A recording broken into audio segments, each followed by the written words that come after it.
Welcome to E3 Live from Los Angeles, California. We are so thrilled that you are joining us. We have another stellar day of reveals and announcements that should change gaming over the course of the next year. I'm Jackie Jing, joined by my lovely co-host, Alex Golden Boy Mendez. We were practicing our poses before. Yeah, we were. We were doing it like this. I'm trying to support my colleague, so this? I wanted to stand like this. If the camera could just get my legs, I think you're working it. I think I'm nailing it. You know, there you go, right there. There we See, go. look at that. Look at the cross. Look at the foot pose. Oh, crap. Okay, never mind. Realize I got two left feet, even though I'm Puerto Rican. Not all of us are good at salsa dancing. I can't. Yeah. I do need to ask you though. Have you recovered from yesterday's announcements? Oh, man. Halo head you. It's been a great day. Actually, we just had a multiplayer showcase for Halo as well. You're on your phone so like this. I'm like glued to my phone before the start of the show. It looks great. I can't wait. But man, there were so many great games yesterday. Oh. It's like we were running through the gamut. I mean, from the Xbox showcase to Square Enix, the PC Gamer Show had loads of great games, future games as well. It was nuts. It was so awesome. You were just excited for Halo Infinite. I'm kidding. I'm kidding. He was going ham, though. I ain't gonna lie, though. Redfall, vampires and violence all the way over All the here. way. I'm okay with it. Yes. Anyways, we hope that you're enjoying this virtual format of E3 in 2021. We are presenting you with all the insight and live reveals from the comforts of your own home. We've gone global, folks. This year, we are bringing the announcements to you no matter where you might be. From LA to China, we are here to bring you every last word from your favorite developers and tell you exactly what that means going forward. Such an amazing experience for all those watching at home, and such a pleasure to be hosting with GB. I'm punching you. Yes, I can't see it, I'm but being punched off camera, but yeah, we have so many partners all over the globe covering this great event. It has honestly been stupendous to get all of the reactions. Everyone's excited, right?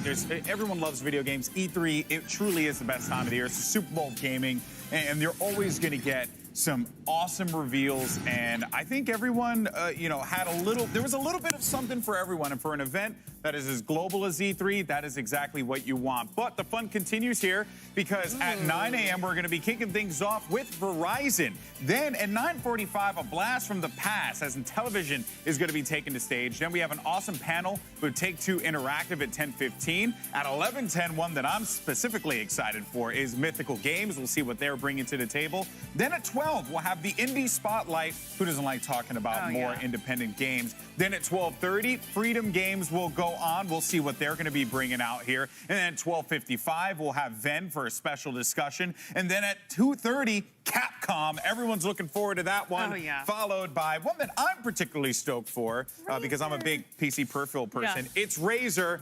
So I'm looking forward as well to that there. There's a lot of good stuff on the docket today, Jackie. I'm kind of a Razer girl, too. I got the Kitty Kraken ears and the chair. Razer Viper Mini Ultimate. Support. Oh, yeah, it's great. Exceptional. It is good. It is good. Anyway, I know you're excited for Razer. You're talking about Mythical Games a little bit. But what else are you excited for today? Well, we got a little bit of an early glimpse at the in Television Amico and like what they're going to be doing there. Like I said, it's always nice to see things that are going to come back, from our past, coming back and trying. Like, it's like a way for us as we get older to get a newer generation to appreciate a lot of those old school games that we all grew up playing, right? So that is going to be a really fun one. But yeah, I'm really stoked for Mythical Games. I think that's going to be a fun panel. You've been talking about it all morning. I do think all eyes are on Capcom. Resident Evil 25th anniversary, maybe a new title, definitely some reveals. I think a lot of Monster Hunter and Street Fighter fans are going to be closely watching as well. I'm wearing my Chun-Li blue, y'all. I like that. I wore Halo green yesterday, so it makes sense to wear Chun-Li blue. Okay, I like that. I like that. But there's so much on the schedule today, but also just want to give you all a quick reminder. If you're looking for some sweet limited edition E3 merch, do you see how good this looks, folks? Do a little spin. I did the wrong side. I did the wrong side. Okay, you got do a little spin. Practice poses earlier. There we go. Okay. Toma. I'm telling you, right here. Vogue. I love it. This jacket actually, full stop, is actually really comfortable. Not gonna front. I oftentimes don't wear merch for the event that I'm working. This time around, I was like, this jacket actually is quite nice. And this bomber is very, very comfortable. And it's got the E3 logo right here. It's also got a little pocket here. Yeah, it's got the buttons. It's a full bomber, baby. It goes with practically anything. So yeah, do that, and then I'll probably end up stealing a dad hat at some point in time with Greg. I know. Greg was working the dad hat yesterday. It really was. He's also been working the bomber jackets as well. But speaking about Greg Miller, let's send things over to the third member of our Titan trio, Greg Miller. He is surrounded by our lovely media partners. How y'all feeling? We're through 2 days of E3 now. Can you believe it? Hi. We are feeling quite well, Jackie. Come on now. Third day of E3. I mean, what, David? You don't feel well? You're not. No, I feel quite well. I mean, well, there's well and there's quite well, and that's the third day of E3. Of course, we have Damon Hatfield from IGN.com. Michael Hyam over here. Howdy. From the one, the only GameSpot. Howdy to yourself. You know what I mean? Dan Casey from The Nerdist. How are you? And quite a good morning to you as well. I'm great. And then, of course, if you want to get it here, the empty chair. Avali from G4, not here today. Unfortunately, bit in the eyes by 2 snakes last night. But I hear she will make a full recovery and she will be here tomorrow. You know what I mean? They were venomous, not poisonous. Exactly. That's a fun joke because, you know, venomous, poisonous. Do you know the difference? What? No. Tell me. So venomous, of course, would be if I bit you. Okay. And then I had venom in my veins, then I'm venomous. But if you licked me, I'm poisonous. Oh, okay. And that's what got you sick? That what kills you? I'm telling Jen. Roll the dice, you know what I mean? Find out what happened. That's for you to lick me like a ladies and gentlemen, or I guess just gentlemen today. Yeah. What are we excited for? Damien, when you think of this day 3, what are you excited for? There's a couple things I'm looking forward to today. In all honesty, I'm very curious about Intellivision. Yeah. I'm a retro gamer.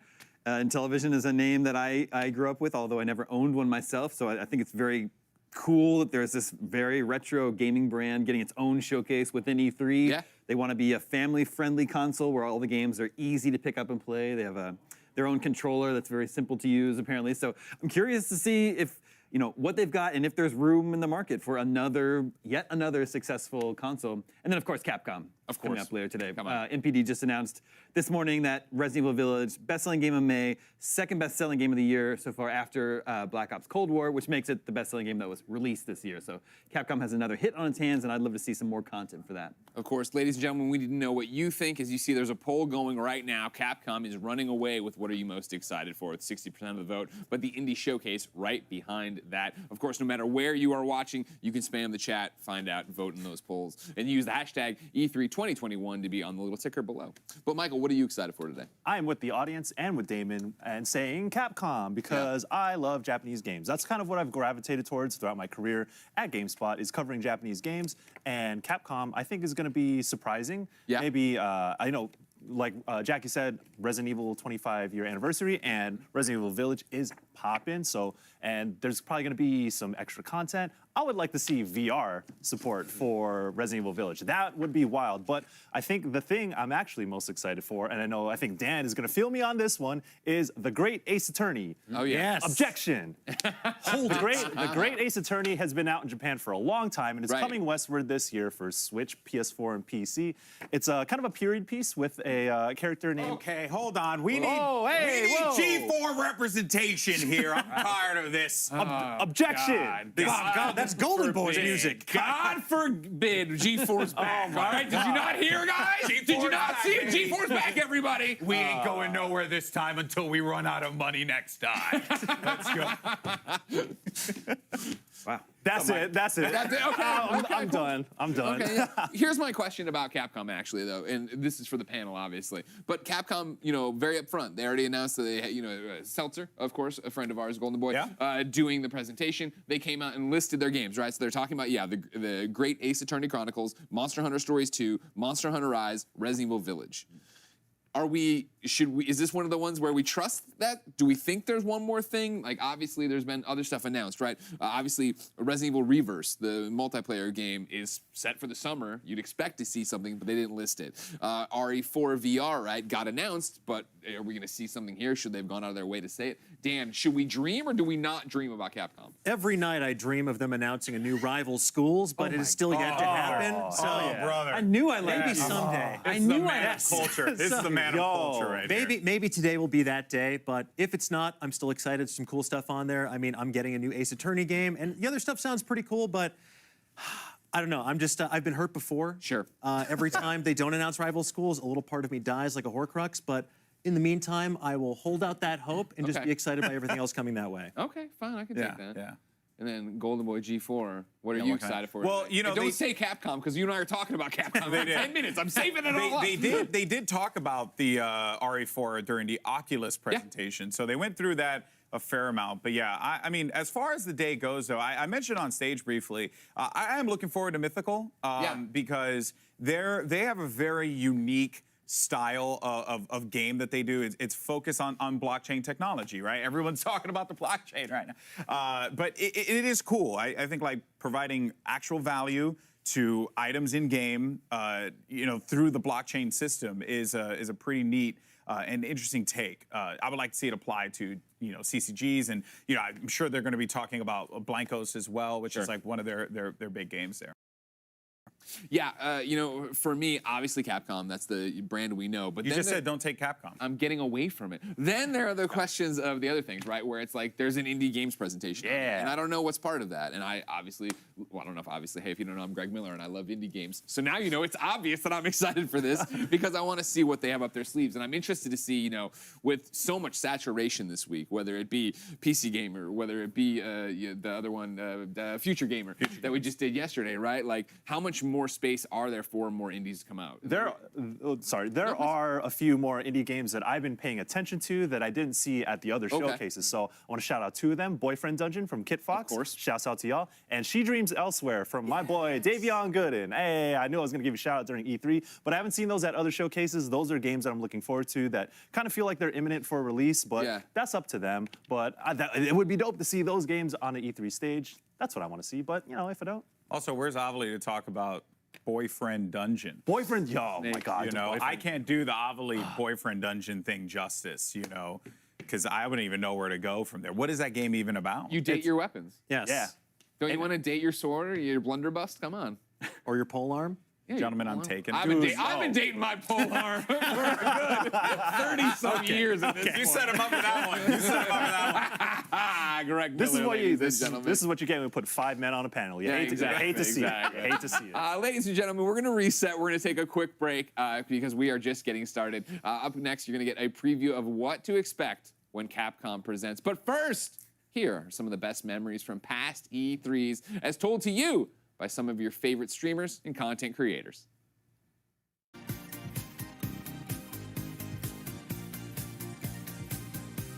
My biggest E3 memory that I remember being like, are you serious? Was Beatles Rock Band, because they had the Beatles there. I remember when they showed the Final Fantasy VII with new technology reimagined. The remake. Something about game devs and game executives going boom is like a memorable experience. I think Deathloop is going to be such a great game.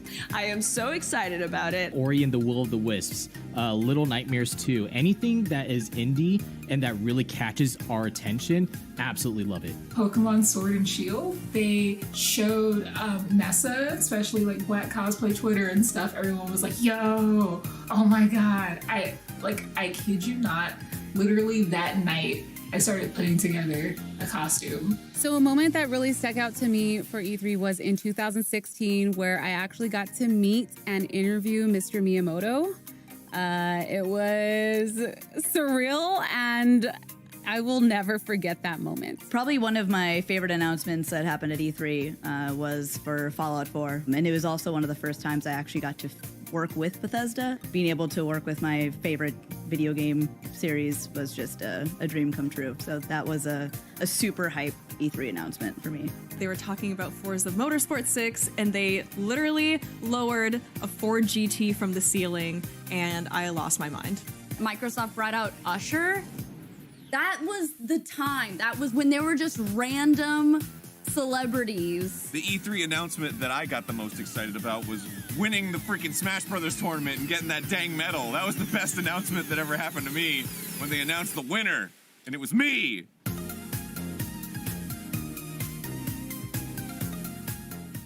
Welcome back to E3 Live from Los Angeles. Greg Miller here with my cast of gaming friends, of course, the none other than Golden Boy Alex Mendez. Right. Hello, how are you? I feel like I just spoke to you.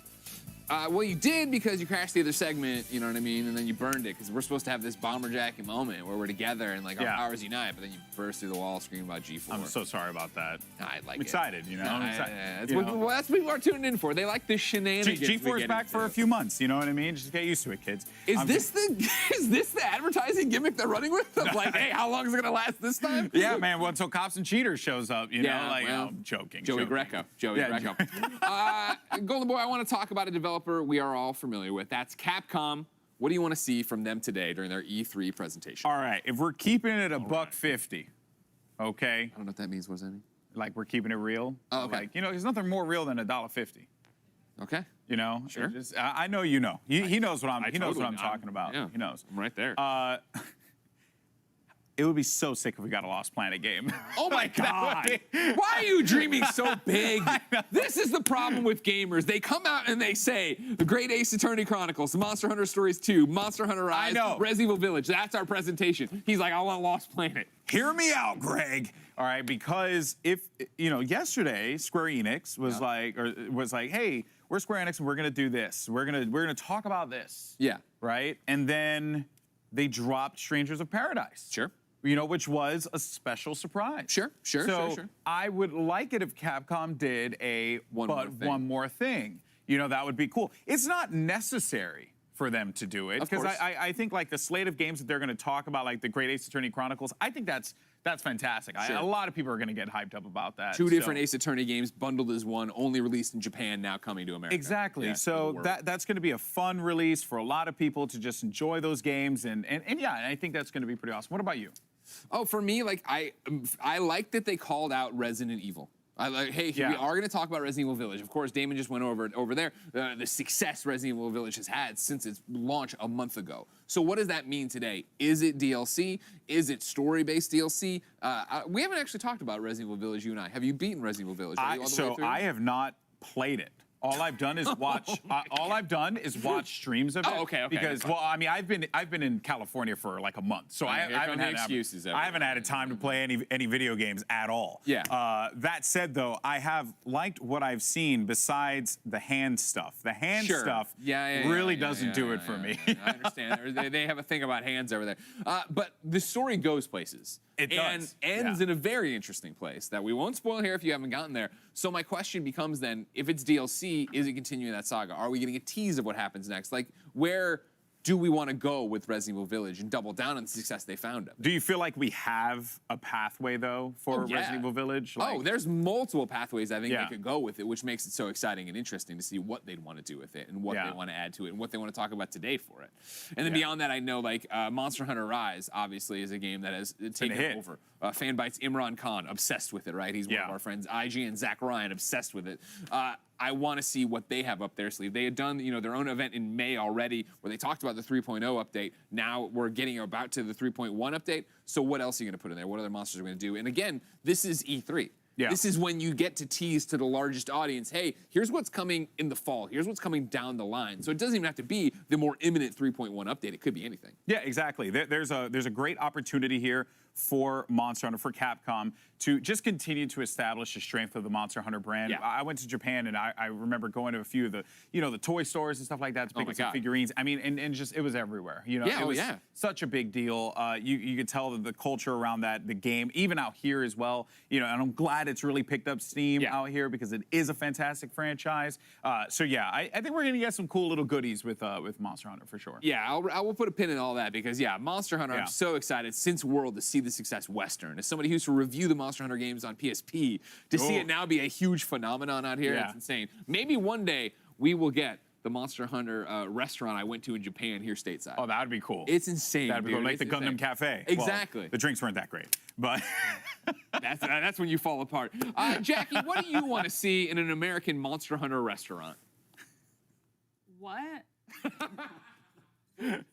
I have no idea how to answer that question, so we're just going to go into the next segment. How does that sound?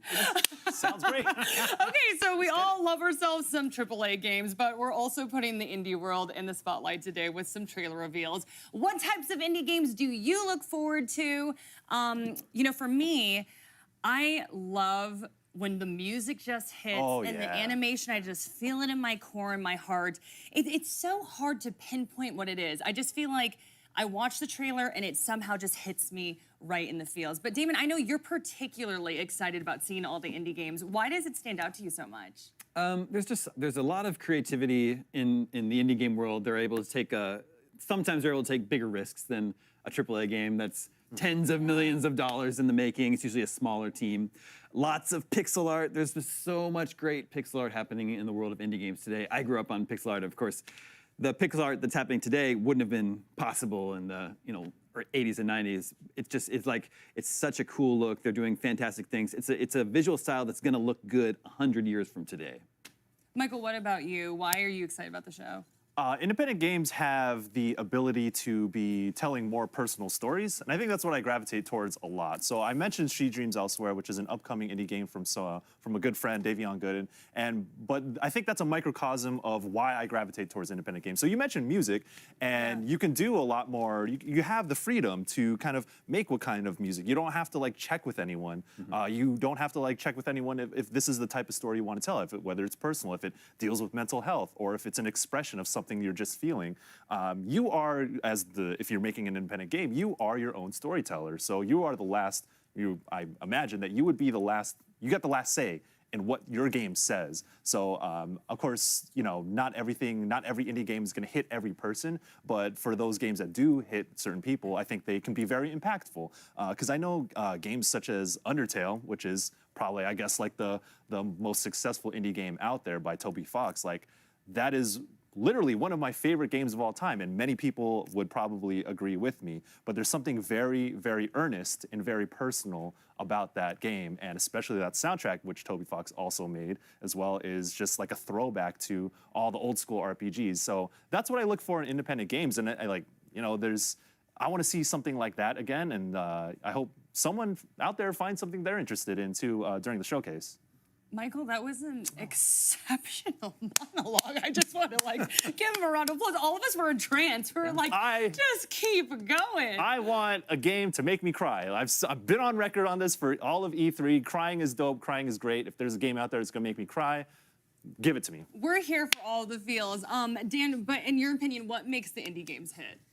I think it's what both Damon and Michael were saying, where you have so much raw creativity out there, but the indie game process democratizes the creative process because you have fewer corporate masters to answer to. You can really sort of focus in on your vision. I think about that sort of idea of a singular creator in some cases, like Concerned Ape with Stardew Valley. That was someone who just loved playing Harvest Moon so much that he's like, I need to make my own. And he did over the course of like 5 years, and it turned out great. But you get so much other stuff out there too, like it really opens up genres that might get passed by a larger publisher. Things like visual novels, you get a lot of unique narratives there. Some really strange ones sometimes, like Hot to Full Boyfriend, where you get to date a bird. But that's also cool because that offers all these options to so many people out there. There's so much amazing content, especially through platforms like Steam and Itch. There's so many amazing creators out there, and some of my favorite surprises from the show so far have come during the PC Gaming Show or the Future Games Showcase, because it's not the stuff that we knew was coming, it's the stuff that I'm going to add to my wish list right away because I want to play it down the line.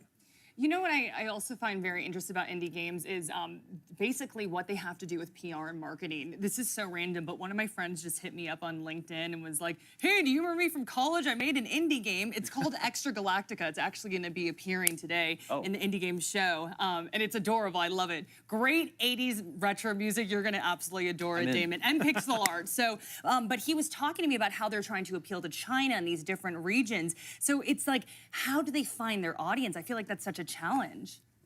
It is a challenge. Yeah. Sure. I mean, think of how many great-looking indie games we've seen just during this show. There are like literally hundreds of games released every day. It is discoverability is a real challenge. Yeah, for sure. Well, so much to get to today, but first we're going to take a quick break. When we return, Verizon will get things going with a major update. Stay tuned.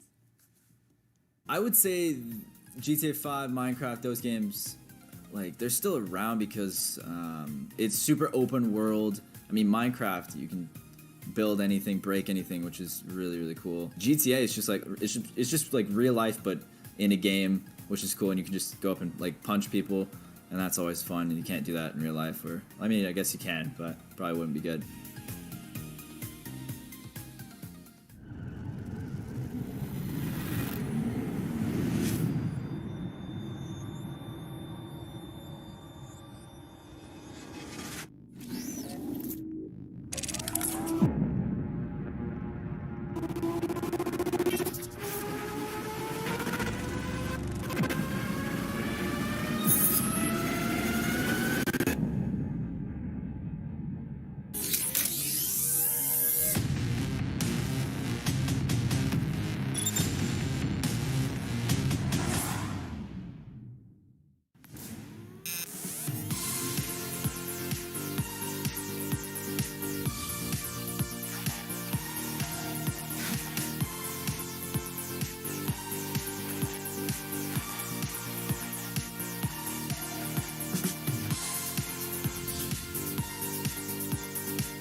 篝火营地是中国领先的游戏媒体，创立于2018年，致力于为全世界的中文游戏玩家提供专业、精准、迅速的资讯情报。篝火营地立足于中国，与多家国际一流游戏媒体同行达成正式内容合作关系，源源不断地将最新鲜的游戏资讯第一时间带给全球中文游戏玩家。自成立以来，篝火营地在全网的内容浏览量已经超过5亿，服务了数百万的读者和玩家。我们的愿景是做游戏文化传播者。您可以在全球各大手机应用市场下载篝火营地 APP， 或者访问3w.gamebonfire.com 来加入游戏传播者的行列。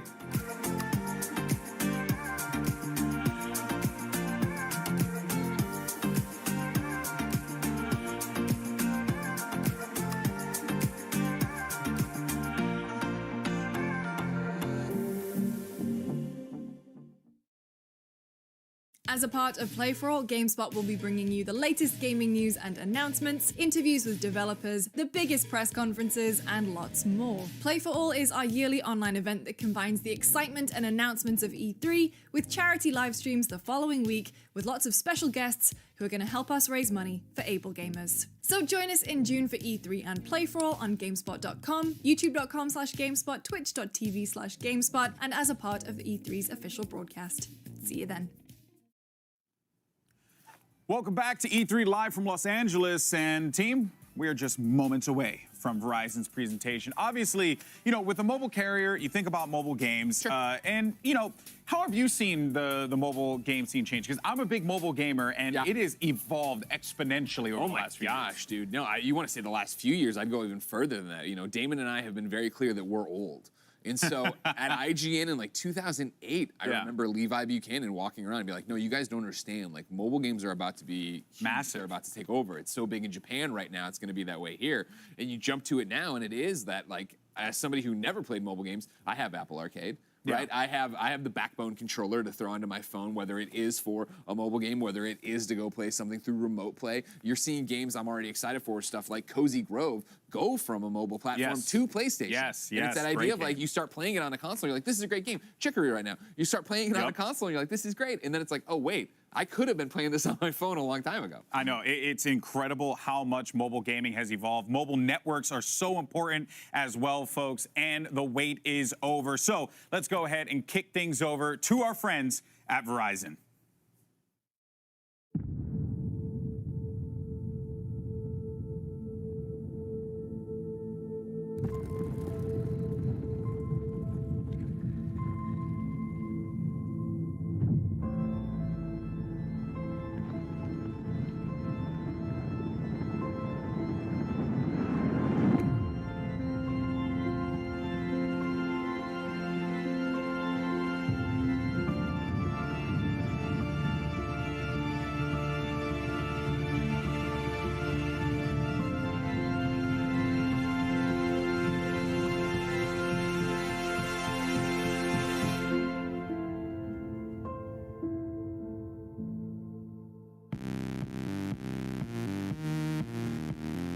Hello everyone, I'm Diego Scotti, CMO of Verizon, and it's great to be here.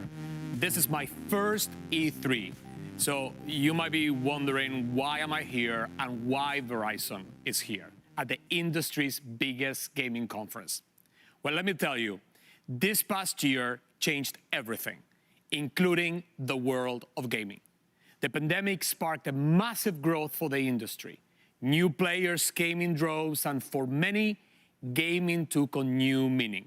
It was a source of comfort, a creative outlet, and a means of connection. In fact, we estimate that 5 out of 6 people in the US have played a video game at some point in the past 6 months. That is amazing. And this growth has propelled the gaming industry towards massive new creative opportunities and cutting-edge ideas. Gamers know better than anyone that cutting-edge ideas demand new technologies that can keep up. And that's where Verizon comes in.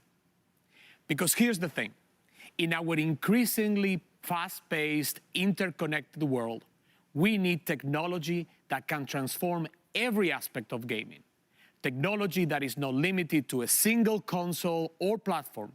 What we need It's a network, and that network is Verizon 5G Ultra Wideband. That is why we're here today, to tell you about Verizon 5G Ultra Wideband's high speed, low latency, massive capacity, and the power of mobile edge compute, or MEC, and how Verizon is powering a gaming revolution. We're going to talk about 3 gaming communities that will benefit the most. The first community is the developers who create the games. We'll see how developers can make the most graphic-rich multiplayer games ever created. And immersive gaming formats like virtual reality can come to life in whole new ways. The second community is the sports teams who play them. We will look at how players can download games in seconds, and data-intensive multiplayer games typically reserved for consoles can now be played on mobile. And third is the community of fans who engage with them. Fans can stream games on the go with no additional downloads or consoles needed. So in all these 3 areas, Verizon 5G Ultra Wideband is the innovation that makes other innovations possible. Let's take a look.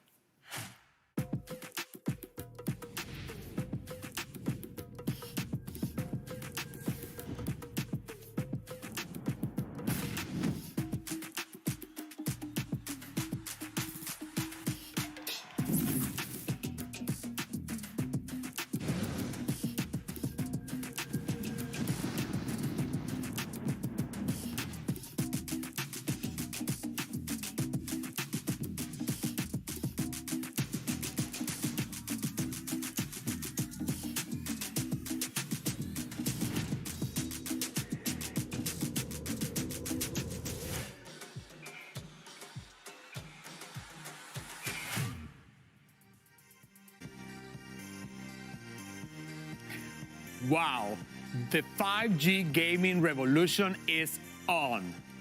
5G Ultra Wideband and mobile edge compute are literally game changers for this industry. And to prove it, we'll hear from friends I'm proud to have here with us today. Dignitas, EA, Team Liquid, and Riot Games. It's an amazing group. All the games, all the programs, the hardware being announced here at E3, all of them require a powerful network. And Verizon 5G will take all of them to the next level.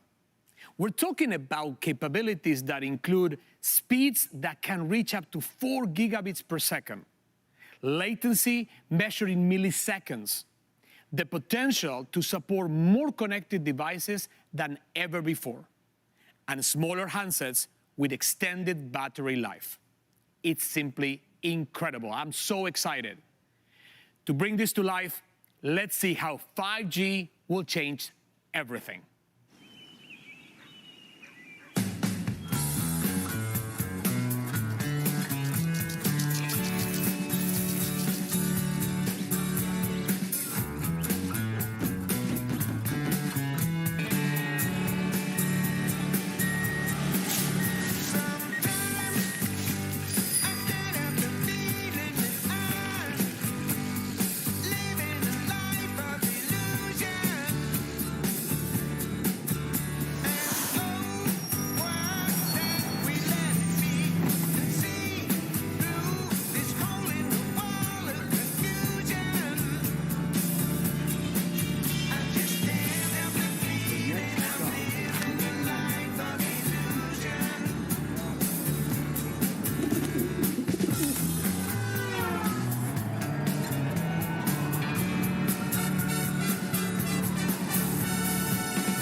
so amazing. I really loved that video. So now let's talk about the people who are using this technology to create the games, the developers, and how this new technology will change the way they create and publish games. So to do this, I want to introduce Nikki Palmer, Verizon's Chief Product and Development Officer. Take it away, Nikki. Thank you so much, Diego.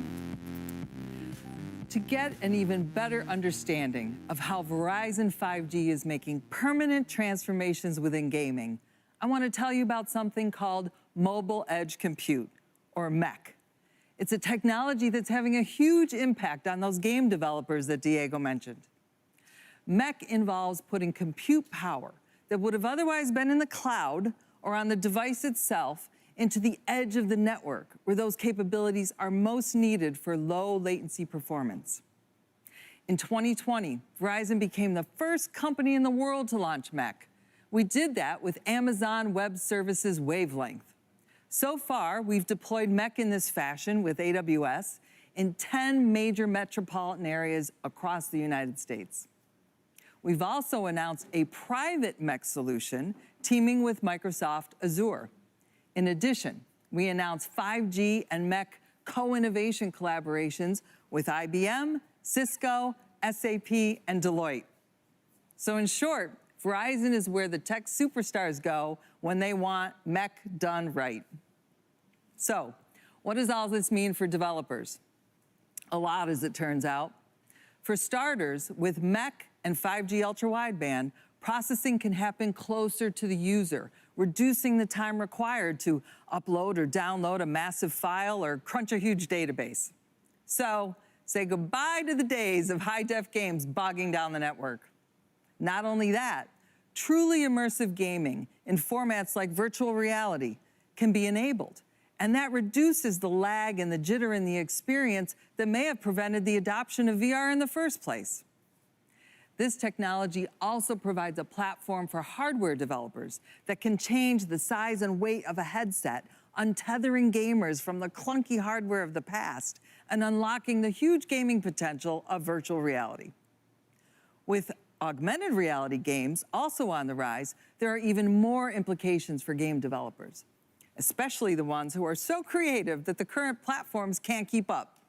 Until now. The platforms are here. Thanks to 5G ultra-wideband, even the most visually complex cloud-based games can come through beautifully on any user device, just as their creators intended. Developers can now focus on making the best games. They can rewrite the rules for creating eye-popping, graphics-rich, multiplayer action without worrying about hardware or network limitations. So, now that we've lifted the creative limitations for developers, I want to shift gears to talk about the second community being impacted by the power of 5G, and that's esports teams. Esports has been one of the fastest growing entertainment categories in the world. With access to Verizon 5G ultra-wideband and mobile edge compute, new games can be played with higher fidelity and lower latency, creating new opportunities for esports leagues, especially mobile esports. Our 5G labs have been the perfect place for esports innovation. These 5G and MEC-enabled environments are cutting-edge incubators for forward-thinking companies that are ready to build and scale the future of gaming. In early 2020, Verizon's 5G lab right here in LA became home to the Verizon 5G Gaming Center. This first-of-its-kind facility was created in partnership with Dignitas, serving as their West Coast headquarters, home to its League of Legends teams, and place to co-create the future of esports engagement and content. Since then, we've expanded our capabilities to include a world-class XR stage, cutting-edge volumetric capture, and a space for player analytics. We are taking it to the next level, exploring how 5G ultra-wideband network can enhance player performance, enable new fan connections, and empower the next wave of gaming and esports experiences. Let's see how. I don't think any other organization or company has what we have here at the Verizon 5G Lab. It's the first in the world. So it's really exciting to be a part of something so innovative and seeing where it can take esports. Verizon is definitely elevating the game to the next level. My name is Emily Garrido. I go by Emelite in-game, and I'm the team captain for Dignitas's all-women's Valorant team.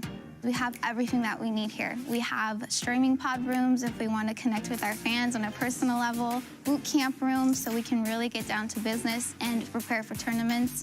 It's really nice to have the gaming center here and our own little personal streaming pods and basically have one-on-one conversations with all my viewers. My full name is Carolyn Noquez, and in the gaming community, I am known as ArtStar. I am a content creator for Dignitas, and I was formerly a professional player on the Dignitas CSGO female team.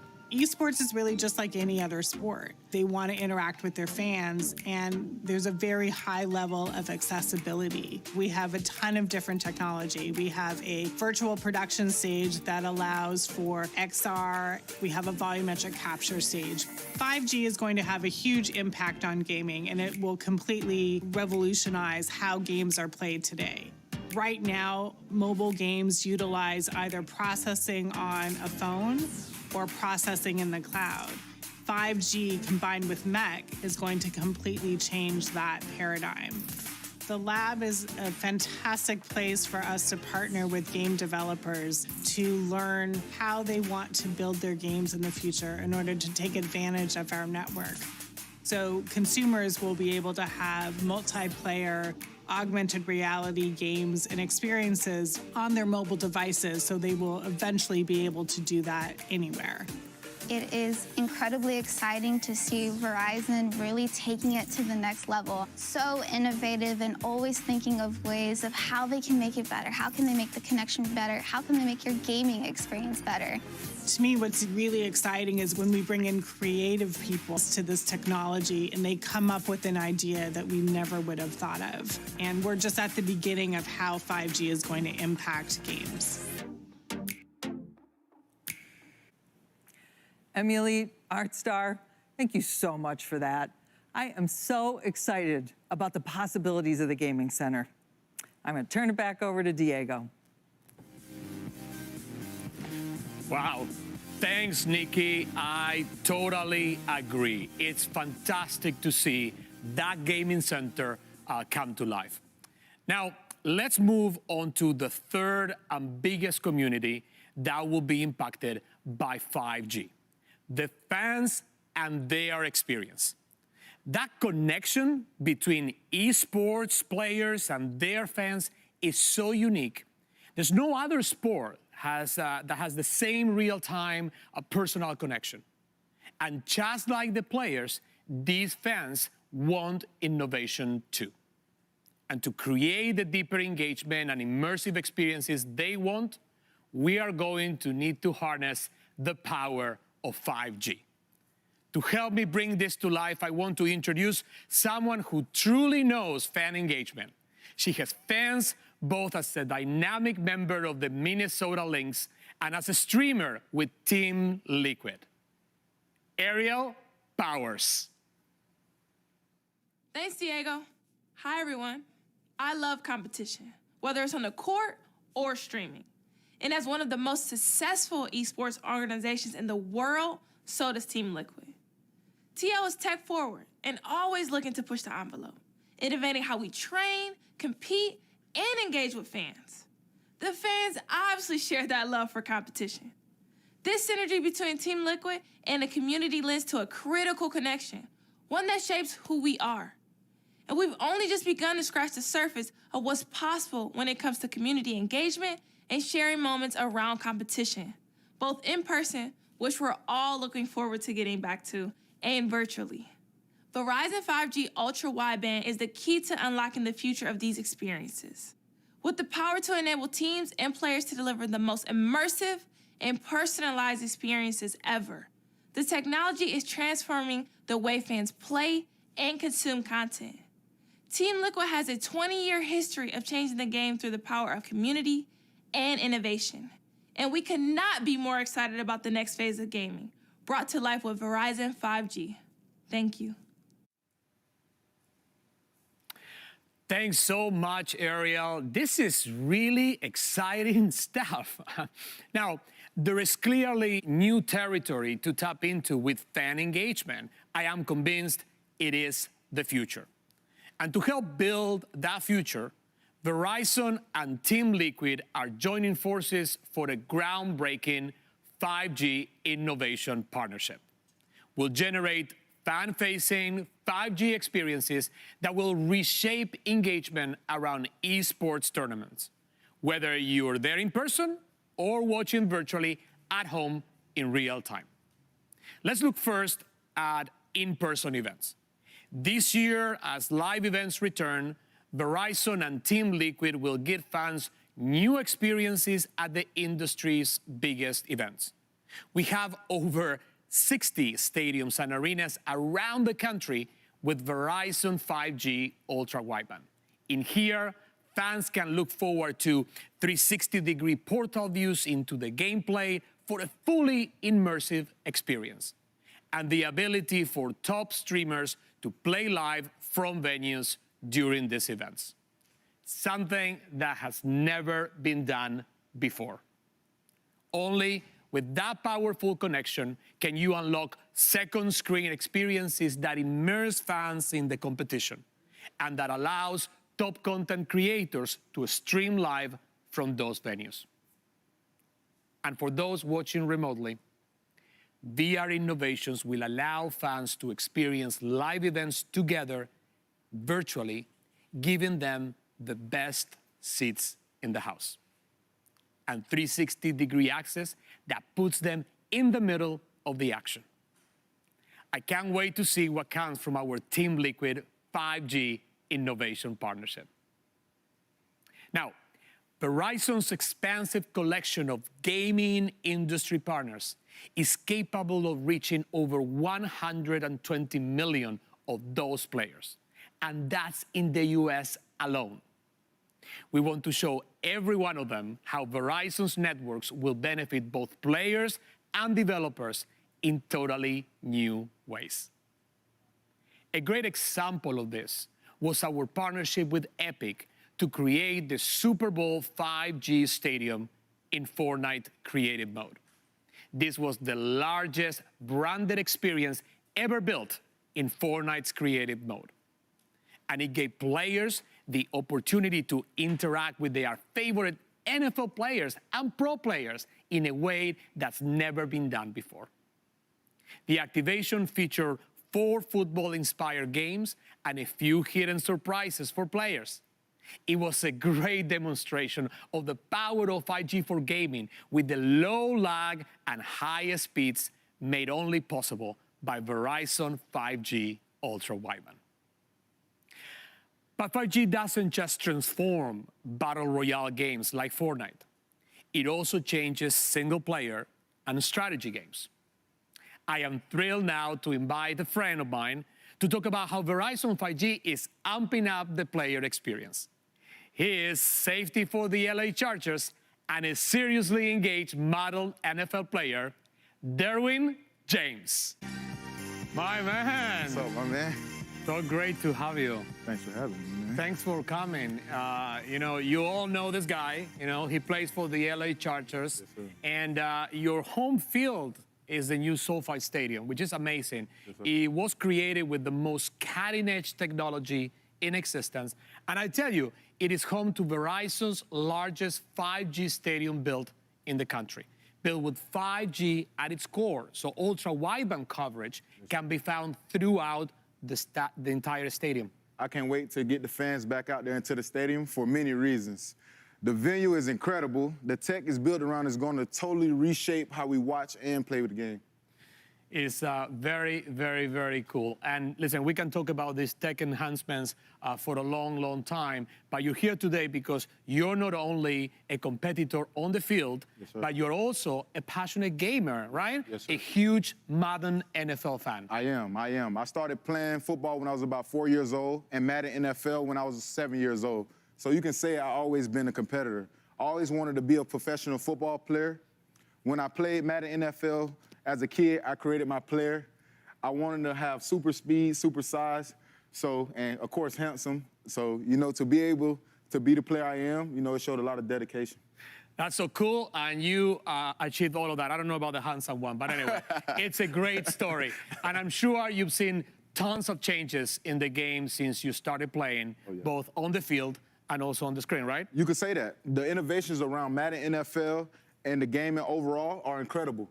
The tech advancements have enabled so much. When I started playing, there were maybe the color cords with the images were blurry, the networks were kind of slow, so you're constantly getting a lag. It's so different now. The visuals are more realistic. Networks have gotten better, and you can play with a group of people all over the world, so you don't even have to be in the same state or city. You can be playing with a friend in a whole nother country, which is amazing. Oh my God, it's amazing, and you can't believe what 2 decades of innovation can do to the game. So, as you think about the future, what do you want to see next? Madden NFL is already delivering a lot, but I'd love to see more new modes and experience with deeper and authenticity and to what it's like to be on the field. I want to feel like I'm in this moment as a player. I want to feel like I'm out there. So more engagement with opportunities to connect with people and other people across the world. So being able to be mobile, because I'm constantly on the go as an athlete, so I want to be able to connect with my friends mobilely too. Oh, that's really cool. And listen, I'm glad that you mentioned mobile because we believe at Verizon that mobile is the future. Yes, sir. We ended the year, and I'm going to hear this number, with 17,000 5G small cells all across the country. Wow. And we expect to have, by the end of the year, 30,000, so everybody can enjoy 5G. So I tell you, this kind of expansion means that the powerful connection you need for console quality gaming experience on mobile, like the one you want, will continue to grow very quickly. And here's one other thing. We are taking it also to the next level because we are combining this power of the Verizon network with the creativity of the developers of EA. Their team will work with our 5G labs to innovate using 5G to focus on creating the most dynamic player experience ever. So together, our goal will be to produce optimizations for EA Sports, including your favorite Madden NFL Mobile, using low latency to develop mobile experiences, the kind of the ones that Derwin, you, my man, and so many others are craving. That's amazing. That's amazing. That's literally changing the game. Seeing the networks and improvements created over the last 20 years, I can't wait to see what the next 20 years bring with the power enhancing of 5G power. That is it, the power of 5G. So great to have you, man. Thank you. Thank you for having me. Thank you. My guy. Good to see you. Yes, sir. So it's so exciting to talk about the new technology and how it is impacting the entire gaming ecosystem across the 3 big areas of developers, esports teams, and fans, all bringing fantastic innovation to the industry. But today, there is also a 4th area that is very timely for us to talk about, and that is the importance of supporting diversity in the gaming industry. As technology stretches the boundaries of what's possible, and as the industry grows, the players and the fans are more diverse than ever. And so a different sort of innovation is required. With this shift, and this is something that is very close to my heart, actions to increase diversity and inclusion within the gaming community are more important than ever, more urgent than ever, especially those supporting female representation. Diversity has become a major force driving the industry forward. And as the players and their fans who are consuming these products become more diverse, it makes a lot of sense that the people who make the products, so the developers, should also reflect that diversity. I am a firm believer that change starts with action. And we are taking action together with Riot Games. In March, we partnered with Riot to launch the Valorant VCT Game Changers Initiative. It is a fantastic program that elevates women and other diverse groups within the esports community. And most importantly, it inspires the next generation of players. So to talk more about the need for increased female representation, I am thrilled to introduce now the executive producer of Valorant, Anna Donlon. Anna, welcome. Diego, thank you for having me. It's so great to have you here. I've never been on the E3 stage before. This is really exciting. Well, I'll tell you, that makes us two because this is my first E3 too, but I'm very excited to have you here, especially because you are one of the most influential women in an industry that is predominantly male, from players to developers to heads of publishers. So I really was looking forward to this conversation and ask you, what are some of the biggest challenges you see for female players and also for those that are trying to build their careers in tech? It's a great question. It's an important question. And I really like that you're asking it from both angles. So when it comes to competitive gaming, women still find themselves at a huge disadvantage. And it has absolutely nothing to do with skill. It's because they can't focus 100% on the game. Instead, they need to spend energy dealing with all the harassment they face. And having experienced it firsthand myself, it can be daunting and it takes away from the focus of the actual competition. And how is that fair? No, it's not fair. It's not fair at all. It isn't. And it's something we spend a lot of time discussing on Valorant and at Riot. And you know, it's not a terribly easy problem to solve, but the problems we're solving are rarely easy. What I will say is that we're absolutely committed to creating an inclusive environment for competition and creating safe opportunities for women to compete without fear of identity or gender-based harassment. So that's the gaming aspect. That's so interesting and so real. So let me ask you then, when we talk about careers, what's the situation there? Okay, so when it comes to careers in gaming, there's definitely work to be done there as well. I was fortunate enough to have a really impactful mentor early on. I had just started a job at a temp company, and while I played games, I had no idea what a career in gaming could even look like.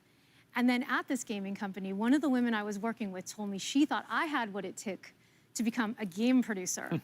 I had no idea what a game producer was, but I went with it, and now 20 plus years later, here I am. And as you mentioned, there are not enough women in the industry, so it means a lot that she brought me with her.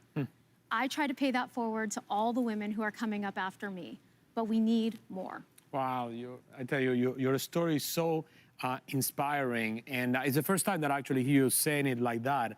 So thank you, and it just reinforces how important mentorship is. So a little bit of a follow-up to the previous question, but how can both then technology and commitments to allyship play a role in the changes that we still need to see in the industry?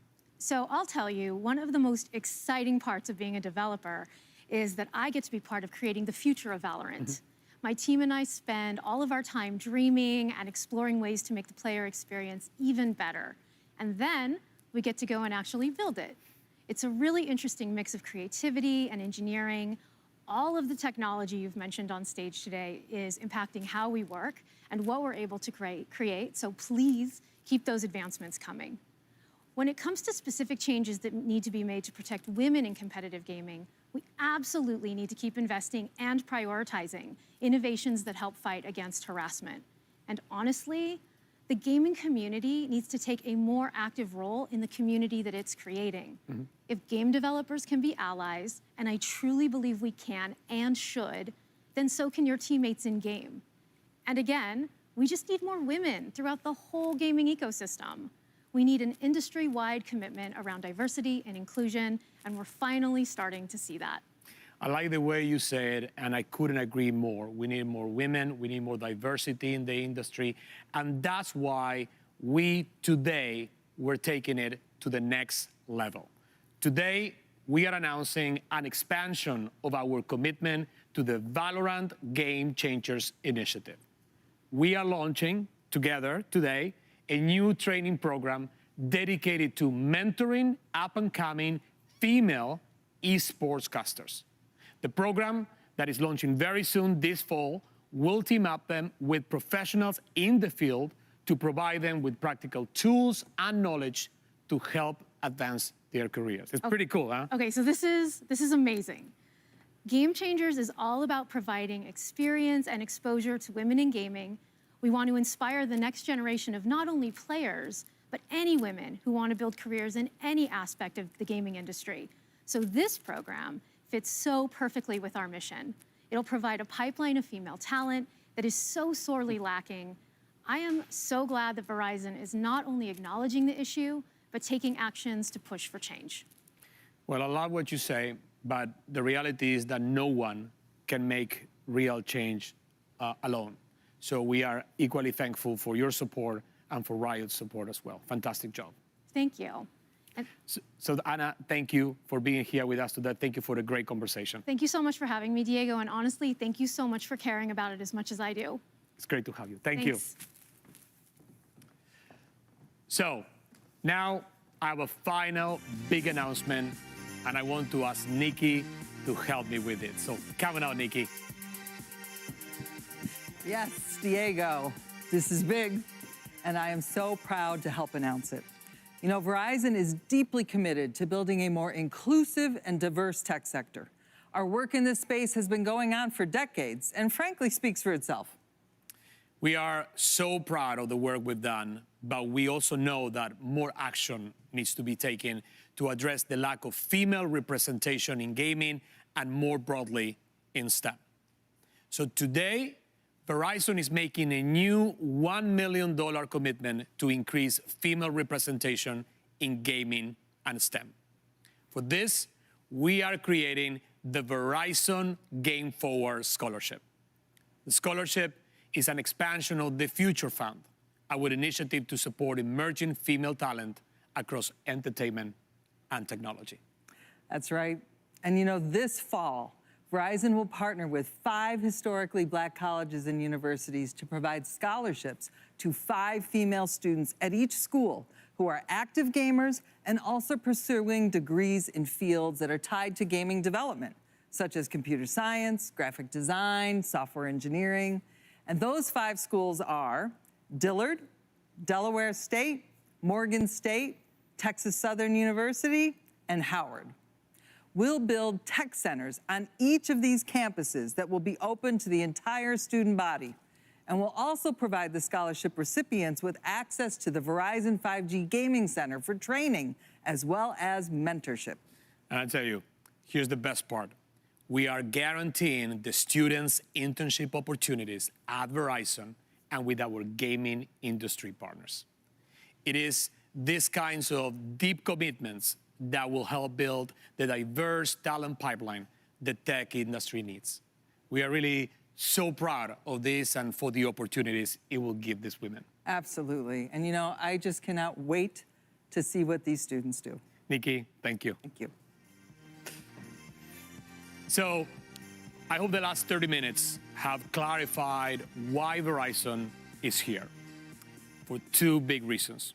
Number 1, technology.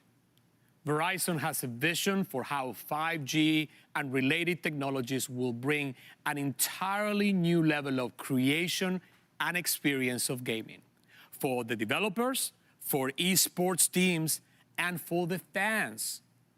And secondly, we see this next gaming generation wanting and needing inclusivity, an industry that is more diverse and more welcoming of new faces, new voices, and new perspectives. We are here to help make astonishing things happen in gaming and esports. But we're also here to listen and to learn. Gaming is a sector of bold thinkers, free spirits, and wide open creativity. Verizon wants to support that and empower it even further. So we look forward to working with you and playing with you for a long time to come. Thank you. Welcome back to the E3 2021 Caster Desk. It's me, it's Jackie, and Jackie, two very interesting announcements there at the end for Verizon, right? Number one, Verizon and Riot teaming up for the Game Changers Mentorship Program, huge. And then, of course, this Verizon Game Forward Scholarship. 5 historically black colleges, 5 gamers at each one getting not only a scholarship for school, getting guaranteed internships at Verizon or game partners. It's a $1 million program. It's about building the tech sector and obviously getting women and minorities involved in this. How important is this, Jackie? Honestly, they kept on echoing that we need action. Yeah. To create change, like we need to start doing things like this. And you think that we've made so much progress, but I can't even tell you how many times people come up to me and they're like, you play video games? Yeah. Really? I didn't think that you would be into that. And I'm just like, man, it's crazy.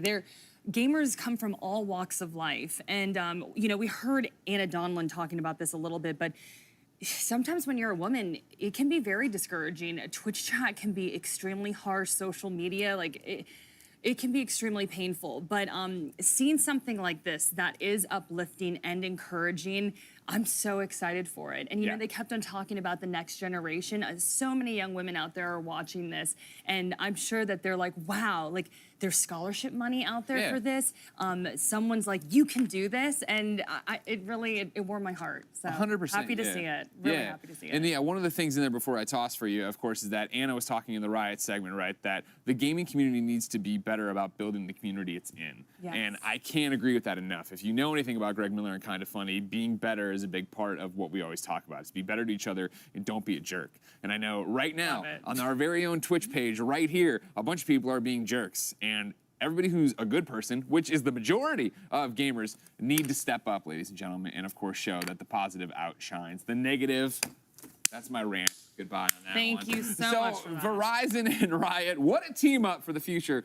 Let's talk about esports though, right? And speaking of esports, I want to hear from more of the voices on the scene about how esports has evolved over the years and where it's headed.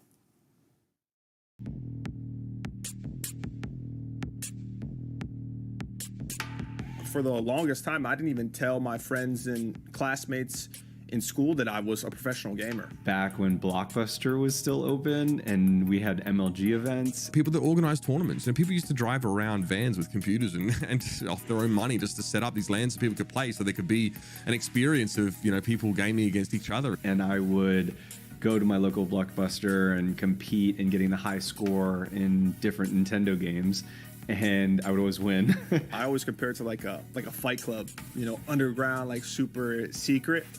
And over time, you know, it's blown up. The industry and the people in the industry who were once, you know, made fun of for being nerds and playing video games and, you know, the stereotypical living in their mom's basement are now the cool kids on the block. And I think now that we, as people that are involved in gaming and esports, can actually dedicate our time properly to this, that shows me just how far we've come. Once I started to play competitively for League of Legends and realized there was an opportunity to also bring kind of my heart and my energy for the game and make it lucrative, I had to follow my heart. I'm just very excited to see more and more people being able to turn their hobby, turn their passion into their jobs and making a living out of it. And now you can legitimately be a kid and tell your parents like, hey, I want to be a professional esport player. Day to day, I wake up every day and I'm just really happy to get to play games for a living. There's Fortnite players that are 13-year-olds that I know who have the work ethic and drive and put in the time and effort like a job, more so than even my friends who have full-time jobs. In the beginning, it was like, nerds play video games and jocks play sports, but now you have like NBA players and NFL players that are streaming and making videos. People are now coming out about it. Like, come out your gamer closet. You know, it's not, you're not a geek no more. You're not a dork. And if you are, that's cool now. When I was a young girl, you know, I was playing 2K a lot, and I never thought I would see myself in the game, and boom, there I am. I'm able to drop 40, 60 with myself and actually look like myself. It's really started to mesh together, and it's created like my perfect little child. This sports mixed with video games is like pretty much been me my whole life, but now the world can see this. I think that's what makes esports so compelling, is that there is an opportunity for anybody, no matter where you're from. Anyone can be a gamer. You know, you're not capped by your physical attributes. It's pretty easy for people in esports to gravitate towards underdog stories. I think people love those, and there's a reason, because I think many of us in esports have felt like underdogs ourselves. Growing up in a children's home without a support system, family, financial means, I just never thought that following my dreams was on the table for me. Like, that just did not seem reasonable. Now here I am. I turned my passion into my job. I love my job every single day. I met my husband at a gaming event, and I made lifelong friends. And I found my place, and I found a family along the way, and I couldn't be more grateful. I can't imagine with how far it's come to see the next couple phases, but I don't think the hype behind it is going to slow down anytime soon. I mean, I just see it going up. Content creators booming, just becoming so much bigger than before, new games releasing, more esports, more involvement and acceptance. Like, I think it's going great, and I don't think it'll stop growing anytime soon.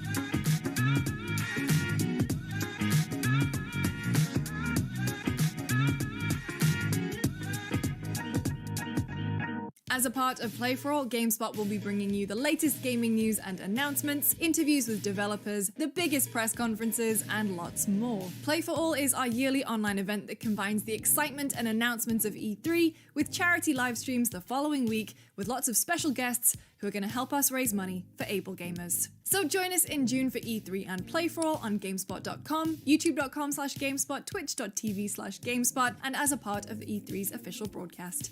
See you then. 篝火营地是中国领先的游戏媒体，创立于2018年，致力于为全世界的中文游戏玩家提供专业、精准、迅速的资讯情报。篝火营地立足于中国，与多家国际一流游戏媒体同行达成正式内容合作关系，源源不断地将最新鲜的游戏资讯第一时间带给全球中文游戏玩家。自成立以来，篝火营地在全网的内容浏览量已经超过5亿，服务了数百万的读者和玩家。我们的愿景是做游戏文化传播者。您可以在全球各大手机应用市场下载篝火营地 APP， 或者访问3w.gamebonfire.com 来加入游戏传播者的行列。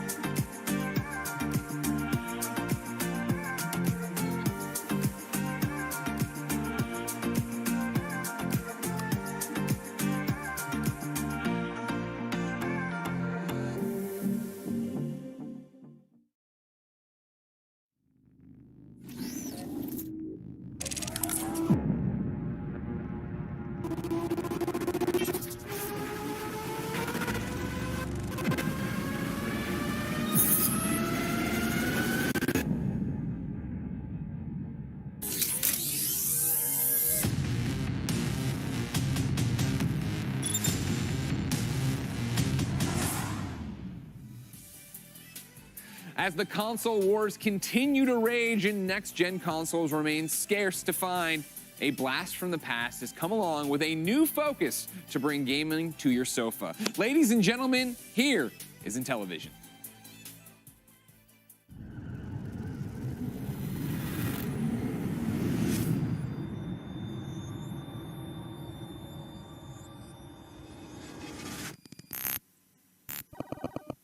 Hi, I'm Tommy Tellerico, and what an honor it is for Intellivision to be a part of this year's E3. I want to personally thank the ESA for having us be involved. And we have seen some incredible stuff. What a great time to be a gamer.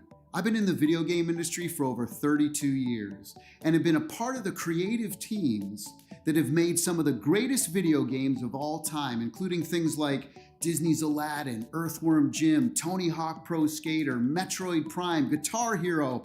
I'm even the guy who did the oof sound for Roblox. Don't hate me. In fact, I own the Guinness World Record for the person who's worked on the most video games in their lifetime. My mother's very proud.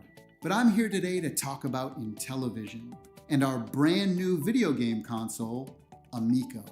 Now, Amico is the Italian word for friend, and that's basically what we've designed our entire system and games around. That friendship, that multiplayer, that couch co-op experience. See, when I was growing up, we didn't have the internet to play video games, so if you wanted to play with somebody else, you went over their house or they came over to your house. It was everybody in a room. In fact, I bet if you're a hardcore gamer, you're probably like me, and I bet your fondest memories of playing games were when you were playing with other people in the same room together. That's what we're all about. Now look, I'm gonna be honest, for a lot of you out there watching this, I'm not gonna impress you with our teraflops and gigawatts and screaming processor and incredible lifelike graphics. That's not what we're about. What we are is a really simple, fun party machine that you can bring out when maybe some of your non-gaming friends come over. Maybe you have a husband or a wife who isn't into gaming as much as you are.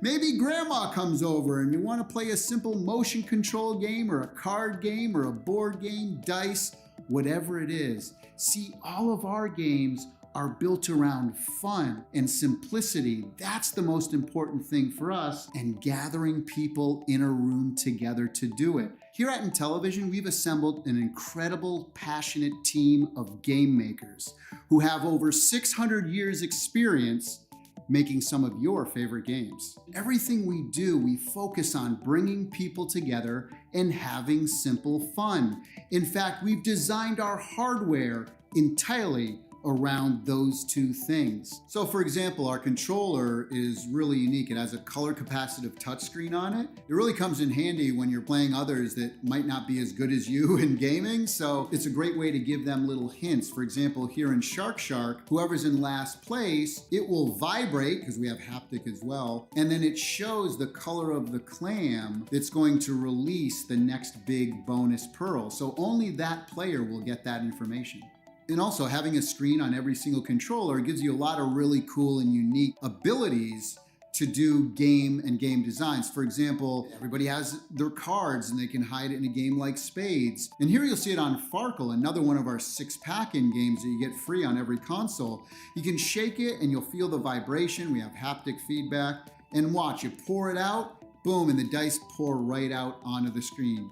Motion controls are also really important, especially for casual gamers. So a lot of our sports and recreation, for example, will use that kind of motion control. You'll see here with Cornhole, you're throwing the bag into the hole. By the way, this is another game that comes free on every console.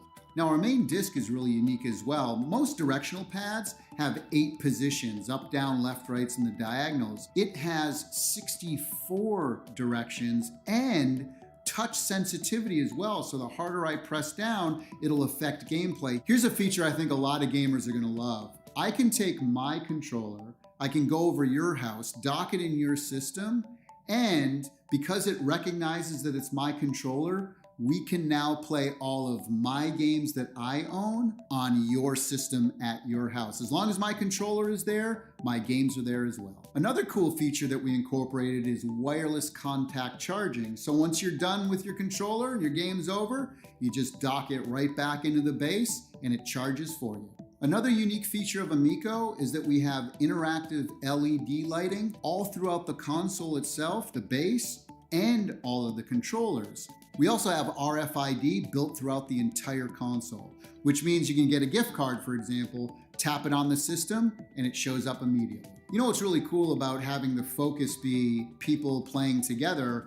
I'll give you an example. Astro Smash is a 4-player game. At any point during the game, somebody can pick up a controller and just hit the ship they want and go right into the game at any point. Now, for all you collectors out there, you'll be happy to know that not only can you download games digitally, but we also have physical media as well, and we'll be releasing more information about that later this year.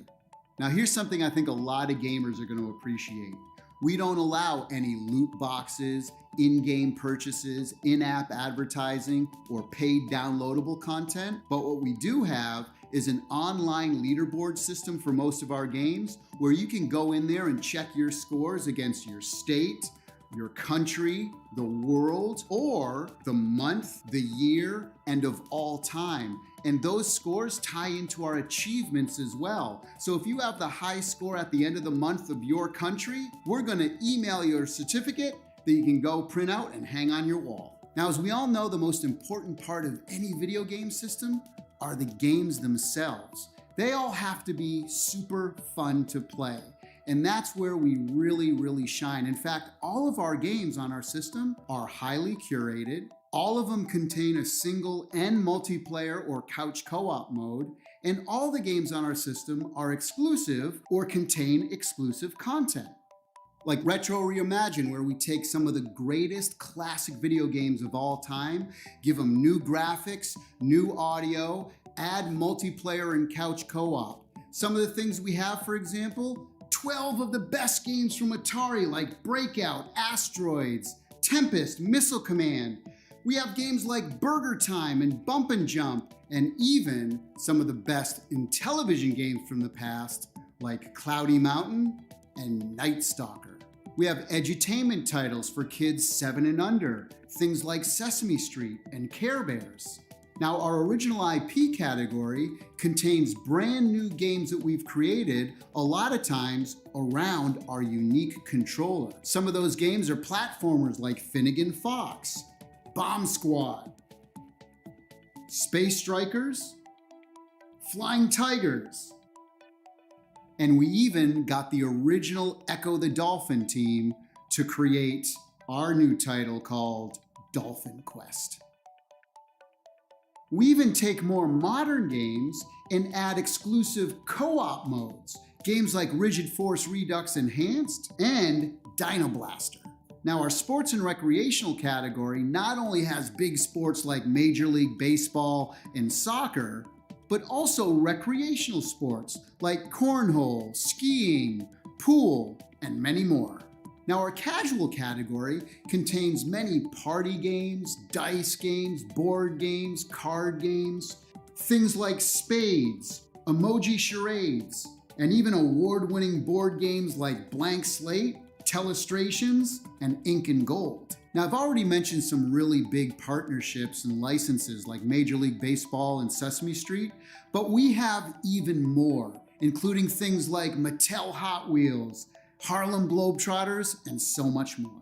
Now, we've previously announced that we're doing a brand new exclusive Earthworm Jim game for Intellivision, and we got the original team to be working on it. We wanted to do something special, so we're gonna give away 3 of these new prints. All of the team members signed it. All you have to do is email cow@intellivision.com with the subject line, Groovy. You have till the end of June to do that, and then we'll announce 3 winners at the end of the month. Well, thank you for spending a little time with us here today. Hopefully, as you can see, our approach is a little different than everything else that's out there, and we really don't view others as competition. What we're doing, we view as complementary to what the video game industry is doing. It's such an exciting time to be in the industry, to be a fan of the industry, and we are fans of the video game industry. And you know, if there's something that you've seen here today that might be of interest, or maybe you're a developer who wants to make some games for us, maybe you want to place a pre-order, please go to Intellivision.com. We want to hear from you.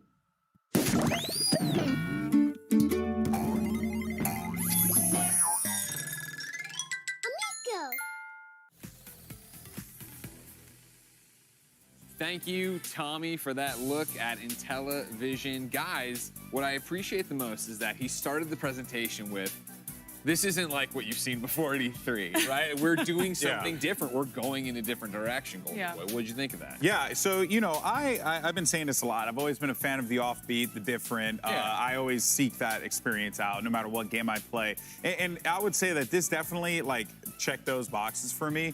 You know, I owned an old Intellivision, a ColecoVision. You know, like, I had those as a kid. My uncle would bring them in, and we'd play games together. It was always a fun time. It was a Smurfs game that I could never finish. It was like the bane of my existence. This is your second chance. Yeah, you're maybe I'll get another opportunity of doing it. But I do like the idea behind it, and I also like, too, like, there's an opportunity here even for independent developers to like get involved and make something super unique on a platform that is unconventional in comparison to what you see out there, you know, in the modern gaming era.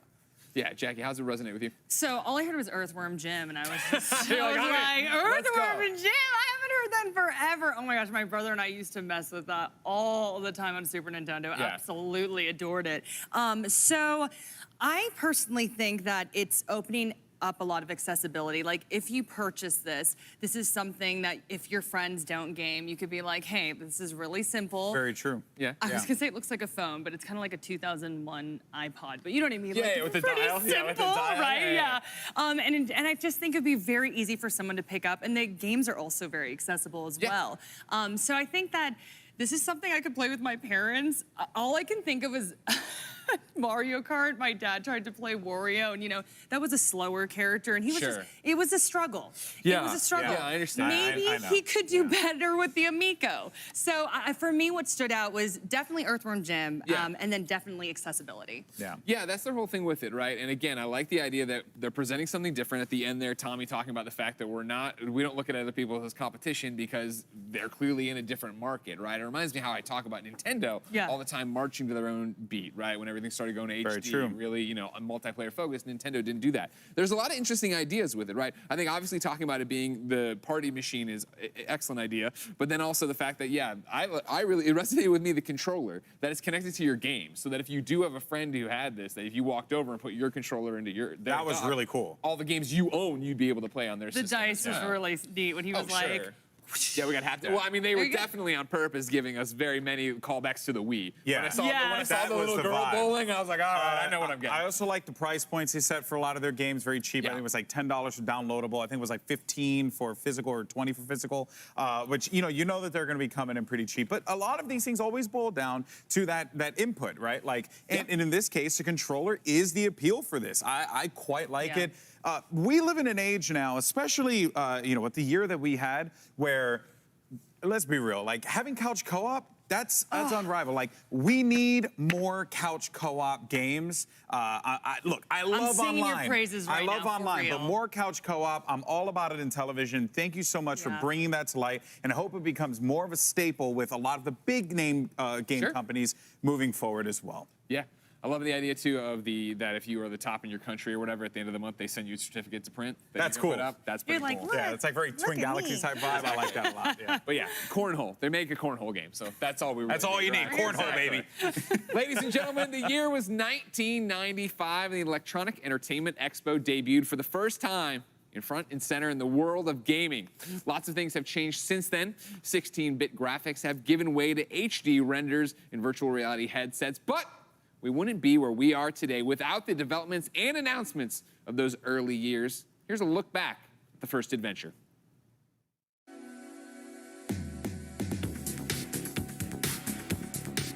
It is absolutely no wonder that E3 continued to live on after its very first show. The show was massive. There was a surprise console launch. You could get a Killer Instinct character tattoo while you played Game Boy. You could try out not one, but 3 VR headsets. And this is all in 1995. So let's take a look through a sometimes 4x3 lens at what the first ever E3 was like. May 11th through 13th, 1995, over 55,000 industry, retailer, and press attended the debut Electronics Entertainment Expo at the Los Angeles Convention Center. There was no shortage of games you could just walk up and play, especially at the Atari Jaguar booth. This would be the only year the Jaguar system would have a booth, but it came in big and even showed off a VR peripheral that was still in development. Or you could meet Rayman and try out his new game. This was one of the first times you could get your hands on the game that would eventually become a 45-game series. There's tons to check out at this booth, including Primal Rage, a violent dinosaur fighting game, White Men Can't Jump, a basketball game based on the movie, and my personal favorite, VLM, or Virtual Light Machine.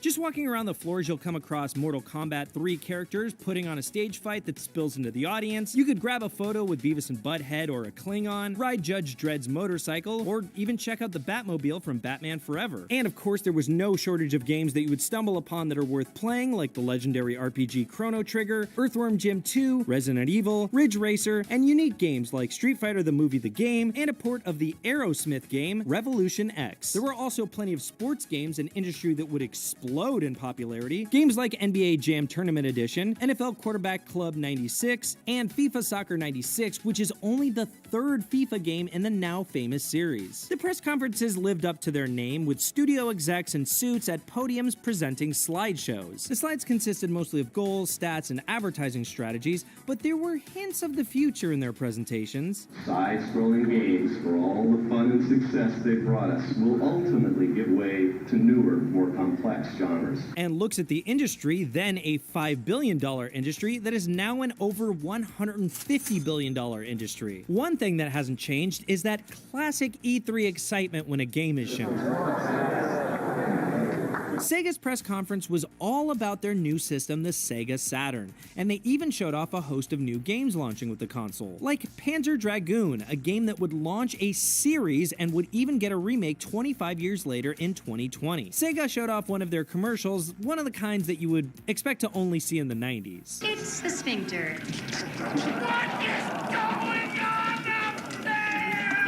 And Sega even had the first, and it's available now, with the surprise announcement that the Sega Saturn is now available in stores. We started our rollout of Sega Saturn yesterday. Months before their original release date. Then they dropped the price and the new tagline, Sega Saturn is not only here now, it's out there. For Sony's presentation, it might surprise you that while Keanu Reeves made a more than memorable appearance at E3 2019, he made his actual first appearance as a key visual in Sony's opening sizzle in 1995. And this very 90s sizzle was pretty important because up until that point, Sony was still widely known as a tech company and hadn't released the PlayStation yet, at least not in the US. We were seeing the birth of a major gaming publisher and system through cheeky slides and clip art. But then came one of the most memorable moments in E3 history. After Sega had earlier announced the Sega Saturn's price of $399, the Sony Computer Entertainment president came up to the stage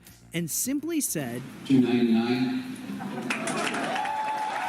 People reference this moment as the price heard round the world. 3DO also had a press conference showing their successful 1994, how the 3DO console compares to the competition systems, and they even combated the age-old debate of PC versus console. You don't need a dedicated system. A PC can do everything. That's a little bit like telling a family that they only really need one car. They also showed quite a few next-gen visual demos of what their planned upcoming console, the M2, could potentially do. Nintendo spent almost their entire presentation directly discussing forgery systems and piracy that was plaguing the industry at the time. But what they lacked in any formal announcements, they made up for at their giant dome with big letters spelling out Nintendo. This is where you'll find a stage performance for Killer Instinct, as well as a place where you can get an orchid tattoo. Also, there was an early peek at the Ultra 64, which would officially be named the Nintendo 64 a few months later. Nintendo also had Earthbound, which was the origin of NES, Donkey Kong Country 2, Diddy's Conquest, and Nintendo's VR headset, the Virtual Boy. Also on display close by was the X-Band, seemingly the first online gaming attachment for a console. So that's the first E3.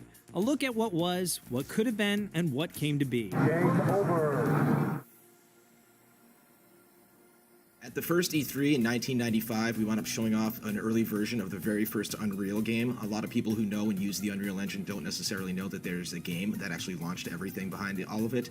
And I remember being there with Mark Rain, and he yells out, "Miyamoto's checking out Unreal." Shigeru Miyamoto, my hero, like my idol, who's made so many games that have just fascinated me throughout my entire life from my childhood. And I remember going over there and shaking and giving him a demo of the game and trying to show him why this game is unique, you know, with weapons that can charge up and players that can dodge and alternate fires and enemy AI that can track you down no matter where you were. And he was very stoic, you know, but I hope that I impressed him. And yeah, I was still shaking for like an hour after that. First E3, wow. 1995. $299, what a moment. You know what I mean? Killed the Saturn in its tracks. And so that's where I want to start. 1995, mid-90s, we're talking about video game consoles. Yeah. Golden Boy, we'll start with you. Were Yeah. you a Sega kid or a Nintendo kid? Oh, yeah, I was a Sega kid. Sega I was kids, a Sega kid, dude. kids Sega right, kid, son. baby. Sorry. So here's the thing. My mother bought a Super Nintendo for my brother. Sure. But she was like, well, I can't have them sharing it because we're just going to argue and Yep, fight you're the in a whole fight, time. yeah, yeah. So then, you know, she ended up telling my father, hey, you got to go get him a Sega Genesis. She took the credit for it, by the way. Boss mom. Shout out to you, Ma. And then, I had the Sega Genesis. But the only game I had for like the longest time was Sonic Pinball or Spinball. Spinball. So yeah. And that was like one of my favorite Sonic games. Oh, very nice. Yeah. I was a Sega Master System kid. I was walking through the store, saw the Ghostbusters game, said I want that, and my mom did no research, and she got me what I wanted. Yeah. But then I was a Sega kid, ride or die the rest of the way through the Saturn. I bought a Saturn. I had a Saturn too. Clockwork Knight, by the way, one of the most underrated platformer games ever. Clockwork Knight, so good. Jackie, I feel like I don't need to ask. You want to know what's funny? So actually, the first console we ever got was a Super Nintendo, and it is one of the most vivid memories of my life, actually. I remember my dad came in with the box, and my brother and I were chasing after him. We're like, what is this? What is this? And it was this little TV, like this big, and he was trying to get it all plugged in. My brother and I were sitting in front of this like gray screen, you know? Yeah. And then Super Mario World popped up, and my brother and I looked at each other, and we just screamed, you know? Oh, wow. And little did they know that they were gonna start a full-blown video game obsession after that. But I messed with Sega, okay? I would go to my neighbors and we would play NBA Jam. We'd be like, he's on fire! Oh my gosh, I loved it. And actually, my brother and I got a Dreamcast as well, but we were mainly a Nintendo family. Well, yeah, the only reason I said I think I know is because you have an SNES game in front of you. Actually, I did bring Chrono Trigger. I thought we were gonna be talking about our favorite games from the 90s, and obviously, like, this one, it's near and dear to my heart. My brother and I played it repeatedly. Sure. And Robo's theme was my ringtone for probably 10 years. And then I got an iPhone and I was like, wait, you can't make a ringtone for these? Or can you? And I just haven't figured that out. But anyway, this story just always resonated with me so much. I was a weirdo. I played like Secret of Mana and Terra Nigma and Illusion of Gaia. Normal. But those were like heavy, dark stories for 7- and 8-year-olds to be taken in. So my brother and I are like, we went into the Incan ruins and we found this corpse, and it was like, please tell my family that I shouldn't have gone out searching for treasure, and I abandoned them. And my brother and I are like crying, but I do think that these games made me the person that I am today and made my brother the person that he was. I'm sorry, I don't mean to get emotional, but I think we can all say that games have had a profound effect on our life. And 100%. these games from the 90s, don't sleep on them, people. Don't sleep on them. Man, they got really, really amazing content. So can I see the box? Of course, I know. I'm like, I don't think I've ever. Yeah, do you want to put on white gloves before you handle it? I feel like I should. I mean, like, I've never actually held a Chrono Trigger box. I know. I saw one in Tokyo in Akihabara. I walked around for a little bit and I saw one there, and I asked the guy if I can grab it. He looked at me, said I was crazy, and then I left being, in tears. But this is like a piece of history. Yeah. This is super cool. Greg, you can hold it too. I know this is, you're setting me up for like when that guy shows the Woodstock ticket and tears it in half by accident. I'm not touching that. I'm not ending up on live stream fails. Oh my God, I love it. But I feel like you can just feel the energy like coming off of the game. And it was one of the greatest RPGs I know, ever. seriously. Till this day, is still one of the greatest RPGs. Like top 5, I think. Oh, easily in my top 5. What's in your top 5, y'all? I want to say real quick that, and this is a reformed Sega kid speaking, that like video games made me who I am today. Obviously, it's my entire life, my entire career, my entire passion. Yeah. But like, I always look so longingly at people who were Nintendo kids. Because you have, like, because I feel like I feel like you guys had a different education. And that's not to say Sega didn't, but like, I was a dumb kid. No one else liked video games as much as I did. So I was like just playing licensed stuff all the time. Which got me like Castle of Illusion, Mickey Mouse Castle of Illusion, which was great. But it was also like the Jurassic Park game and all these other Independence Streets of Rage, baby. Dude, I love Streets of Rage. Me and Mike Boylan, I remember that on Genesis sitting there. I remember having the blood in Mortal Kombat, being super stoked. Battletoads versus Double Dragon, Sega Genesis. That game was freaking impossible. But oh man, and Lion King, by the way. Big shout out to my buddy Sancho West, who just finished Lion King recently on stream. Sancho West is my buddy. Oh, okay. Well, he's actually my friend, but he's like a this is what happens when I can't sit between them. Darn it, Sancho! I believed in you. I won. It's all me. I won. Ladies and gentlemen, of course, what are your favorite 90s games? Let us know with the hashtag E3 2021 so we can get you up on screen. But still to come here on the E3 stage, we've got our indie showcase, Capcom, and so much more. The party's just getting started, so don't go anywhere.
篝火营地是中国领先的游戏媒体，创立于2018年，致力于为全世界的中文游戏玩家提供专业、精准、迅速的资讯情报。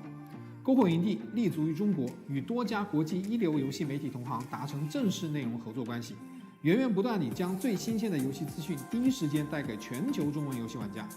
自成立以来，篝火营地在全网的内容浏览量已经超过5亿，服务了数百万的读者和玩家。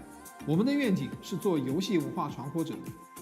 您可以在全球各大手机应用市场下载篝火营地 APP， 或者访问3w.gamebonfire.com 来加入游戏传播者的行列。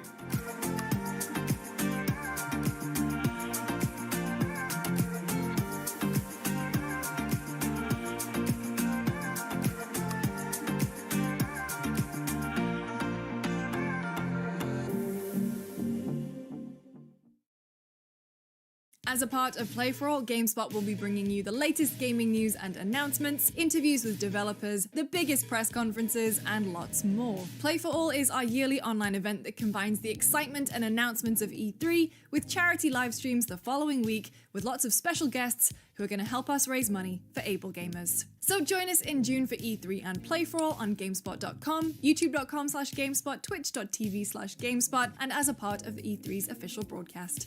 See you then.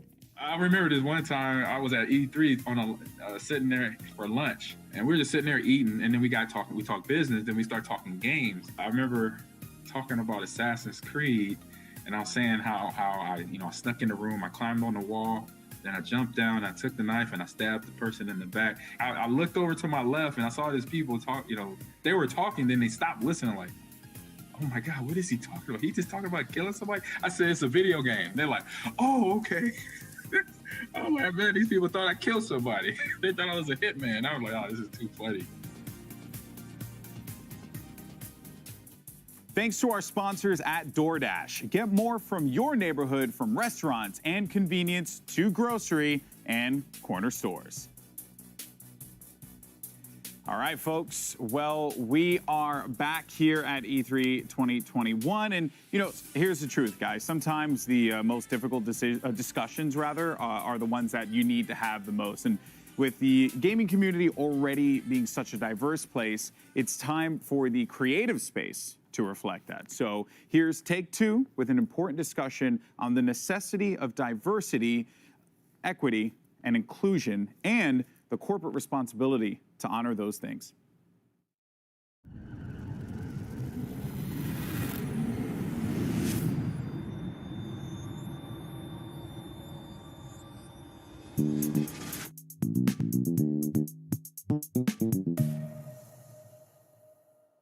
Hello, I'm Alan Lewis, Vice President of Corporate Communications and Public Affairs for Take-Two Interactive. Thank you for joining us today and welcome to Virtual E3 2021. Take-Two, like many organizations, is deeply committed to and actively involved in numerous initiatives to enhance diversity, equity, and inclusion within our society and industry. Affecting meaningful, sustainable change is a continuous process, and there is no one solution that can achieve that goal. We believe that to enact change, especially for those in underserved and underrepresented communities, there needs to be a continuum of activism and engagement with educational programs serving as its core foundation. Beginning with children in elementary school, we have the ability to light a spark of creativity, intellectual curiosity, and wonder that can last a lifetime. Continuing through middle and high school, we can support and nurture students during their formative years and increase the depth of their skills that can provide a pathway to attending one of the 400 plus colleges and universities within the United States that offer degrees in game design. Providing opportunities to attend these academic institutions, including need-based financial support, is also a critical component to helping end generational cycles of inequality. And while pursuing their creative and technical degrees, students can learn firsthand from industry leaders that share their experience, acumen, and passion through one-on-one mentoring and internships at our organization. Together, if our industry can execute this continuum, we will have invested meaningfully in the lives of the youth from these communities for more than a decade before they begin their professional journey. Diversity and inclusion make us a better industry for today and most importantly, for tomorrow. It allows us to make better entertainment experiences that are authentic, culturally relevant, and reflective of the audiences that enjoy them. Today, we have brought together a few of our important partners who will share their organization's mission and role in this endeavor, as well as their insights on how we as an industry can continue to take these important steps together for the future. We hope that you find their work as inspiring as we do. It is now my pleasure to turn things over to my colleague, Tony Lagans, Director of Diversity and Inclusion for 2K, who will be the moderator for today's discussion. Thanks, Alan. It's my pleasure to be your moderator for today's session. Before we begin, I'd like to introduce my esteemed panelists today. We're going to start off with Jim Huntley. Jim Huntley is currently the professor and head of marketing at USC. Jim is a faculty advisor, and he's an executive producer for USC Games Expo and a co-founding partner of PackU Gaming. Next, we have Susanna Pollock. Susanna is the president of Games for Change, which is a nonprofit that empowers game creators and social innovators to drive real-world impact through games and immersive media. Next to Susanna, we have Gordon Bellamy. Gordon is a professor of practice of cinematographic arts at USC. He is also the head of USC Bridge Incubator, which is a program that helps to cultivate the next generation of leaders in the video game industry. And last, next to Gordon, we have Layla Shabir. Layla is the founder of Girls Make Games, which offers a series of summer camps, workshops, and game jams designed to inspire the next generation of designers, creators, and engineers. Welcome to all of you, great panelists, and thank you so much for joining our important discussion today. Now, I'd like to dive right in here, and Jim, I'm going to start with you. In Alan's opening, he mentioned something that was so important, and it was really just talking about the increasing role that diversity, equity, and inclusion it is playing in the video game industry today. So before we get into the big concepts that we're talking about here, let's just break some things down for our viewers. Jim, can you help us understand and talk about equity and diversity and why it's so important in the conversation about the video game industry today? Absolutely. Equity and diversity has been a challenge for the gaming industry since its inception. It hasn't really changed very, very much over time. But I think the biggest change that people are seeing in the last 2 to 3 years are the lack of it in the modern era and the rationale that there's no excuse behind not having better equity and diversity in the industry from here on out. So what I like about working with companies like Take-Two and some other companies that have reached out to me about an initiative we started called the Gerald A. Lawson Endowment Fund is that companies are now looking to invest in getting more diversity in their ranks and getting more stories told from different points of view. I appreciate that. That's great conversation there. So let's talk about just kind of the inequities and why is it so important to have these conversations, talk about that whole aspect and just getting people in the right mindset to understand what's available for them as majors in this industry. Jim, talk to us a little bit about that. Absolutely. So a lot of what we've been focusing on from a USC Games perspective is making sure that students of color, Black and Indigenous students in particular, because they have the least amount of representation within our industry out of all the various demographic groups. We've been focusing on scholarships, but the challenge that we have, and I think the challenge that society and the industry has, is it starts earlier than that. There's a phrase from, I can't remember who to attribute to, but there's a phrase that he used that I remember saying, the inequities of our past pay dividends into the future. And that sticks with me because the reality is if you don't have a great opportunity or access to computer science labs and specialized education in grade school and high school and junior high school, the odds of you having a great portfolio piece when it comes time to apply to a program like ours puts you at a deficit. And if that deficit keeps rolling on into the future, generation after generation, the gap between the ability to get into some of these slots in game design and not being able to get them gets wider and wider. So we need to do a better job as a society, and we are willing to do our part and help work with companies like Take-Two to lead the vanguard on how do we get students some opportunity from grade school? Like how do we make sure they can see this as an option? Because when I, as a Black man, get in front of a small group of, grade school students and I say I work in the video game industry, you can see the eyes just their minds explode because they've never seen anyone like me and the videos they see on YouTube or other visitors to their classes and to their seminars. So it's important to show that we have a presence here, but it's also important to make sure that the students who look like us, who are 20 years, 30 years, 40 years behind us, also have the opportunities that we didn't in some cases to get a job in this industry. Yes, thank you so much for your insights. So important there. Susanna, that really kind of speaks to a lot of the great work that you're doing in helping to reach this underserved community. Can you talk about the work that Games for Change is doing? Sure. So, our mission, as you said earlier, is to empower game designers and social innovators, right? To use games for social change. And we see our work with younger people as really inspiring the next generation, right? And so just what Jim was saying, like we're going as young as sixth grade, sometimes fifth grade, but trying to give young people, and mostly in Title I schools, so those are schools that qualify for free lunches, which often are representing the underserved communities, an opportunity to dive in deeply into this gaming industry, this experience they all love to do, and help them become creators of this content, not just consumers. And we've been finding that it's a program that we've been running called the Games for Change Student Challenge. We've been running it for the past 6 years. We've reached over 30,000 young people in middle and high school. And we not only give them an opportunity to learn how to make games, but we also combine that with civic engagement. So they have to think about how games can help make their communities better. So right from the start, we want to empower them to think about this really important medium, not only as something they love to do, but they actually can make. They're learning important 21st century and STEM skills that can help them regardless of what career path. But what we really hope to see happen is that they see a future for themselves and they see an opportunity, a pathway for them.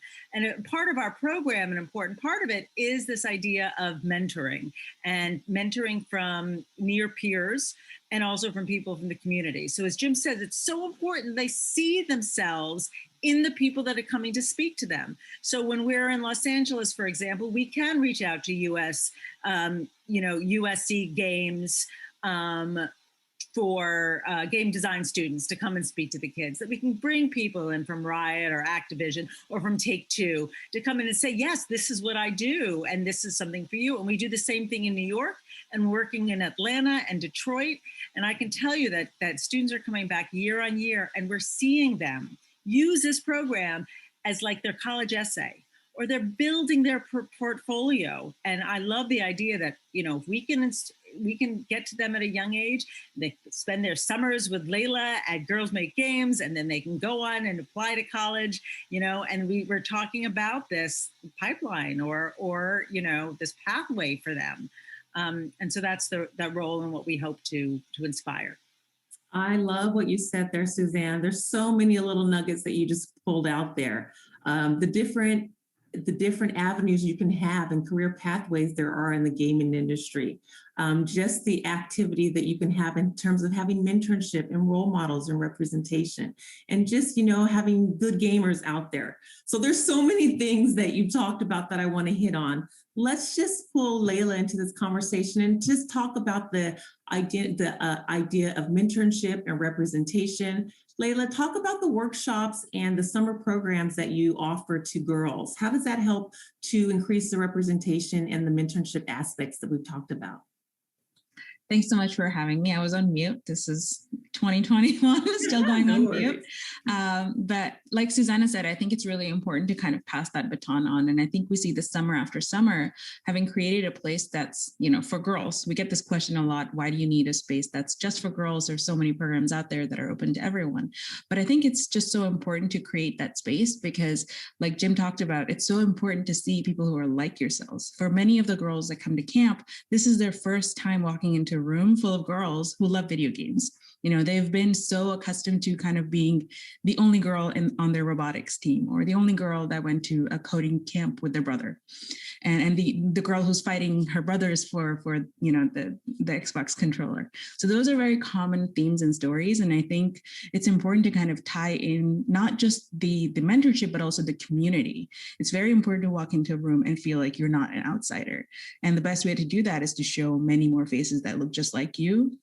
It's really validating to walk away, not just with the technical skills, but to feel like these are people that I'm going to, you know, kind of encounter in 10, 15 years, and we'll be like professionals, because right now we're just kids making games, but we'll be professionals in a few years. And 7 years out for Girls Make Games, we're finally starting to see, you know, these girls kind of make plans together to go to college. And this year, I would say, like, the first time we got in like dozens of emails from families saying, you know, my daughter is now thinking of college, and how do we get this portfolio going?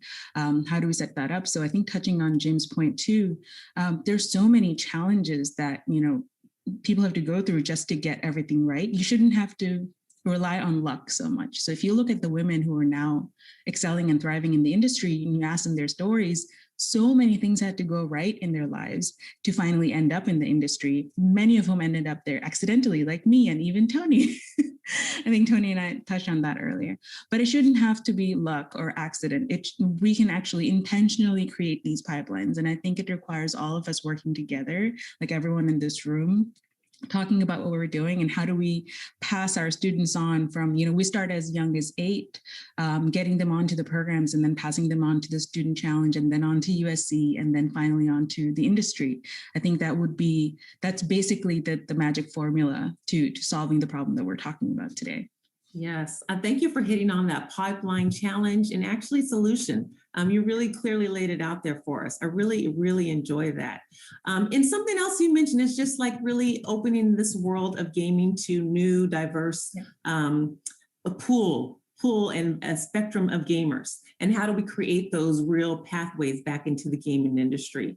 Gordon, you've done a lot of work in just helping to create value where value was not seen in places in the gaming industry, specifically for the gay gaming professionals. Can you talk about how the representation and widening the spectrum of what gaming professional looks like and how your company and your role really accomplishes that? Sure. So we have a mission which is focused on education, employment, expertise, and entrepreneurship. And the reason why is because alongside diversity and equity inclusion, there's a new word that's come up a lot, which is belonging, right? A feeling of belonging, of being default. And I know that people in their uniqueness do a lot of mental, socioeconomic, and sometimes social gymnastics before they get to be as good as they are, before they get a chance to participate in this panel or participate in our industry by and large. And I think the work that we all share is trying to disrupt some of those mental gymnastics, socioeconomic gymnastics, social gymnastics that young women, people of color, indigenous people, neurodiverse people need to do in order to be as great as they are, you know, to belong, you know, in the space. And sort of hearing, you know, what Layla's speaking to of a cohort, right, that treats each other as default, and where are we going to go now together collectively? The program, you know, Jim's putting in place, right, with the endowment honoring Lawson, where there's going to be cohorts of Black and Indigenous people, right, growing together. And the work that Susanna, you've been doing since before it was cool, okay? You were changing games, you know, making that dollar out of 15 cents before all of us. All of that work, you know, and with the support of corporations like Take-Two, right, is enabling us to move a generation forward. Specifically with GGP, we have a scholars program in partnership with Take-Two. Some go to USC, many go on to participate in Games for Change, and many have been girls who made games. And that's where we find ourselves intersecting, is at that college point of how do we take them towards professionalization? And then we hope to carry them through into employment into being experts, right? Because that's the real challenge when you're trying to discover people. You don't want just to be entering. You want experts, right? And if things are going to really change, like this discussion, you need owners, right? Layla, owner. Susanna, owner. Jim, owner. All of you, owners of facets of your business, right? That is where we become the batter, not the frosting, right? Where the change is, more than we can count, 2%, 3%, 1%. We aren't even the ones counting, right? We're still being counted, right? Until you're doing the counting, nothing has changed, right? I don't need to ask how many young ladies are in Girls Make Games. You're like, all of them, right? What is the gender balance of Games for Change? All of it, right? These sort of systemic changes, that is the work I think we all share. I think it's why we all made time today, right? I've been to every E3. I was a booth boy when I started, and I'm still here, right? 25, 26 years later. Haven't missed one yet. So I hope that someone out there sees this and begins their path, right? And this is additive, that's why we're all here. I appreciate that. Yes, exactly what you're saying. There's so much more that all of us can be doing. The accountability piece is really very important, Gordon. Thank you for bringing that up. I just want to lay this out there to all our panelists. What can corporations do to really set themselves up for success in the near future and grabbing this new talent, this talent out there that we need to capture to help us build better, more relevant, engaging video games? What can corporations do? So I was thinking about this in particular as Gordon was talking about the scholarships that he puts forward. So having organizations, companies like Take-Two have to be visible to young people, not just because they're buying, they're downloading the games off of Xbox or PlayStation, but because they're there in front from the beginning. And so Take-Two has been part of our challenge since the beginning, offering scholarships to our grand prize winners. And I can tell you that that's a motivator for kids to participate, not just because there's a scholarship at the end, but it's because Take-Two is part of it. Like, it made us cool. Right. And I think it's that relationship at that young of an age that makes a connection for people. Is like, yeah, they want to hear what I have to say. Right. Like, they're here because this program exists and because I'm interested in doing it. And I think that kind of relationship with these kids, whether they're mentoring and coming into a classroom, they're volunteering at a game jam or judging games at the end of the competition, they're involved. And I think that it really has an impact on young kids' lives. Yes, I love that. I just want to add to what Suzanne's saying. I think that, and something that, we're talking about Take-Two, and thank you for having us, is making the success of Black people, of women, of queer people, of Indigenous people, neurodiverse people, a business goal. Plain and simple. The same way that the consumption, right, of content, right, get some downloadable skins, buy some NBA 2K, right, that's a business goal around which the business is aligned.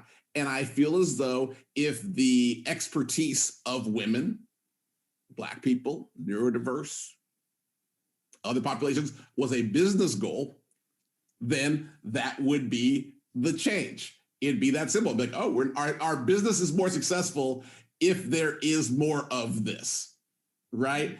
And that's about people being of value versus just being valuable, which are two different things. There's lots of exceptional people, right, who are of value in spite of their circumstances. They're valuable, right? There's a difference between saying you're of value and that's a business goal in itself. And I think that's the real change, because it used to be, just real talk, it used to be about exceptionalism, right? And be like, oh, you're able to thrive under this duress, right? Isn't that cool? Versus, right, you are actually who we are, so we are going to cultivate you. That's who we are year round. That's what we look like, what we sound like, right? who we are, right? And so as the lever moves more towards that, right? The same way, like I have biases. I attended Harvard College, so I'm of value, right? There's value in that, right? I'm treated that way in some circles. If the same lens was put onto women, onto brown people, black people, queer people, then there'd be no, as the kids say, no cap on the change that could take place. Right. Right. And that just speaks to being deliberate with our diversity, inclusion, equity practices. Corporations really have to take that accountability and, like you said, do what's right in that spectrum, in that conversation, looking at value from different sources and kind of recalibrating our minds to that. But like you guys have said, it takes time. It takes starting earlier in the pipeline. I love that you just call that out. What other things can corporations do that are just different than what we've been doing in the past, perhaps? What would you recommend? I would even add to what Gordon just said. The looking at this challenge as a business challenge is key. That's what between the inspiration of the social justice marches from last summer and really talking to our chair, Danny Bilson, who said that, hey, if you were going to tackle this issue, this giant generational issue as a business problem, what would you do? And that flipped the light switch on for me. Well, of course, like any business problem, what are my challenges? I've got gaps in my supply chain, if you will. So how do I fill those gaps in my supply chain? And really working your way backwards in a way where you're putting objectives, strategies, and tactics in place to achieve those goals from a business perspective. You're going to see outcome when it's not just, hey, here's a check and good luck with charity X. It's going to be more of, okay, here's a check. This is what we're hoping to see. Let's measure along the way and see if we're seeing progress on that. And it's the measurement of progress and adjusting in real time based on the data that you're getting back. That's where you're going to that's where you're going to see the gap start to close in a meaningful way and be able to point out to other people in the industry, like, hey, this is what we can all do together. What if we scale this effort up and really had an impact on society as a whole? That mindset is really going to be what changes the game. So I like to think about it as like a pie. You know, when we think about from a corporate strategy, we always think about there's a piece of the pie and everyone gets a little piece of the pie. But I think the way we have to approach this is really the pie is not a fixed size. I think by including more people, the pie gets bigger. So it's not a fixed size that we're trying to all get a piece of, but by including more people, you know, in the industry, by becoming creators of this medium, we actually expand the medium, expand it beyond just entertainment. And I think that speaks really heavily to me as a problem solver. Is like when I look at video games, it's such an underutilized tool for social change. And I think like that I can see Susanna kind of has been on the forefront of that. And coming in as an outsider to the games industry, I was just kind of blown away that, oh my God, you can do so much. Like 9 out of 10 kids play video games. You know, not 9 out of 10 boys, 9 out of 10 kids. We're talking about literally changing perceptions and inspiring and educating generation after generation. And yet that power rests in the hand of like a select few. And I think when you think about it, not just from a corporate responsibility, but as a social responsibility, like what are we putting out there for our kids to consume? I think we need to bring in pretty much everyone, anyone and everyone who's interested in building a future together in that. So between the pie and the corporate responsibility, I feel like there's a lot that gets lost. Like I think there's a big dichotomy between these are people that are doing good and these are people that are self-serving, but it doesn't work like that. We have to work together and everyone does kind of go between what's good for me and what's good for everyone, you know, so. Thank you for bringing that concept up, Layla. The codependency. We are all community members in this pipeline, and we have to be active, deliberate in our processes, in our systems, how we tackle this problem. Before we end this conversation, there's tons of questions that we have that we want to ask you. So I'm going to pause right now and give our esteemed questionnaires a chance to ask their questions that are top of mind related to our conversation today. So we're going to start it off with some questions from our other video game industry experts here. We've got Carrie, she's an executive producer from Private Division. We also have Vanetta, who's a director of talent acquisition with Take-Two. and Nir, he's the head of mobile for Take-Two. So go ahead and fire it away. Awesome. Thank you, Tony.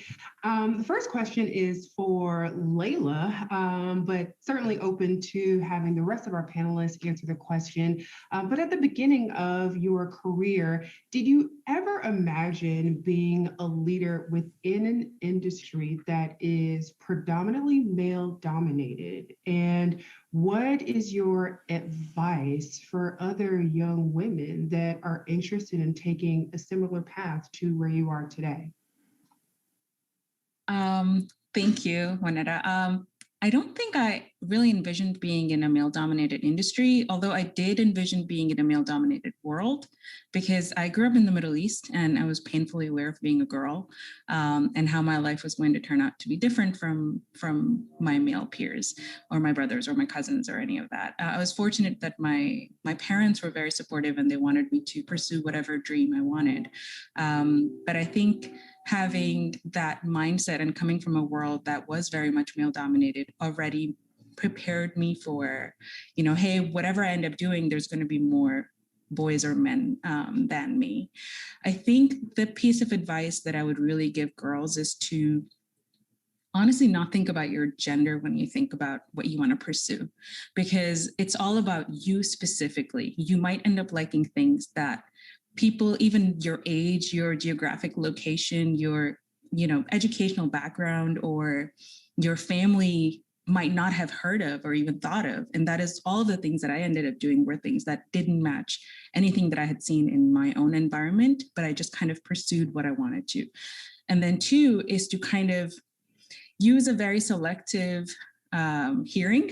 I think you have to kind of develop selective hearing, listen to the people that care about you, that love you, and encourage you in being more of who you are, and diminish the voices of people who say you can't do things because it's never been done, or that's not how it is, or that's not how the world works.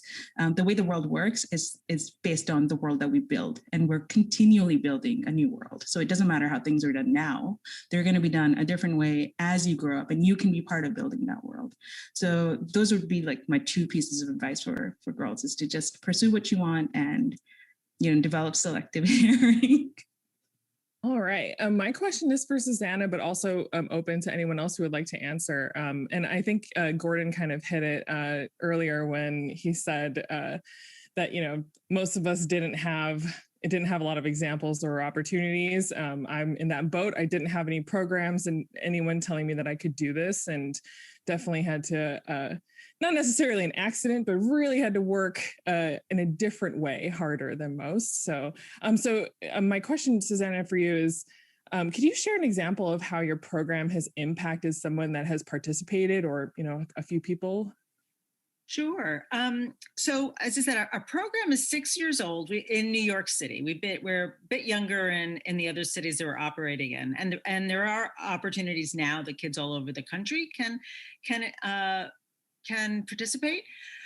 But we saw in New York a very particularly strong cohort. We're actually in over 125 schools right now in New York City, and there are some rock star teachers that have encouraged their kids to participate, their participants, year on year and year.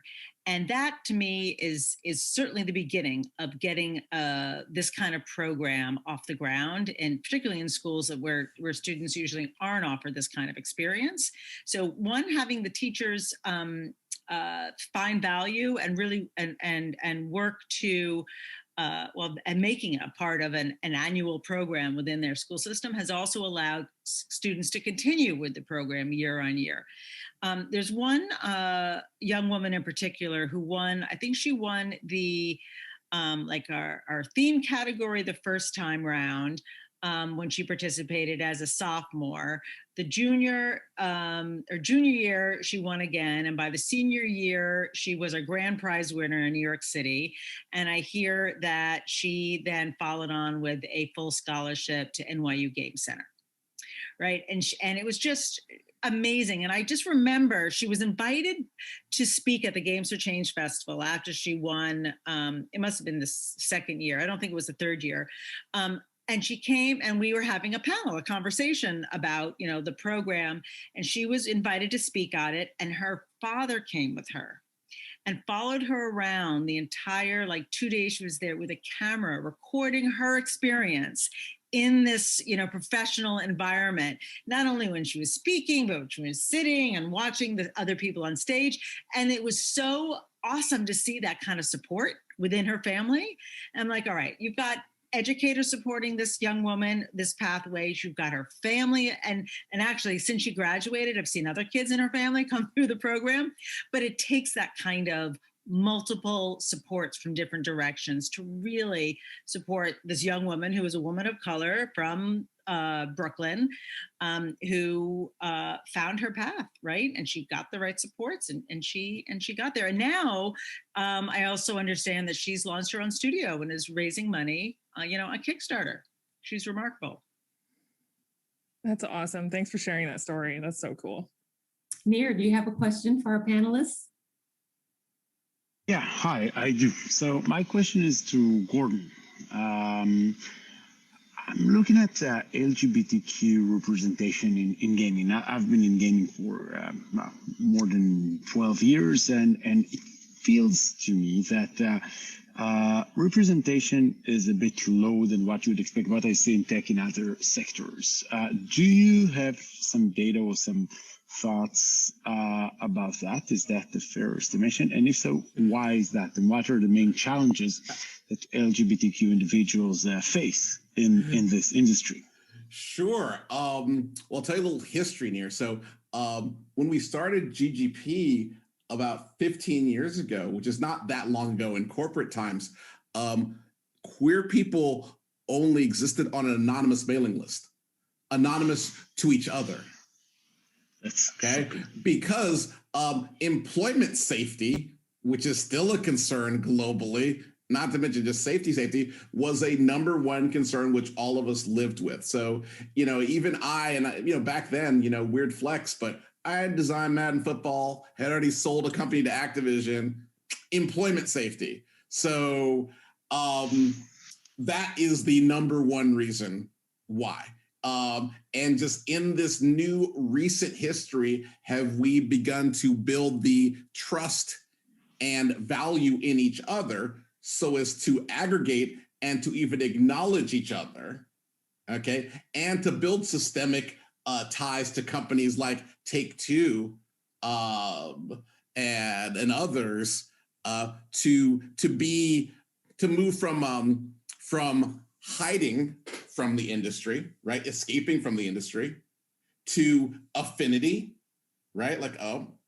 To employee resource groups and corporate leaders like Tony existing, right? And we're moving closer to being a business resource. And so in other technology areas, that path is further along, where it is like to say in the batter, that the queer identity is of value, and there's customers, there's of course creators, there's of course business leaders and owners, you know, of all walks. And in the optimum business, you would cultivate, you know, all types of people. As a game craft, we are still in generation one. You even asking this question here, you are a wild pioneer. You are the out there with your machete chopping down bamboo to even ask this question, which presumes that LGBT people would be employed, okay, and then in communication with each other, right? In communication with each other across different companies, and in any sort of ongoing concern. So, welcome. Thank you for asking. For those of you at home, we have a Discord and a Facebook that you can all join and participate at any time, or you can reach out to me directly on Twitter, Gordon Bellamy. Wherever you may be on or off your path as an LGBTQIA person or an ally, right? Because I think that's something we've all discovered. And I think whatever population you are part of, whether it be across gender or race or expression identity, is that you don't have to be a member to care, okay? You don't gotta be a member to say this is an important issue. And in fact, a lot of the work that we do at a corporate level is saying, hey, you don't have to do all the work, right? You don't have to push the rock that's sitting on you, We're going to help you push that rock. That's on you. It's not on me, but I can help push, right? Because I can see it. It's on you. And so asking these questions, corporate support, time, right? 3 T's, time, talent, and treasure, will move this discussion forward. I hope that answers your question there, but otherwise just get at me. I can, tell you more. And anyone out there who's watching, we can tell you more in greater detail. Gordon, I know your company has some things going on in the few months. Oh, Can you sure. talk about some of the activities you guys have? Sure.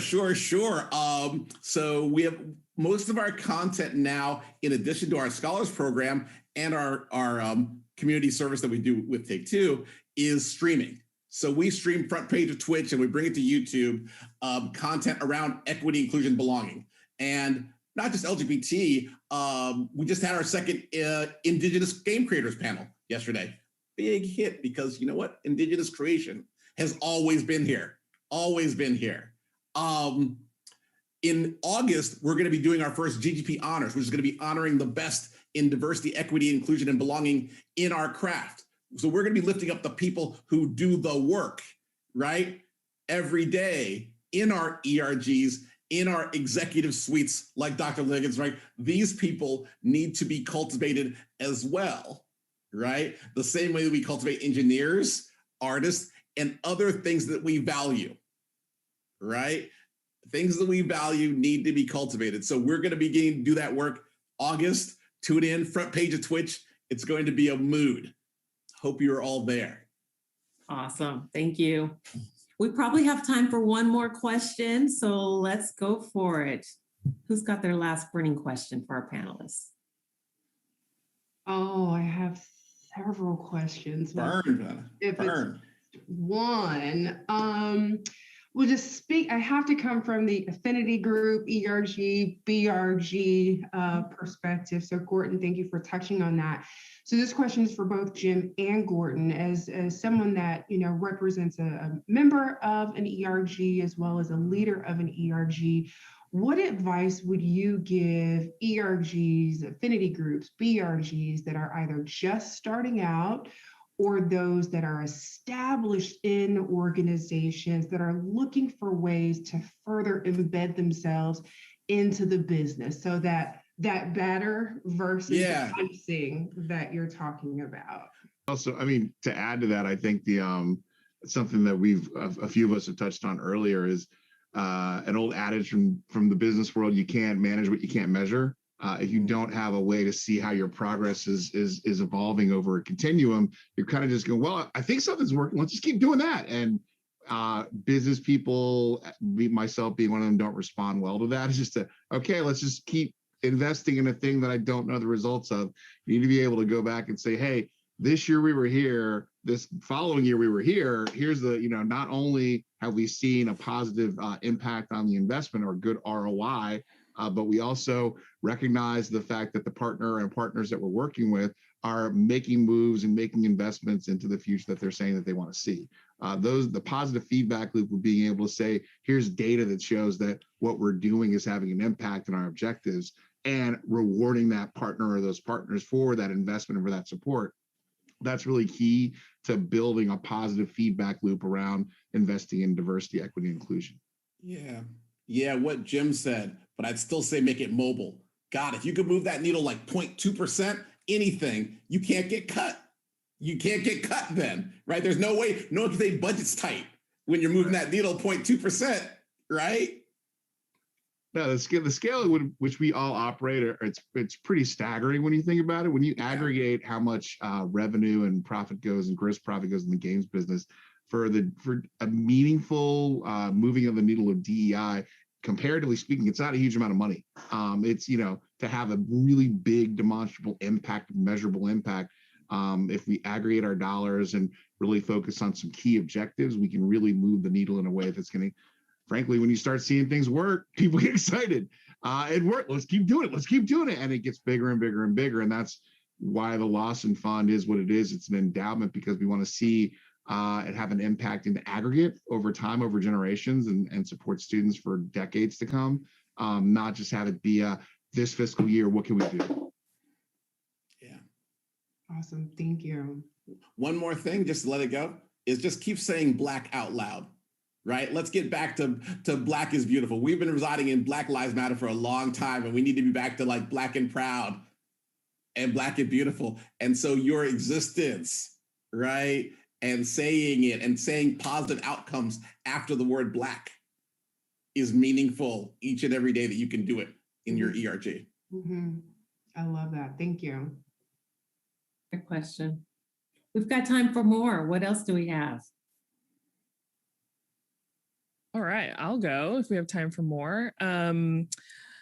Layla, how have you been able to actually connect with the people in the community to bring awareness for your programs? Like, how do you actually gather people, to participate, and especially like in the very beginning?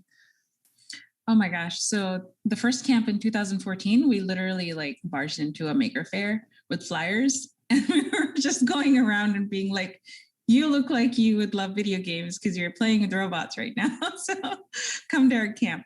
But I think it's pretty much primarily been word of mouth originally, but then when we ended up partnering with the game studios and game companies, that really helped elevate the program and the PR. I think Susanna touched on that. It's like it actually legitimized us and then kind of made us really cool. Like, hey, you can go make games at these game studios. You can actually make a game at Xbox, PlayStation, Nintendo, Take-Two. You can go into their offices, meet the developers, and make these games. And I think that cool factor has kind of really helped us out.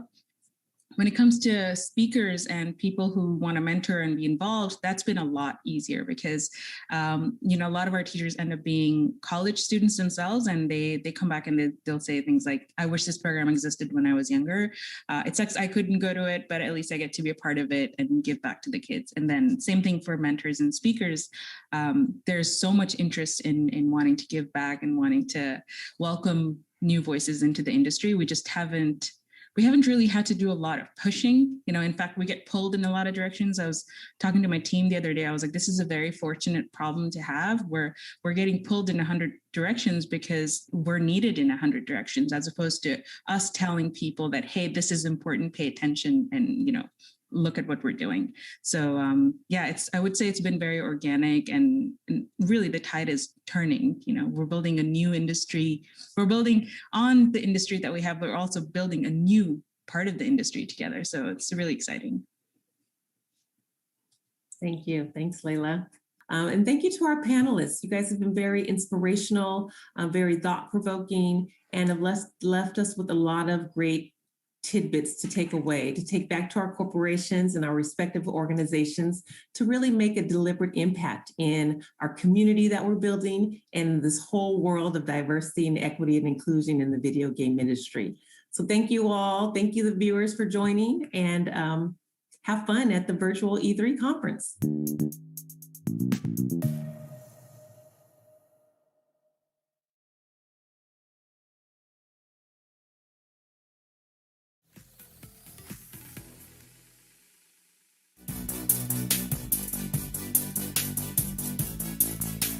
I think ever since Mega Man X, I've just loved the sort of 8-bit, 16-bit pixel art style. As an artist, I just kind of fell in love with that aesthetic. Number one, Mega Man X, favorite game of all time. Whenever somebody asks me the deserted on an island question, Mega Man X is the game. I would say Tomb Raider. Lara Croft is the reason why I started to become really adventurous in my own life and wanted to be as intelligent and curious and brave as her. Grand Theft Auto San Andreas. I feel like that was the first video game that I've ever played where I've seen so many Black people in one game and felt like, oh my gosh, my people. You got the Isley Brothers playing on the radio? Like, oh yes, this is where I need to be. Parappa the Rapper on PlayStation. Man, bring that back, PlayStation. Parappa got more bars than half the industry right now. So I recommend that you all go check it out because it's one of my favorites. I think it might be Apex Legends. And I know, the thing you're most excited about is the thing that you've just done. But truly, I have been waiting my entire life to play a character like Valk. And yeah, it's changed my life. My favorite game is, without question, absolutely League of Legends. It's been like a decade since release, and it's still just at the top of the charts, and it's where I go with all my friends and hang out. It's my go-to. That was the first female I actually ever seen play video games. It's my mother, and she loved 007. And we would all play, me, my brother, my mother, and my dad, and we would just go crazy in that game, have game nights and everything. Lion King, Sega, on Sega, because that will teach you about life right quick. That was hard.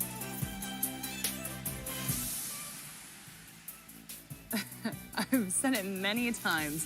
T-Pain should have his own segment. Every time he's on camera, I'm just like cracking up. Love him. Anyway, welcome back to E3 2021. Do not forget to check out e3expo.com/shop for your E3 2021 needs. Look like this. Don't you want to look like this, young man? You want to look just like me? You want to look like a schlub like me? I'm in a bomber jacket. Nobody likes me. Or do you want to be in an E3 bomber jacket and everybody likes him? All the kids want to look just like me anyway.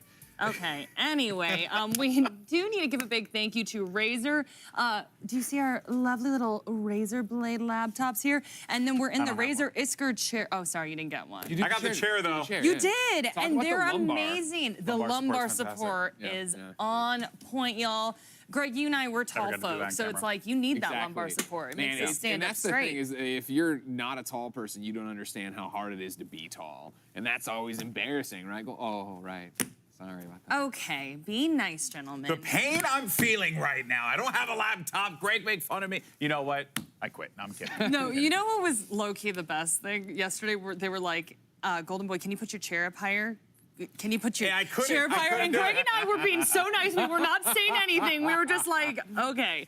Anyway, my producer's like, moving along, Jackie. So we did this great segment earlier where we were talking about 90s games and the impact that they had on us. And I kind of went off the rails and started talking about Chrono Trigger and Illusion of Gaia at length. But you both didn't really get a chance to talk about the games that have had a huge effect on you. So I wanted to hear both of y'all just be like, hey, this game changed my life. So you're in the hot seat first because you're right next to me. Hi. Yay. The easy answer for me would have been Halo. I will just give a mention. It was the game that brought me and my brother together. We were always, bickering brothers, right? It's just how it is with siblings. But both of us sitting down playing that campaign, it was great. But for myself personally, one of the games that had a profound impact on me was, funny enough, Final Fantasy VII. It was the first RPG that I had ever played, and it began this infatuation with RPGs. And there was a point in time, folks, where the PlayStation, I swear to God, just had nothing but RPG games. I feel like every other month there was like a new RPG coming out, but that just started this long-lasting love for that genre. And then there was the first game that I played that literally was just, was Batman on the NES. Wow. What a game. Super fun game. That first level as a child, let me tell you, not easy. But those games have always been so big for me. What about for you, Greg? Man, I think if you go back to the youth, there's so many things that put me on this path here, right? But I think for impactful games, the first thing that comes to mind is more modern. I think of Gone Home.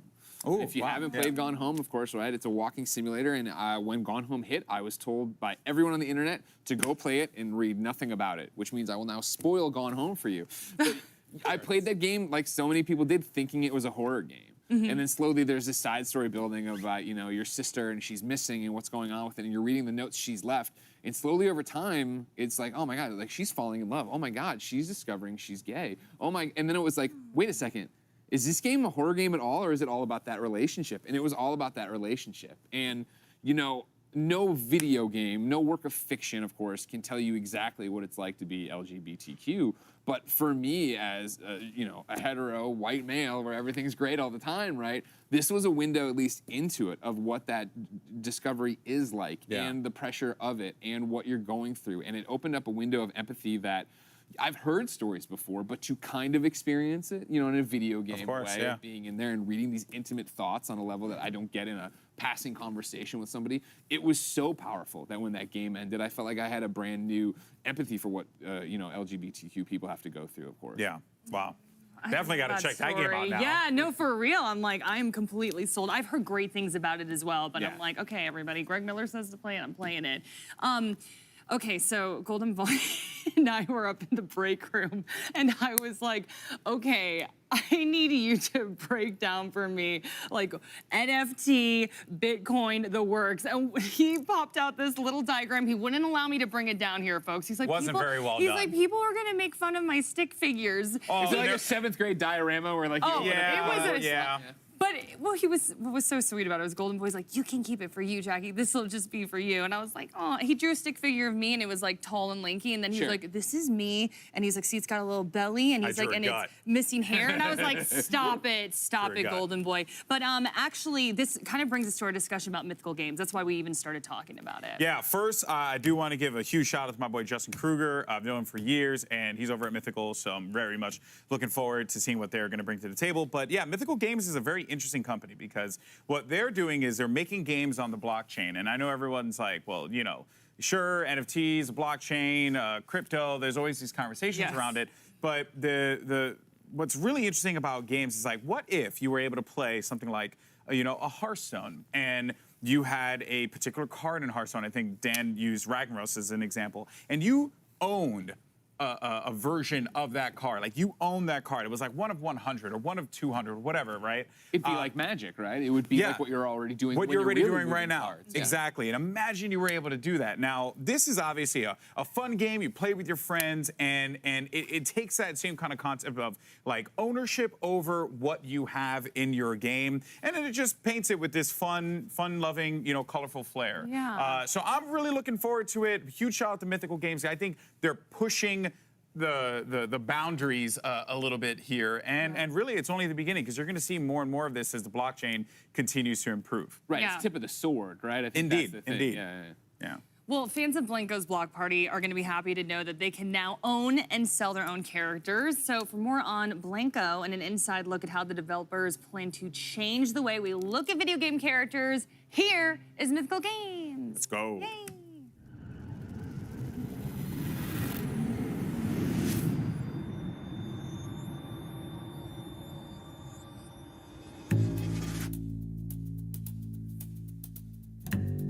Take one, ABC, common mark.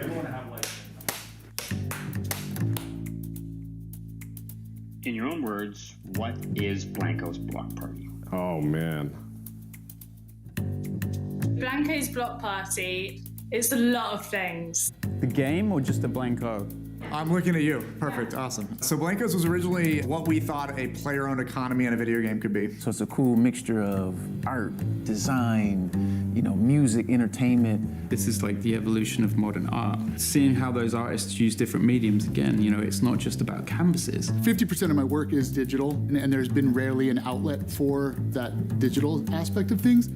What the gaming industry has really become is a lot about microtransactions and getting as much money out of the player as possible. What we're doing at Mythical with NFTs and blockchain really changes that script. By the end of this time next year, I'm going to have a whole row of Blancos. So. Play, earn, collect, sell. That's it. Sorry, I got lost. Can we start again?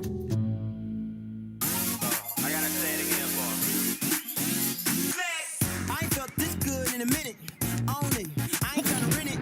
It feel like it's third down, so I'ma slip farm like Emmitt Smith. Yeah, I'm going in, baby. Yeah, I'm tryna win, baby. Yeah, you know the biz, baby. Yeah, you know the biz, baby. The way we win, it ain't fair. But ask, do I care? Yeah, that's right. On the left side, on the right side, put your hands way in the sky. On the right side, on the left side.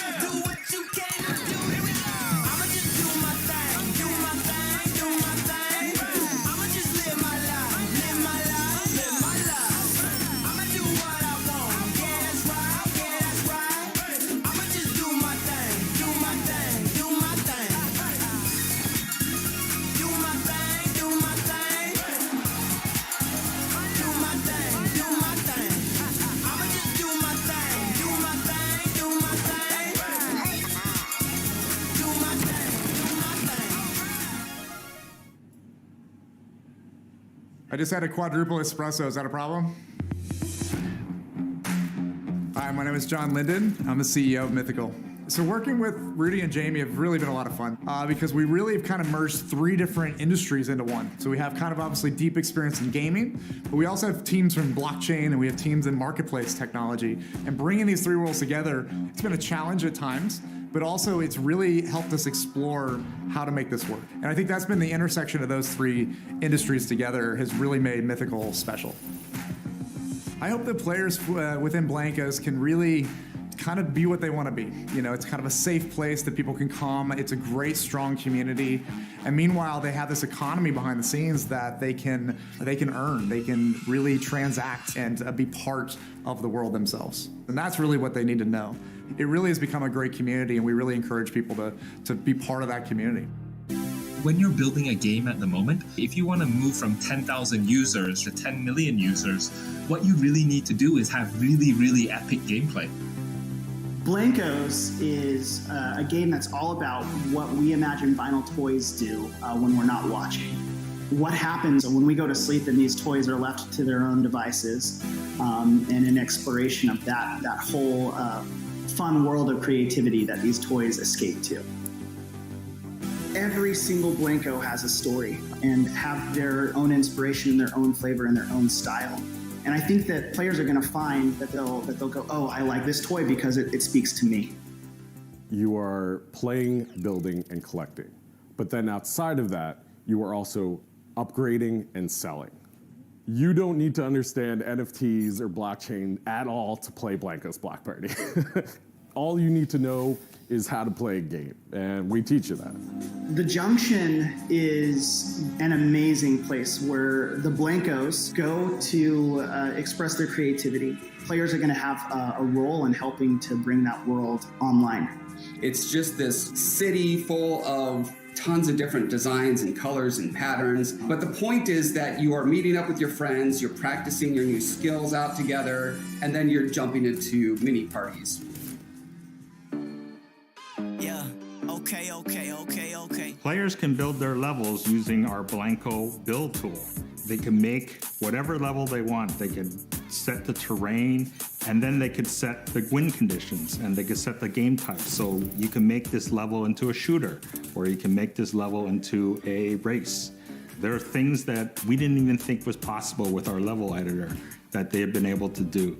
I've seen levels that recreate a particular science fiction movie that I might not be able to say. I wanted things that felt like beautiful pieces of art. We're just continually adding to this huge library of buildings and houses and vehicles and that kind of stuff.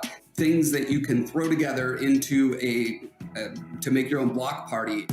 In the open beta, we've seen over 20,000 block parties. Once they're done playing it, there's a rating system, 1 through 5. So you can really get that feedback from the players. There's over 70,000 NFTs that have already been purchased in our open beta, and we've been seeing just tons and tons of people jump in. Now that NFTs are moving into the mainstream, the most important thing for games, for gaming studios that want to focus on NFTs is to really ensure that their gameplay, their player experience is on par or exceeds anything else in the mainstream market today. We're putting the fun in non-fungible tokens. That's what we're doing. It's going to be really exciting to see the game, the community grow over the next few months. What we're building here with NFTs and blockchain really changes that script, because then it's players that can actually benefit and profit off of all the money they spend. Part of my art exists in the fine art world, and in that world, I could create a painting and sell a painting, and then that painting goes off to a collector, and then I get paid once, right? And then I have no idea, no control over who gets the painting, no idea if 20 people sell it down the road for exponential amount of money. I never see a dime of that. I have no idea what to think. So one of the cool things about NFTs is that smart contract that's locked in, and you're able to just not only track who gets it, but share that profit forever. While one will collect for love, the other side that you want to collect from is also from a perspective of capital appreciation.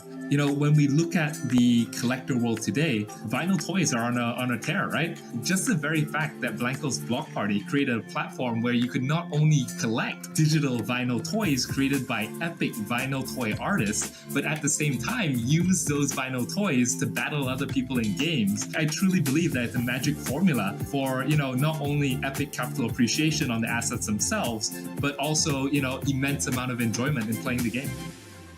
Today's gamers are used to having a lot of control over customizing the experience that they have. We've seen that in the trend of games coming out over the last 10 years. Players spend a lot of time online, they spend a lot of time in digital space. That's where they want to express themselves, through skins, through cosmetics, through the things that they buy through games. I think that's where, you know, Blankos really shines and what we can bring to the table, but also where I think NFTs play a huge role, right? Like, because it gives you a chance to really own the world around you, the universe that you're customizing, you're creating. You've got a greater stake in this thing now. Rudy Koch, SVP Business Development. Am I just supposed to say that? Just my name? Title? All right.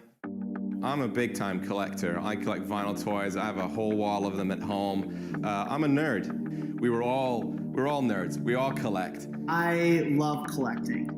I actually started my career in comic books. I collect sneakers.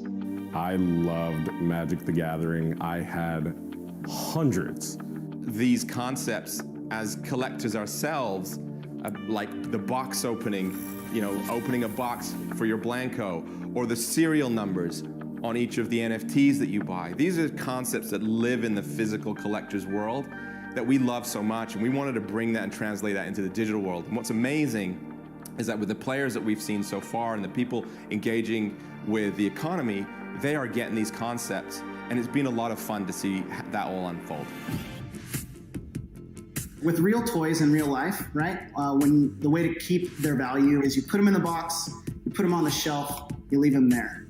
But with Blankos, as you play with them, they get better. You can customize them. You can make them the way that you want them to be, but also increase their rarity and increase their scarcity by playing with them. Our leveling up process, it's called Grade Up. It draws from real toy and collectible culture. It's kind of a neat turn on everything that you would think about collectibles. I'm looking to invest in and acquire assets from games that have the ability to move into the mainstream, games that have the ability to become AAA titles. There are mainly three that top my list. Again, Blanco's Block Party, Gods Unchained, as well as Axie Infinity. They've been able to integrate blockchain within their gaming mechanisms, really in the background, while rather than having it to be a requirement to be able to participate in the game and participate in the community. Get yours, yeah. Get the money, get the money. Ooh la la la la, throw it all on me, yeah. A really key focus for my team has been making sure that our marketplace is very accessible for really all players in the game. This is going to continue to develop as we add more functionality around cryptocurrencies, being able to use your crypto wallet. But the core focus of our product is making sure that the mainstream audience is able to enjoy the game and have a super simple experience. Historically, like if you're playing a game and you're trying to sell your items, the game developer doesn't support that, right? And Mythical Games takes the stance of we enable it and we facilitate it. Mythical's blockchain uses proof of authority for consensus, which basically is a much lower carbon footprint than proof of work. And we're planning to bridge to multiple chains. We're bridging to Ethereum, which is about to go to proof of stake, which is about 99.5% less energy. By using blockchain technology, you own your game assets, and then you can build another marketplace, you can build another interface, you can bring them into another game, different metaverses, and that's a new paradigm, and it's inevitable, and I think gamers are going to demand it. Traditionally, like when you're participating in a marketplace, you're relying on trust in the company to keep the database accurate. Where Mythical Games is using a blockchain where our smart contracts are publicly accessible. So you have confidence and trust that you're getting what you're buying and your true ownership and you have it forever. Because traditionally game companies can just say there are 1,000 of them, but who knows if there are 1,000, right? With Mythical Games, we have provable scarcity. And with provable scarcity, as an investor, a collector, or a gamer, that's really what you want. I've been drawing since I could hold a pen or a pencil. My granddad taught me how to do an engineer drawing when I was 4. You know, I've just fell in love with the idea of drawing and creating. It's just something that gives me a ton of joy. As I started to look around at art, it always really appealed to me, but I was always really appealed by graffiti art and the music that I listened to. To have a favorite, that's like asking me what my favorite child is. It's currently my daughter, by the way, if anyone was asking. So for me, it just evolved over time as I started to learn a bit more about street artists and see the evolution of street artists. See an artist go from kind of painting an illegal wall to having a gallery showing or something like that. Seeing how those artists use different mediums again, you know, it's not just about canvases, it's about sculpture. It's about taking these shapes and these 3D canvases and expressing their desires, their needs, whatever it is they're trying to say on a different canvas. We know where we sit now compared to 20 odd years ago when all these artists were still just street artists getting arrested for doing throw-ups on trains. And now, you know, a couple of $1 million at Sotheby's, I'm like, it's pretty cool. Where should our hands be? Just do this. Oh, okay. I'm super, super excited to talk to you guys about some of the artists that we're bringing into the game, some of the first collaborators, and I think it's appropriate to start with Michael Lau. Michael Lau is a legend in the space. He's definitely known as the godfather of vinyl toys. He has this really awesome quote, which is, all art are toys and all toys are art. And I think like that is perfect for Blankos. And so I think we're really excited to see his style come alive in our realm. 點解想合作？咁其實一路以嚟都好想自己啲 character 可以喐啦，好似可以做一啲 animation 啊或者 game。咁今次真係有機會同一個咁配合到 figure 個 game 合作，所以係好開心。Another artist and designer that, you know, we're super excited to talk about is Quix. And what I love about Quix is that, one, he's a graffiti artist, but two, he's super hip-hop culture. Love his designs, love the samurai. You know, he has this really iconic, like, Japanese mech warrior style. So, you know, I think we are all just excited to see that come alive in the Blankos universe. My artwork and the style of toys that I do now are pretty much rooted from the stuff that I've loved since I was a kid. I grew up in the 80s, so I was heavily influenced by a lot of Japanese robot shows. Texas history is like my Mickey Mouse. He represents Japanese robots, hip-hop, and graffiti, all rolled into one character. This brand that we're going to reveal now is near and dear to my heart. I'm actually wearing some sneakers that represent them. I will let my friend Nicole here tee it up. The Marathon Company, from a culture perspective, they've worked with some incredible folks, obviously led by Nipsey Hussle, you know, and we certainly want to honor his memory. Nip was someone before he passed who was already into technology. It's such an honor to be able to carry on his legacy in a sense and bring them into the world of Blankos. One Blanko can be so many different things. A Blanko can be a pattern, it can be a unicorn, it can be so many different characters. We work regularly with Kronk. His skill at being able to create characters, make you commit to those characters, they're believable. And then we have JPK, we have industry legends like James Groman, Nikki Davis, Sarah McPherson, Algran Chamako, Junko Mizuno, Hakutel, and Thomas Han. We're not just picking from one person's perspective, which really helps to kind of broaden those cultural references.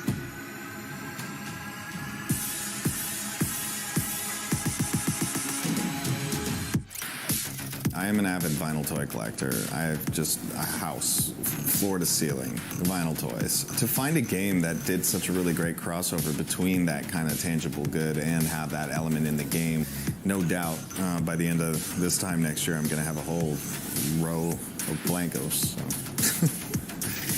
It's art in a 3D form.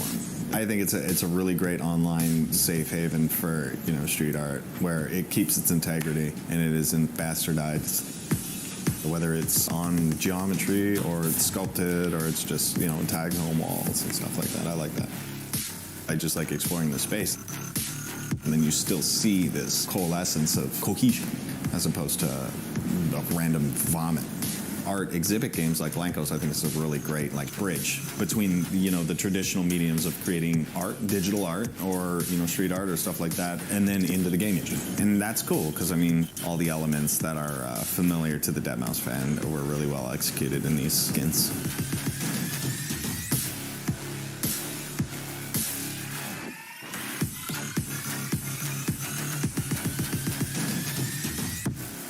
Anything else, weenies, in the back? So now that the video is coming to a close, download Blankos, blankos.com, bring your vinyl toys to life, build your own levels, buy all the designs from your favorite brands, artists, and designers, share it with all your friends so they download and play it together.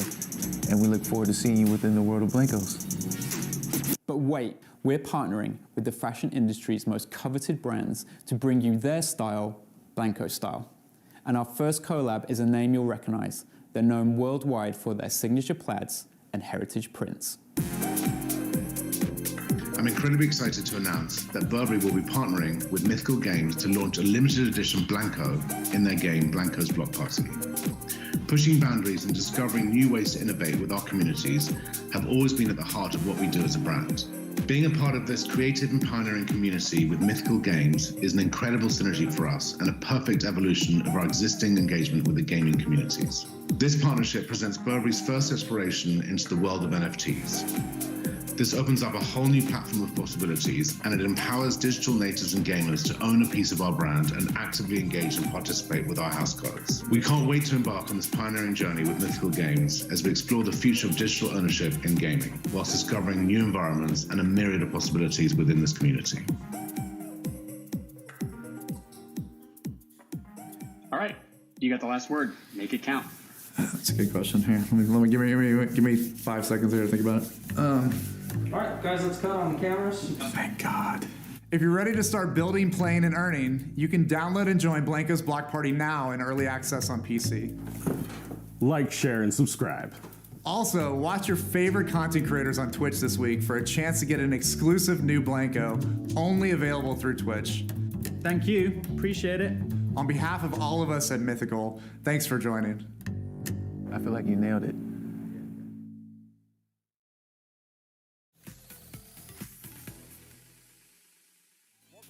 To E3 2021, and we'll get to our thoughts on Mythical Games here in a second. But first, we wanted to remind everyone that they could win a $100 gift card from our partners at DoorDash just by tagging them in a tweet and following them on Twitter. It's as simple as that. But Mythical Games, I said before, it's a different kind of experience, right, Jackie? It's did you learn a little bit about the blockchain? I mean, I learned so much, and honestly, the art was breathtaking. Yeah. They were talking about how this is the evolution of modern art. I think Deadmau5 himself said this is a safe haven for street art, and I'm honestly just blown away by the entire concept. You were taking me like 101. It was basically like NFT 101, Bitcoin 101, all of this stuff like kind of went over my head. But when you broke it down for me, I think it was just so intimidating to me before. Like, I was like, I don't even know how to get into this. But then once you broke it all down, I was like, I understand the concept and the proof of authority. Like, this is amazing for us to have that. And then to just bring in art and entertainment and design, like, I'm here for it. I love it. But you're going to have to school me some more. We're going to have to do some private lessons. I got you covered. But the one 15-minute presentation wasn't enough. Yeah, you didn't get to see his. By the way, you need to make one of these, right? I saw your art earlier. It was phenomenal. Stick figure art, amazing. Blankos, hit me up. Mythical, I'm all about it. But Greg, at its core, though, let's not forget Blankos Block Party is a game. Right. And it has one of those types of Roblox experiences to it, where, it's a make your own adventure type of game. And those are really picking up. Like, I know a lot of people want to knock on it, but Roblox is like one of the biggest games of all time, of course, and huge on YouTube and stuff. So it's clear that like this is a great direction for something like this to go, where you can express your creativity. Right, 100%. And I think that's what's interesting about it is their presentation was so focused on how NFTs work, what they're doing, the designers and artists they're partnering up with. It makes sense in the way of, hey, we want you to understand the business side of it. But for me, I was more, can we see more of the game? Can we talk more about the games? And I was talking to you about it, and it's that idea of like, well, you could, but you can make whatever you want in it, right? And that's what stands out to me, you know, as a little Big Planet fan, even for Mod Nation Racers, but then more like Mod Nation Racers, right? Right now, like think about how Core is doing this, how Roblox is doing this. Get in and make your own games. The fact there's already been more than 20,000 block parties they're talking about there. They called it out. You can make shooters, you can make platformers. It's like it's early access right now. It's free to play on PC. It's one of those like, yeah, jump on in. It doesn't cost you anything. That you don't have to buy a guy right away or do anything like that. Yeah, a very, very cool concept. I'm very excited to see where they go from here. 100%, Greg. 100%. And also, anyone can hit you up on Twitter for private lessons, correct? Yeah, totally. Just make the YouTube video of it, Golden Boy. That's all you need to do. I'm just trying to get out of frame, guys. Okay. I'll get you out of here. What do you do when you get one of the hottest DJs on the planet collaborates with one of the sick indie titles we're talking about? Well, I caught up with deadmau5 and Jamie Jackson of Mythical Games to explain how they plan to keep the party going for Blankos and the crew. He talked to deadmau5. What?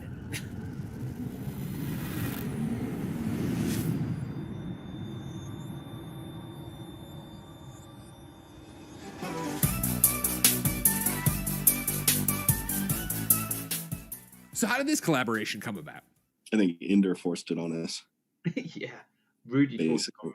We didn't want to work together again. We would. No. It was all mandated. Orders from above, from our benevolent overlords. So that's mostly true, but also, you know, we're in the video game world. We're in the NFT world. You know, Joel, you've done some cool stuff in it as well, right? Yeah, a little bit. Yeah, I've been playing around with that, but I you know.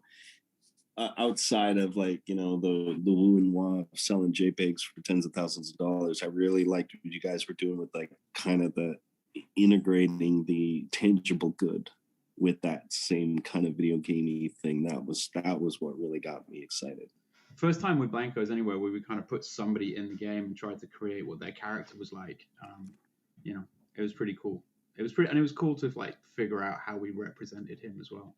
What was the inspiration behind the deadmau5 cross Blankos character?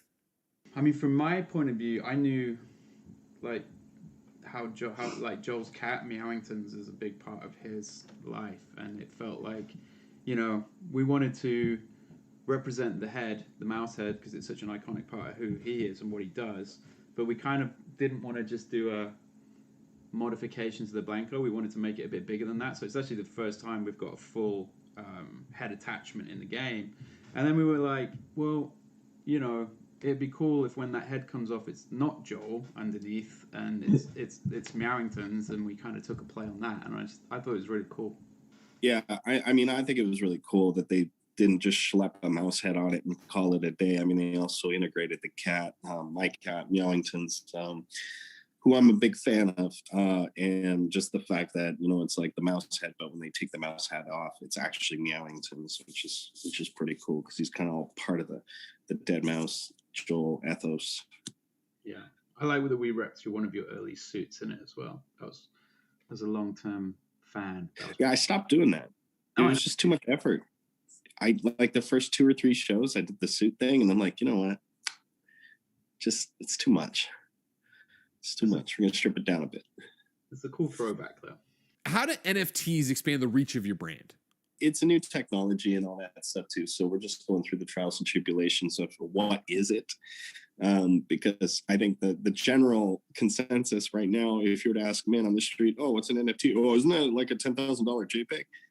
You know, is kind of the answer you're going to get. But it's really a lot more than that. It's the underlying framework and technology that allows for, you know, the blockchain provenance, you know, that unique identifier that can be used from platform to platform to platform. So think of it as like what Steam's is to video games is, you know, is like the world's Steam, you know, like, so it's every time you log into Steam or something like that, they're gonna use Steamworks to, like, you know, grab achievements and stuff like that. It's all stored on that centralized system, but blockchain being the similar concept, but decentralized across all computers and stuff like that. And because the way that the infrastructure works with blockchain is that that's all very easily swappable. The metadata, not the actual assets, but the metadata that ties to the assets can be interchangeable between a multitude of systems. So now I think that people are just now starting to kind of take in that standard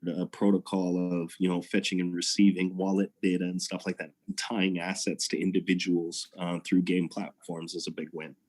But then what are the benefits of NFTs for players? So from a Blanco's point of view, is it's about trust, really. If you boil it down, it's about trust and proof of ownership. No gamer has truly owned any asset they've ever bought in a game before.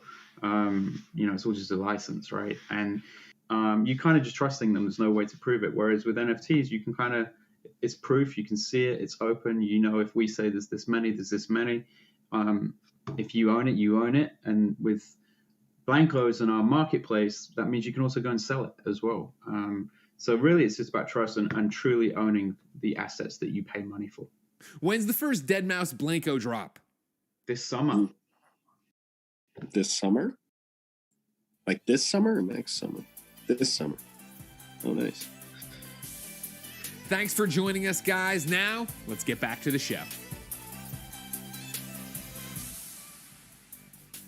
One of the things I liked, obviously, in the Deadmau5 presentation here was him being very much like, why are you doing this with your brand? He's like, because nobody knows what it is. It's groundbreaking, it's cutting edge, and I like the idea of embracing something that, is this going to work? Is it going to translate to video games? Who knows? The other thing I liked that I didn't call it from the original presentation, because I didn't get the presentation about NFTs from Golden Boy, So I didn't. You didn't get the special one-on-one. But I really appreciate the idea that the original artist gets money on these. I didn't realize that. Amazing. You make it, and I buy it from the marketplace, but then I sell it 20 times over. You heard what he said, right? He makes one of the artists said, I make a piece, and then that piece gets sold, and then that piece gets resold, and then resold and resold, and that artist doesn't see the value from it. And I think that's something that a lot of people, can relate to. Like content creators can relate to that. Content gets reused all the time, and they don't see anything from that. And this is like a way through the blockchain to be able to ensure that through these smart contracts, you can do that. So it is beneficial for the creator, which, without the creators, we don't get a lot of these cool things, right? Yeah, 100%. Proof of authority in the blockchain. Girl, there you go. I'm proud of myself. It doesn't work. I don't know what that is. If you don't say, you know what, get out of here. Well, I hope you folks at home like indie games, because we've got you covered. We are going to take a quick break, and then our Voices of E3 will discuss the indie gaming industry right before we reveal some of the hottest new indie titles releasing soon. So stay with us. If indie is the future is now. Ooh. That did not go as far as I thought. My craziest E3 story is that I lost my wallet at the beginning of the day. I had this Pokeball wallet, and it dropped out of my bag, and I thought, well, that's it. My life is ruined. Well, I still got to get all this footage in. So I still did E3, and then I got a call from Lost and Found, and they'd actually found my wallet, and I felt like that was the biggest W of my life, because I had an amazing E3. I got to go to the Cyberpunk Lounge. I got incredible footage, and I got my wallet back.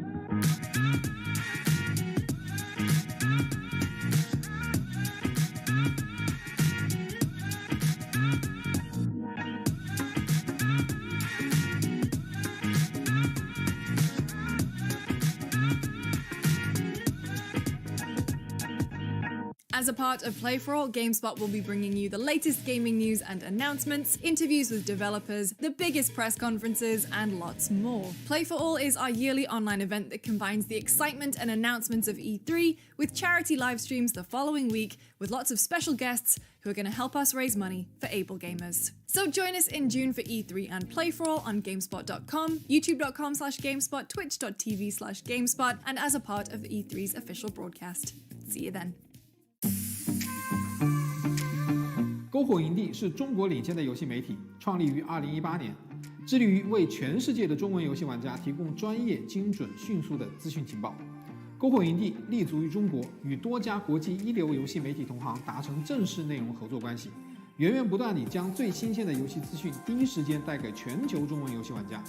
自自成立以来，篝火营地在全网的内容浏览量已经超过5亿，服务了数百万的读者和玩家。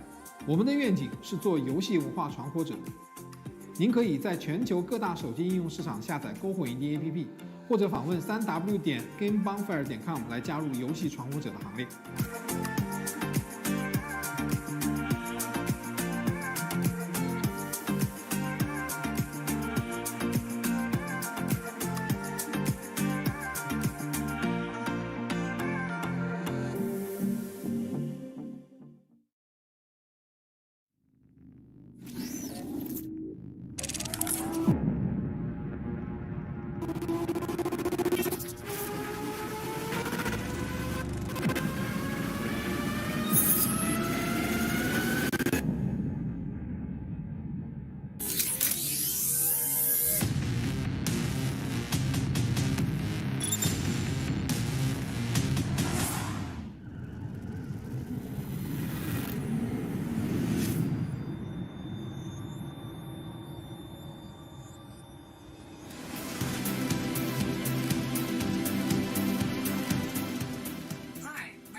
Hi, I'm Ariko. I am a self-proclaimed Nintendo lifer. I want to work at Nintendo as long as they will keep me. I am head of indies, and I'm probably one of the handful of people who have worked in all 3 major regions, so Nintendo of Japan, Europe, and currently I work at Nintendo of America. I am super honored and excited to be here today. Thank you. Hello, I'm Mike Micah. I'm studio head for Other Ocean and Digital Eclipse. I've been making games for far too long, but my favorite games these days happen to be these really fun small games called indie games. Hi, Michelle Branstetter, Director of Business Development for Freedom Games. I started in games long ago, PS1, Brew, even earlier than that. Love it, excited to be here. Thank you for having me, and excited to announce more games too. Hi, I'm Edmund McMillan, creator of Super Meat Boy, Binding of Isaac, and a bunch of other games. I'm an indie game developer. You may know me from Indie Game the Movie. Well, maybe not. It's 10 years old, but I'm here. Hi, thanks for having me. So in recent years, and particularly over this last year, we've seen more and more people playing games. Indie games have filled the void of social and activities in the day-to-day life just as much as AAA titles. Do you believe that this line between indie games and larger publisher games is becoming blurred in the eyes of gamers? It's becoming more of a drastic thing. Like there are super indies, and then there's this like marketable indie, which is I think a more acceptable thing that a lot of publishers are picking up. But it's kind of surprising.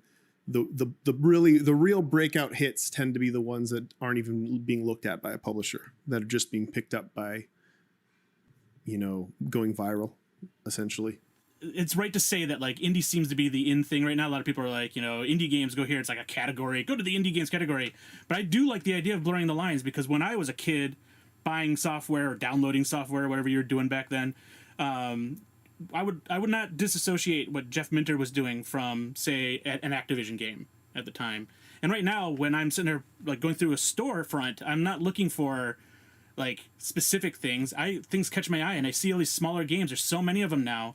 But like, I'm actually looking for something that appeals to me. It's like when I used to go to the music store and go to different sections in the store. I wasn't really looking for a specific artist. I was trying to find that artist that spoke to me and take a gamble on it. I love that part of this right now. I love that somebody can still in their garage with all the engines we have now and all the help that you can get online and create a vision and then put it out there for people to either come en masse and enjoy, or just come to take a look, and maybe you don't sell that many games, or maybe you don't like get that many downloads. But to me, that is what Edmund's saying is the quintessential indie in my mind. I want to add to that, because at Nintendo we're definitely seeing that. I think there's such a ease to access. There's more accessibility to tools and technology now, and so a lot of the smaller developers are able to self-express and really create unique experiences that they want to do. And at Nintendo, we definitely discussed about, okay, how do we define indies? Like, what does that mean?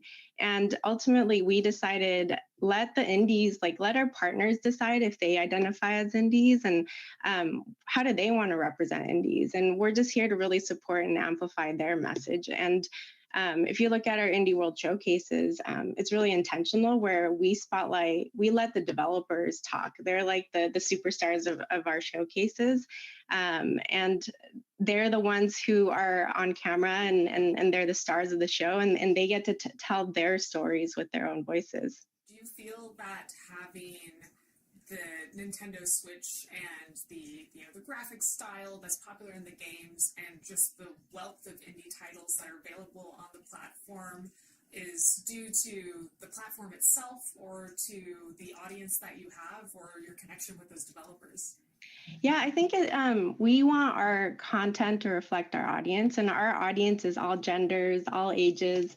They have all the different tastes in games, and they're from all over the world. And so at Nintendo, we always talk about diversity and innovation, like those two words come out all the time. And we have indie teams based in Europe and Japan and in the US and elsewhere. And we all have an equal voice. It's truly global when we think about, okay, what do we want to showcase through our campaigns? And so we want to make sure that that our global teams have equal voices and the content reflect our audience. Absolutely. Michelle, I know that Freedom Games publishes many games from small developers. Do you see those developers, though you're publishing them, as indies, and do they identify as indies themselves? Yeah, most of our developers really do identify as indie. And then I want to say the indie space has evolved a lot over the years. There's a lot of competition in that space now, too. But yeah, we have our developers all over the world. They're in Europe, they're in Southeast Asia, a little bit all over the place, and they're very passionate about their games. And we find them kind of everywhere. They're not really, you can't find them in a specific place anymore. They're just the kid you met at the grocery store that has this amazing game you never heard about until now, or whichever. It's everywhere now. And like Eriko said, it's so easy to make games now. Great games. So there's a lot more competition. There's a lot more great games coming out, and it's interesting to see where the space will continue to go over the years. But yeah, we are focusing on that. We have a robust catalog coming out over the next year and a half and going forward as well. Awesome. Well, I certainly look forward to that. Edmund, I know that many people consider Binding of Isaac to be a genre-defining success. Do you see indies in their role to explore new mechanics, genres, and storytelling approaches as something that truly defines indies and their freedoms? For me, the thing that really defines indies is the ability to take complete, financial risk when it comes to themes and topics and gameplay and everything. Like doing something that a large company wouldn't be able to do because they couldn't invest multi-millions of dollars in a project that wasn't comparable to something that exists.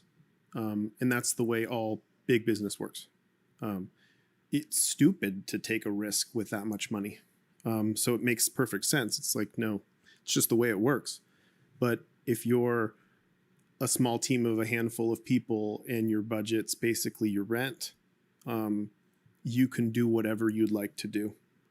And you could make a new genre, like Among Us. It's like you can take big risks and you can do what you want.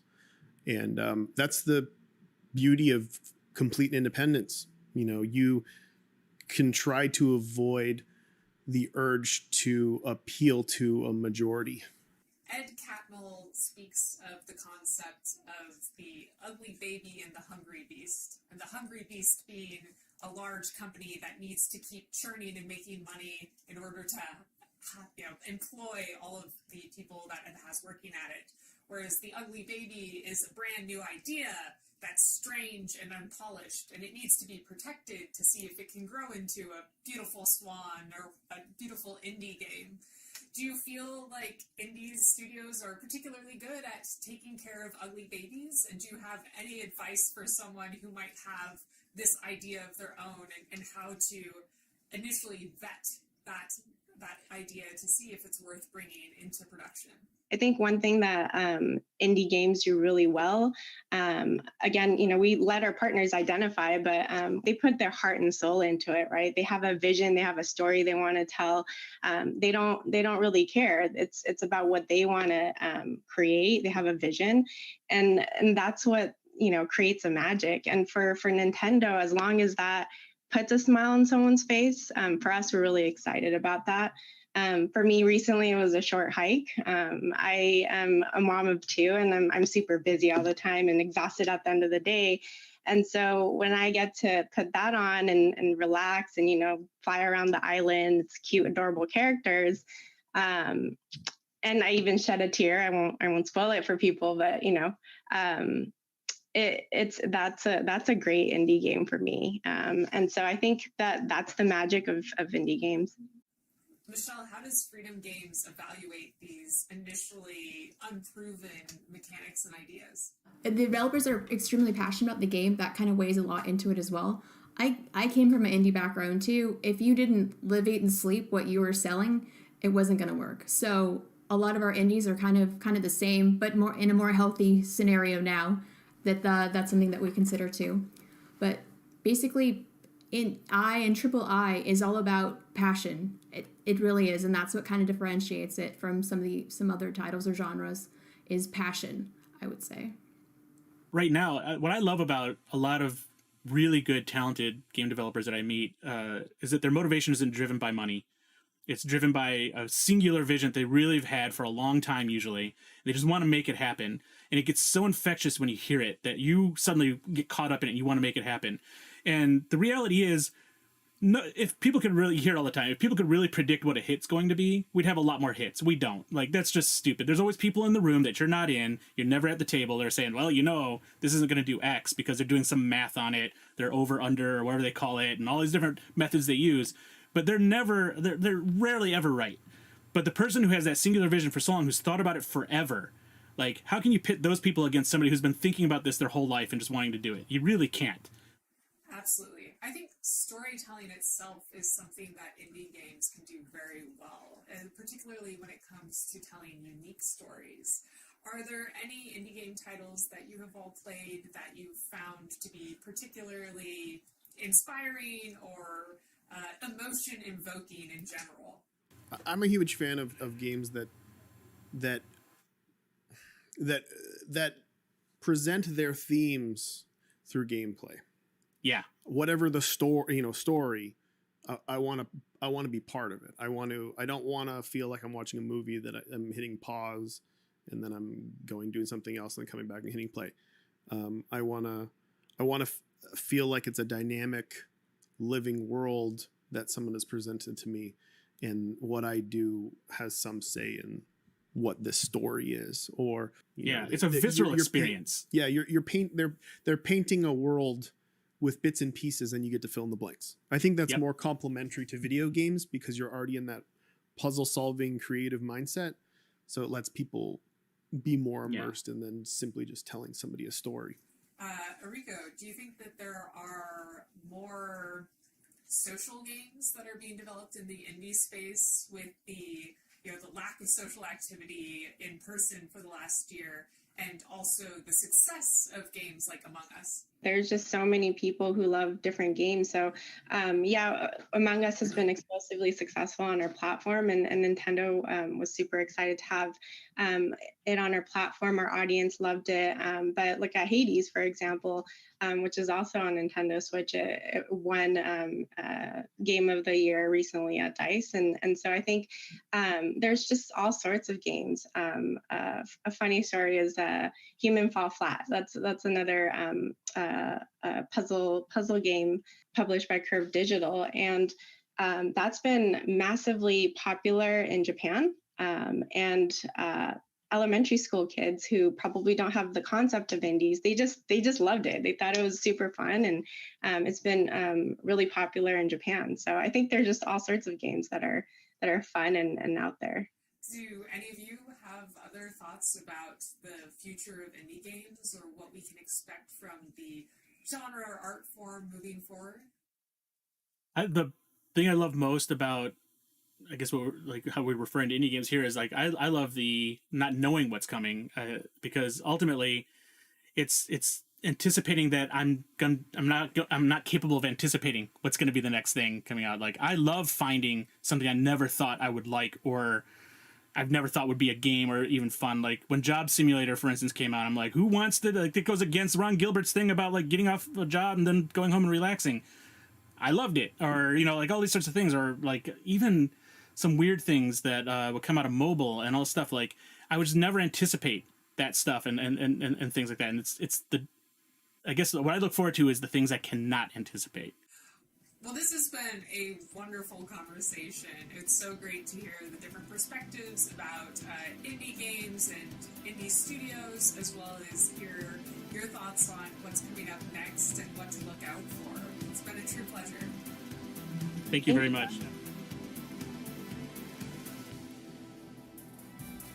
iHeartRadio is a proud partner of E3 2021 and the #1 podcast publisher in the U.S. Listen to all your favorite shows on the iHeartRadio app.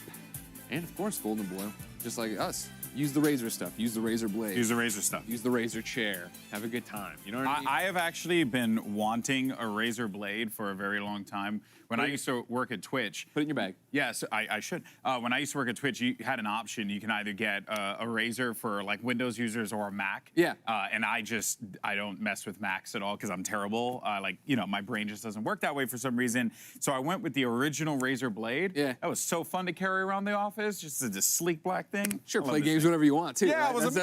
That's pretty I big used to one. just, at that time, I was playing a lot of controller games. So I would just plug it in and just go nuts. It was a good time. So yeah, it sounded like a shameless plug, but I swear to God, it was the truth. Well, speaking of a shameless plug, the Razer Blade is a great place to play indie games. And what an indie presentation we just had. Of course, it's not over. We have the indie panel coming up. But there was something said in that panel here. Janet Garcia, of course, from MinMax and Kinda Funny, put up this tweet. That's the beauty of independence. You can try to avoid the urge to appeal to a majority. That was Ed McMillan on that panel right there. So good. I think that is the power of indie games, and especially as we're here at E3 talking about the biggest of big AAA games, but also spotlighting so many small indies is, yeah, you can take more chances as a small studio. It's vital to highlight the independent games business as a whole because there's so much diversity there. And it just in the games that they're delivering, top to bottom, you know, you can ram off like a few names like off the top of your head, but like, you know, for me, one independent game that I discovered that I fell in love with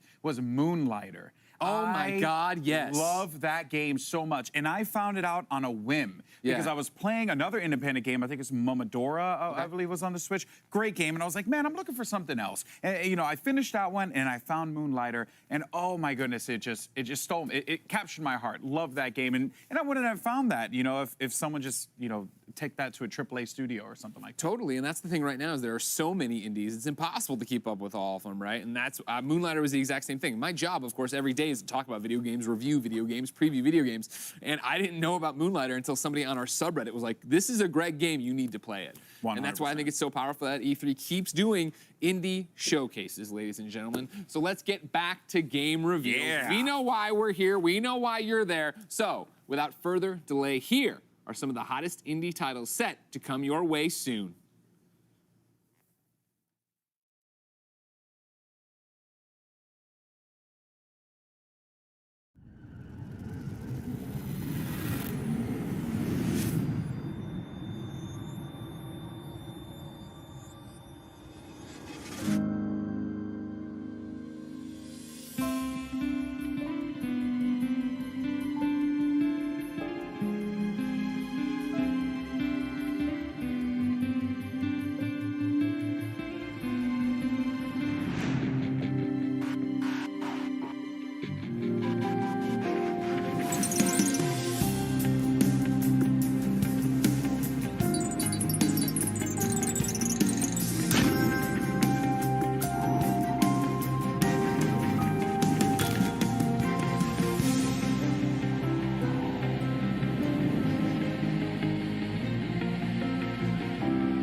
been a long time, Michael.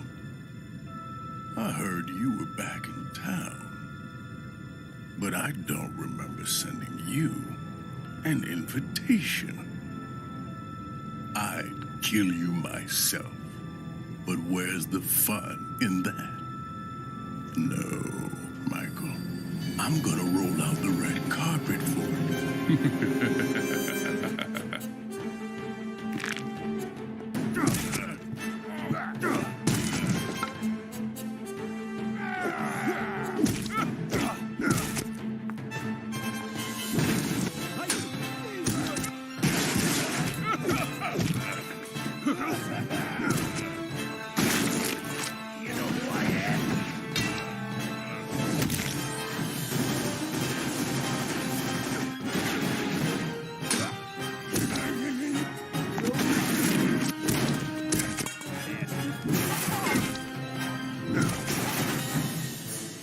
I'll be watching you, Michael.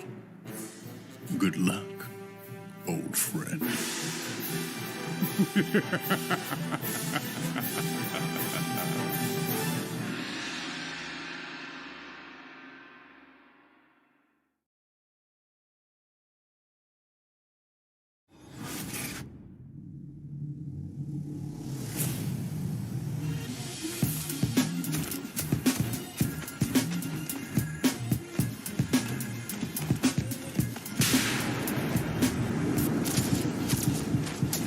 All right, Captain. I got the intel. Good. Now take it to the uplink.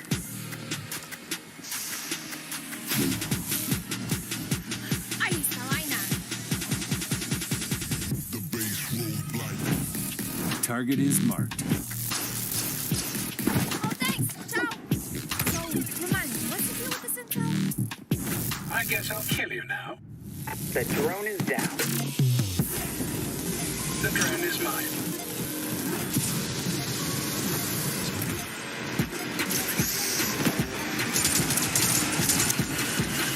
Armor activate.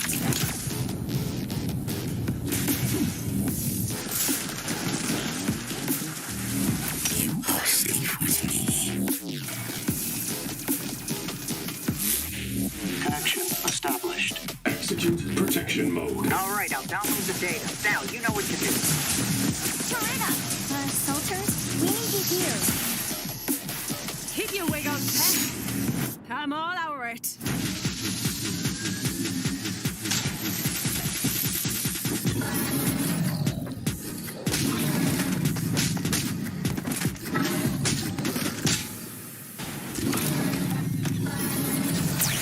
So, what we're gonna do with the intel?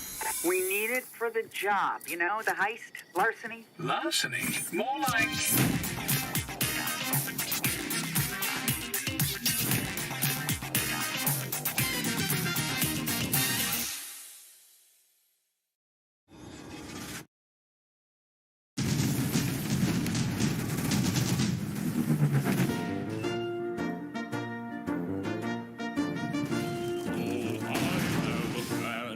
A most ingenious plan to end this war too sweet and straight away.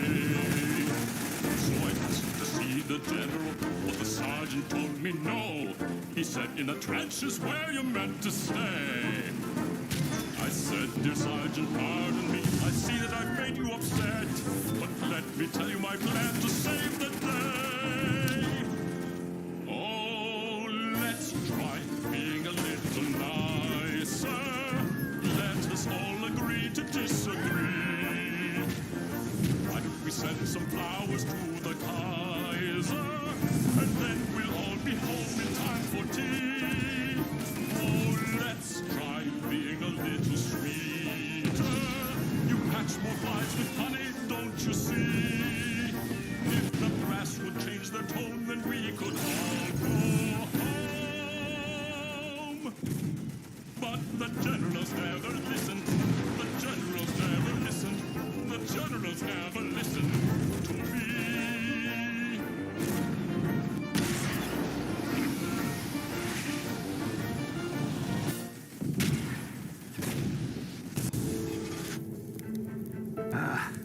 That was tough. Hamilton Hamilton, some beast is looking at us. Whoa, would you look at that? Mars is one heck of a planet, so green and beautiful. Let's just be careful, sir.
Game developers are creative, passionate, and driven.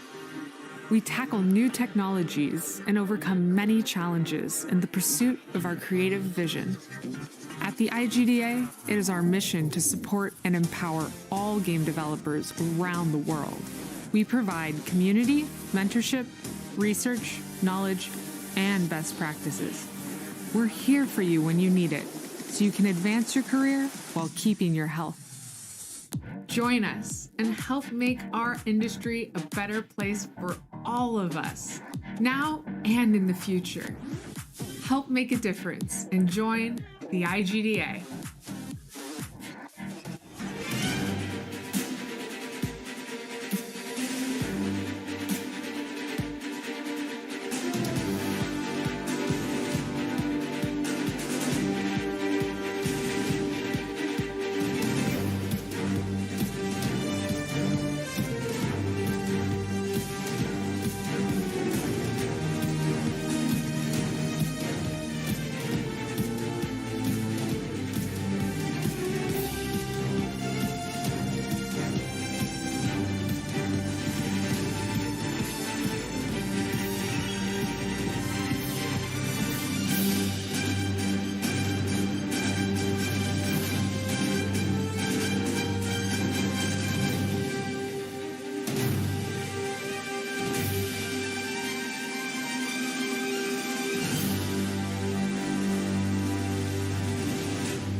what are you really made of? That music got me hyped, huh? I was like, okay, I'm here for it. Anyway, we just looked at the indie game presentation, and I wrote down a bunch of titles there. Extra Galactica is the one that we just saw, and I was telling y'all earlier, my friend was a part of that project, so very cool there. But that was just one of many games that had a very retro feel. Fallen Aces was another one that I wrote down on my list. So yeah, I just feel like I'm getting all these retro vibes this year. Damon, I'm sure you're loving it. Yeah, for sure. And I liked Extra Galactica. First of all, I love the pixel art style, so that appeals to me. And it looks like the gameplay is a mix of shooter and 2D action platformer. I don't know, do you have any more information about what that game actually is? To be honest, he sent me like a 2-page email, so I'll make sure to pass it along to you, Damon, for sure.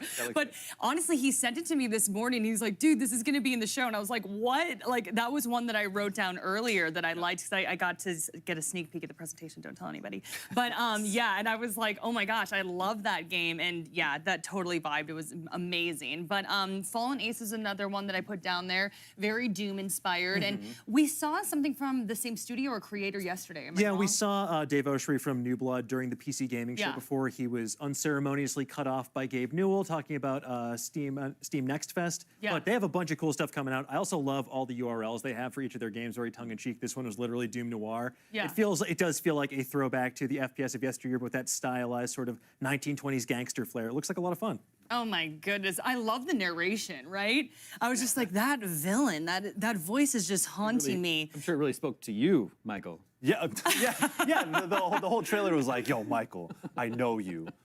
I'm watching you. I'm like, oh, you're watching me? Oh, I appreciate that, because I'm on the E3 stage. You know the vibe. Oh, man. And Michael, I want to talk to you about Fallen Frontier Alliance of Salt Sons? Alliance of the Sacred Sons. Sacred Sons. I can't read my own handwriting here, guys. And then Terra Invicta. And you and Dan were kind of having some crosstalk about how these indie games, they're keeping dead genres alive. The genres that have been of yesteryear, especially for that aren't really popular. You can't really get a AAA RTS anymore. You can't really get, I mean, other than we have Humankind and we have Civilization, but if you want a different 4X strategy game, that's what Alliance of the Sacred Sons is kind of covering. And Terra Invicta, a grand strategy game. Of course, we have Total War, but maybe you want a little bit of variety. So the thing about independent games that I really like is that you can revitalize those genres of the past. And you can be experimental. And I think this is a theme also when you look at a lot of the independent games, is that they have experimental game mechanics. I think that Neko Ghost Jump, which I love so very much, like you can play with perspective and put a spin on platforming. And but the triple threat of strategy games, I know that I used to play a lot of them when I had time back in the day. I used to play a lot of StarCraft and Warcraft, and I miss like the early days of Civilization 4 when I was in high school and I had time to pour into matches. And so if you're craving that sort of thing, you can definitely pay attention to these sorts of games and maybe get your fill. Yeah, I got to agree. I think 4X games are a fantastic way to hit fast forward on life sometimes. Like, for example, Civilization was a saving grace during the pandemic as well, because I'd be like, oh man, I'm really kind of bored right now. Oh, suddenly it is 4 a.m. and I've been playing this for hours. And that looks exactly like what I'm going to get from Alliance of the Sacred Sons. But I also have to say, one that really caught my eye here is a game that looks like a bit of a Metroidvania, and that is Moolander. Oh my gosh, I had that on my super fun. list. Yeah. Like it's the same sort of like irreverent feeling that I got from a game like Guacamelee, for example. But with this, I love that these cows are your enemies. I was getting some Diablo 2 vibes from that hell cow at the end there. I'm just very excited to see what that has in store, because it looks like it has a good sense of action, gameplay, and whimsy. Wow, you really milked that one. An utter disgrace. Oh, no. Beat me to it. If y'all could got beef hear now. the puns coming from Dan, we really should be writing them down. We did have the poll up earlier, though, and I wasn't able to reference it right away because I just love hearing y'all talk about this stuff. But I do think that Neko Ghost Jump was #1. So. Oh, really? Yeah, I was Hell like, yeah. there you go. And then also I know there was Life Slide and a bunch of other incredibly cute ones that I was just like, oh my gosh, indie games, just so much fun. But okay, favorite, should we go down the line here? Damon, what you picking? I see the wheels turning. I mean, they were coming fast and furiously. Yeah. I know people like Fallen Aces. I got to give a shout out to Toy Soldiers HD. I reviewed the original Toy Soldiers for IGN way back in the day, and that's like a tower defense game that you're kind of take the action right down to the ground. It's built in 3D space, so it's really cool to see that game making a comeback. Neko, I already mentioned Neko Ghost Jump, but I do want to shout out Tuscaloosa, I forgot the name. Tunguska, the Tunguska. Wow. Yes. Wow, I really messed that one up. But yeah, the top-down shooter, that looks interesting. I'm very interested in that.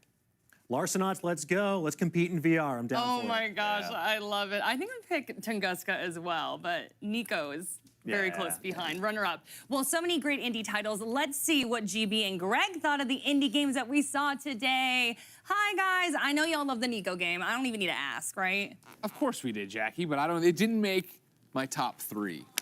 Golden Boy, what do you have over there? What stood out to you from that indie presentation? E3 2021. A lot. So I'm actually newly appointed member of the VR community. Oh, welcome. You know, so Larcenauts was awesome. I liked it a lot. Big shout out to my boy BMF, who covers a lot of the VR stuff as a thrill seeker. Big fan of those guys, and I always love checking out their content. Keeps me up to date on all things VR. Of course. Then the other one, Fallen Aces, man. Yeah, Fallen Aces made my list for sure. That was a dope literally trailer. saw that and I was like, oh, I'm 100% playing this on stream. Like, this is happening because it looks so dang good. And then I would probably go with Tunguska. Another shooter, but for some reason the style was really appealing to me. Like, the style of shooting was really appealing to me. Sure. So I'm all about that. Looked really good. Okay, great. Yeah, on my list, I put Fallen Aces for sure. Stylized first-person shooter, love it. That Doom LA Noire mashup, why not? Let's get out there and do it. And yeah, New Blood, of course, always being cheeky, as they said, doomnoir.com. It's like they really, I do feel like they like never do wrong. Like, the New Blood's great. They're a great studio. They know what they're doing, right? Exactly. They're in that vein of Devolver, where they have a personality and their games do too, and you know what that means when you see that, I think, splash across it. Exactly. The other one I want to give a shot was Bark. It was that kid shmup that went by or whatever. Yeah. One of my friends in the industry is working on it. He had emailed me to give me a heads up that, hey, it's at E3. You should check it out in the virtual booth if you have time. And basically, he pitched it as a shmup for dads. Like, it's couch co-op. Get in there with your kid. You're piloting. You know, it was a little dog that caught my eye, but you can be a little cat. Okay. It's this colorful game that you go through and you're shooting things, but you're not shooting things. Yeah. Right? You're able to explore that way. And then, for me, to echo what people said over there, Extra Galactica, right? Stylized. I mean, you do anything that's in a cyberpunk style world, and I'm literally there. I'm all about it. Great visuals. I feel like that is, again, you know, and everyone's gonna look at me like, oh, there's a lot of like pixel art game stuff, but you think about what people have been able to create in these universes, in this style of artwork. It is gorgeous. And, you know, because Fallen Ace is also bringing back the stylized cel-shaded approach, which was something that I fell in love with when I first feast my eyes on Jet Grind Radio. So there is really a lot of quality here, and this was awesome. Some great games I'm really looking forward to trying. Me too, ladies and gentlemen. What were your favorites? Let us know. Hashtag E3 2021 so you can get up on the big screen. But when E3 2021 returns, we'll have the latest from Freedom Games, Capcom, and more. Take a breath and hold on. We'll be back after this.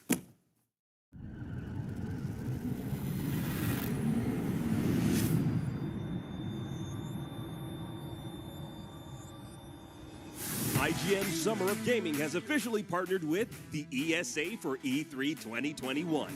IGN Summer of Gaming is now all summer long. From major press conferences and announcements at E3 2021 to the IGN Expo with exclusive gameplay and reveals to exciting first looks at the hottest new games and in-depth developer interviews, IGN Summer of Gaming has it all. IGN Summer of Gaming begins right now.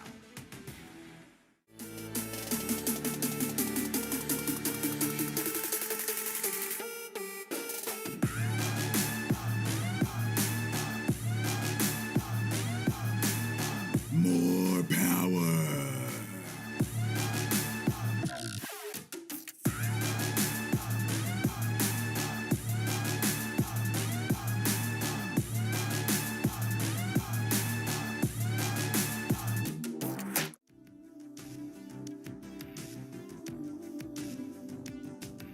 There's definitely some kind of vibe that has built up over the years that, like, it's okay to be mean in a game.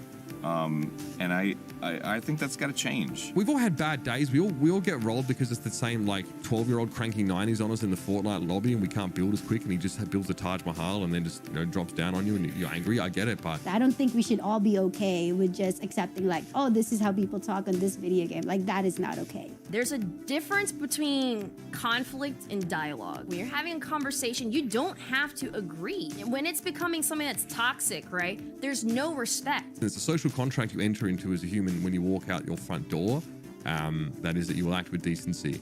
And it follows that this would also be imposed online. And it's easier to just say, oh, mute your mic or don't say anything. But no, do better. We just shouldn't foster an environment where saying something bad is okay. It should never be okay. It should never be on the receiver to grow thicker skin. Having other people in the community that have gone through that and that you can connect with is probably the most therapeutic, helpful part. Find those people that you connect with and have that support group. I think just pushing a positive environment is a good place to start. If you see something, say something. I think it starts with all of us standing up. I don't know. It just feels like the right thing to do, to speak loudly about things that really matter. I think over the years, the space has become a lot more welcoming, a lot more open. There's such an overwhelming presence of like positivity and acceptance and diversity, and great strides are being made. But I also think that like more can be done from us as the people that like to play them to make sure that that happens. Keep playing because you love the game, and no one should be able to take you from what you love. What's up, everyone? I'm Stella Chung, and in today's fix, Starfield makes a splash at the Xbox and Bethesda showcase, Halo Infinite gets a release window, and we finally know when you can go on ball runs again in Diablo 2 Resurrected. This is your daily fix.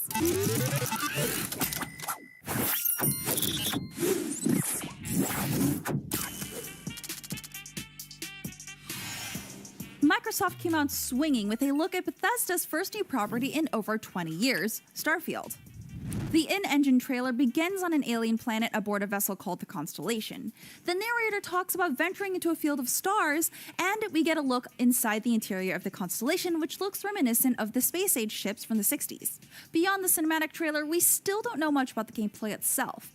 On stage, Todd Howard said that Starfield is about hope and shared humanity. Bethesda also confirmed separately that Starfield will be the first game created on its updated Creation Engine 2, which means improvement to graphical fidelity, among other things. A tweet shared by Bethesda Game Studios themselves stated, "We've spent years developing it to power the next generation of immersion and exploration." And yes, you'll be able to play it on Xbox consoles and PC when it lands on November 11th, 2022. That's not all Team Green had in store for fans, with a deeper look at Halo Infinite and its free-to-play multiplayer.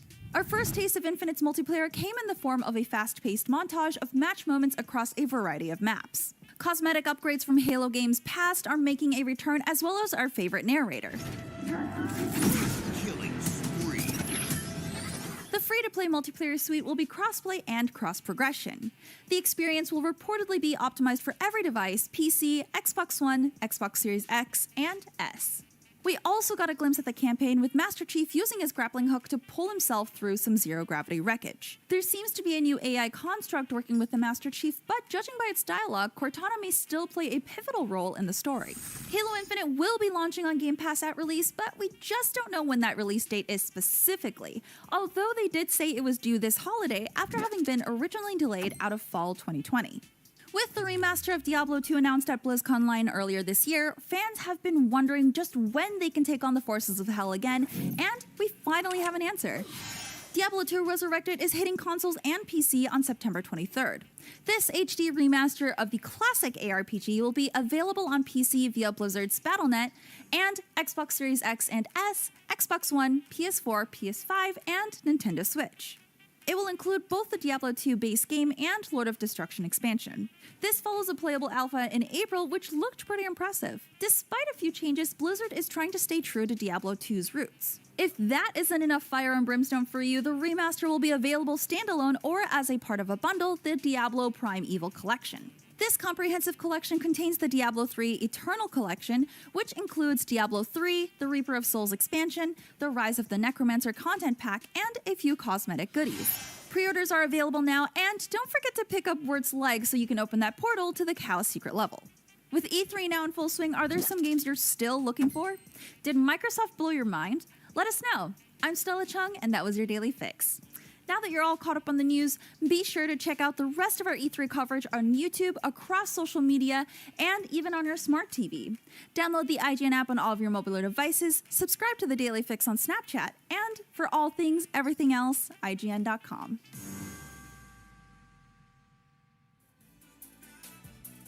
Welcome back, folks. Freedom Games is our next developer coming up. And, you know, when you have games that are like called Cat Cafe Manager or Dog Shelter, I think we can assume that things are going to be pretty fun. So, folks, here's Freedom Games.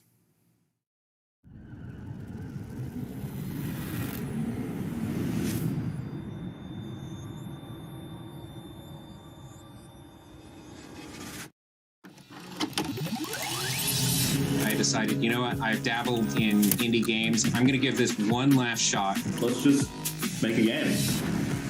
It felt like jumping into the deep end. I realized that making games was like a real thing that you can do. It's just so, that's the word, is liberating. We owned this project. We just want to make a fun game. You have an idea of what the vision of it looks like, but then it actually coming out the other side looking like that, it's pretty rare.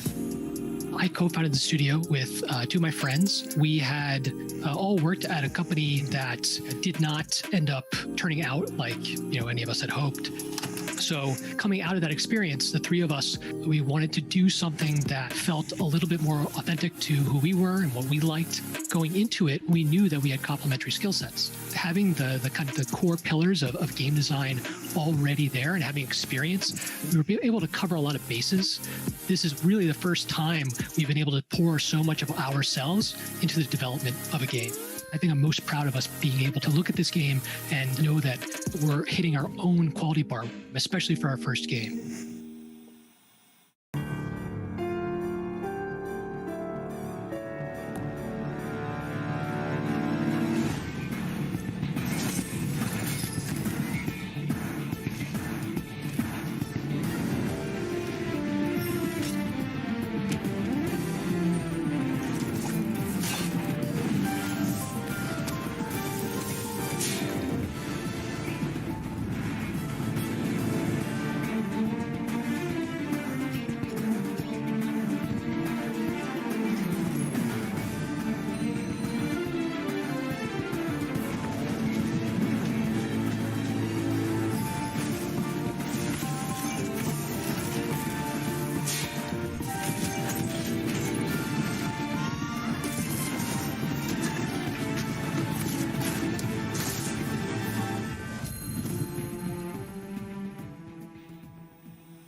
You think you know everything, and then at some point you go, oh wait, we didn't know how to do that part.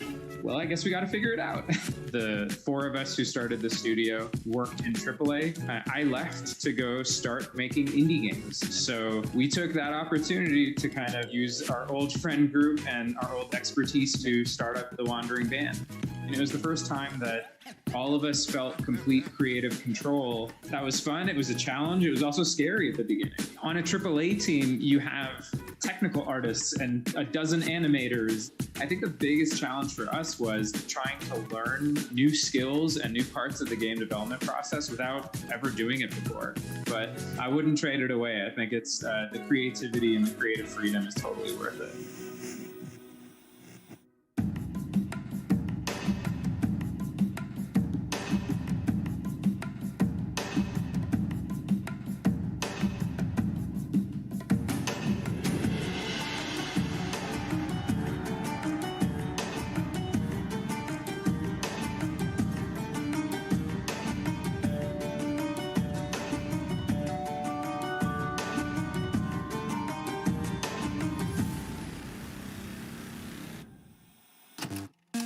The retro games. These were our favorites. And we tried to combine a lot of different elements from different games and give it a unique touch. A shout out to our community. They helped us translate the demo. They helped us get out the word. The demo has been played over 1 million times. It's just great to get a community like that. They helped us make Corman what it is.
I had lived in Kyoto for a while where I'd gone to a cat cafe, and it was such a surreal experience for me at the time. So we sat down and we prototyped Cat Cafe Manager. When you're petting a cat, I don't know what it is, like endorphins that are being released, like the good feeling that you get from that, we kind of wanted to put in the game. We live in a time that's like pretty stressful and out of control in a lot of ways. So for us, it's very important that you sort of get a cozy feeling when you get introduced to the game. Just making the cat cafe of your dreams.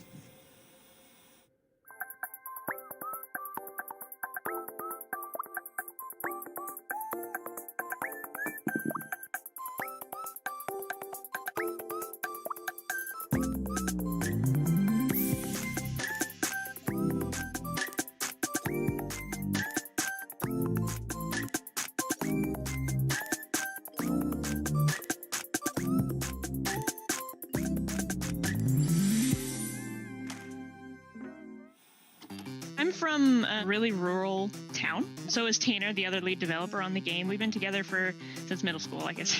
Yeah. There's no companies, right? There's no video game companies in Little Rock or the state of Arkansas. So we decided to just be the first. To the Rescue is where you play as somebody working in a dog shelter and taking on all the responsibilities that entails. People love dogs so much, but this is also about raising awareness, right? It's both of those things. There's diseases that can appear in the shelter. It's dirty, and adopters only want the cutest puppies, and they don't want the old dogs. Essentially, I just want people to walk away with more knowledge about the things we're representing. We've gotten a lot of people that work in real shelters that are like, I'm glad that you're doing this, because a lot of people don't realize how hard the work is and how thankless it is. So 20% of every dollar that Little Rock Games makes from this game is going to be going to the Pet Finder Foundation. The game is about being hopeful that you can improve your community in some small way.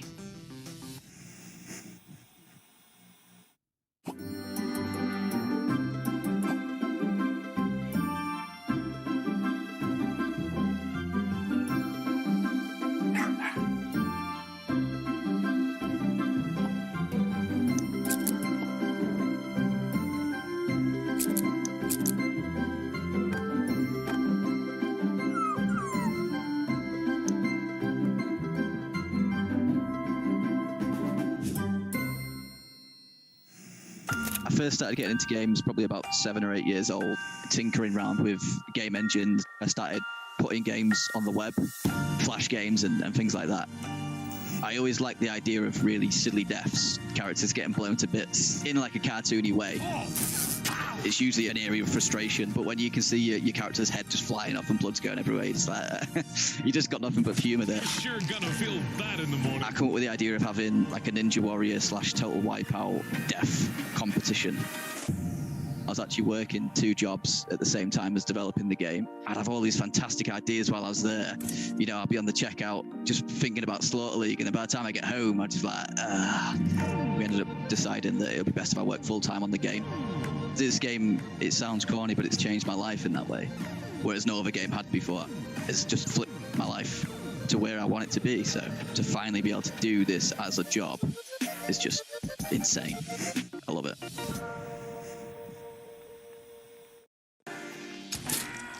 This is definitely like a good, just relax, chill in the evening, play with buds, laugh at stupid stuff kind of game.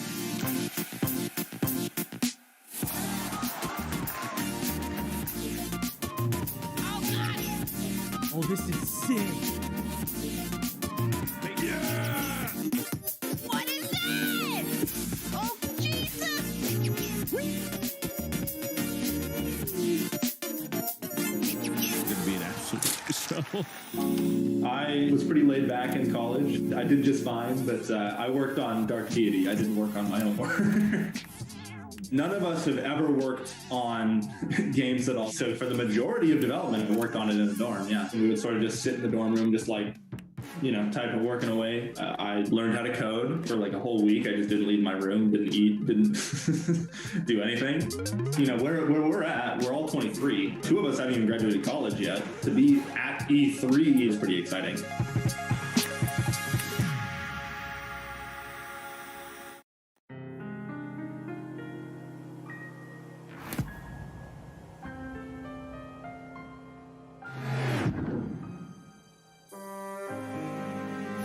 Whenever you need me,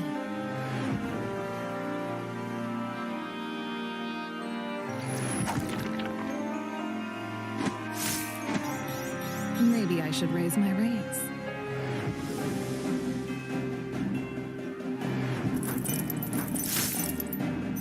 I've failed my people.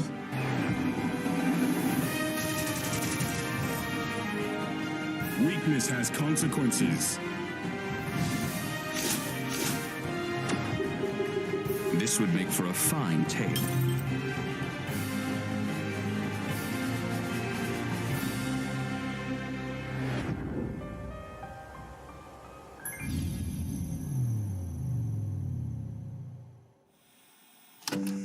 I've always thought that I would be good at making video games. My mom just sent me a picture of a drawing I did when I was like 8, titled My Own Game.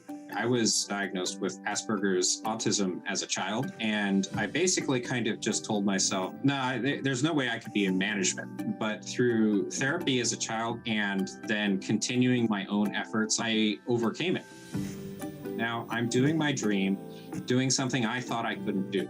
Through this process, I've really learned how valuable people are. There's 20 people on the team. I'm just one of them. And I'm hoping to convey some of that through the game's narrative. You have to have growth and you have to have progress. So for us, with One Lonely Outpost, loneliness helps highlight the value of connection.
It took us a long time to get here. We put a lot of hard work into it. Shipping games brings tough times, but we've also seen like success together. Success for us is defined as being able to continue to do this because we really love it.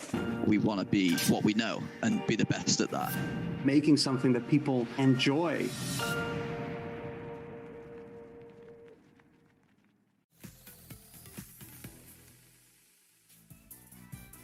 Thank you, Freedom Games, for that showcase. Passionate, diverse, different, unexpected, Damon. That's what I would call it. If you weren't paying attention, Freedom Games is providing 20% of the profits of To the Rescue to the Pet Finder Foundation. And now, gentlemen, it's time to react.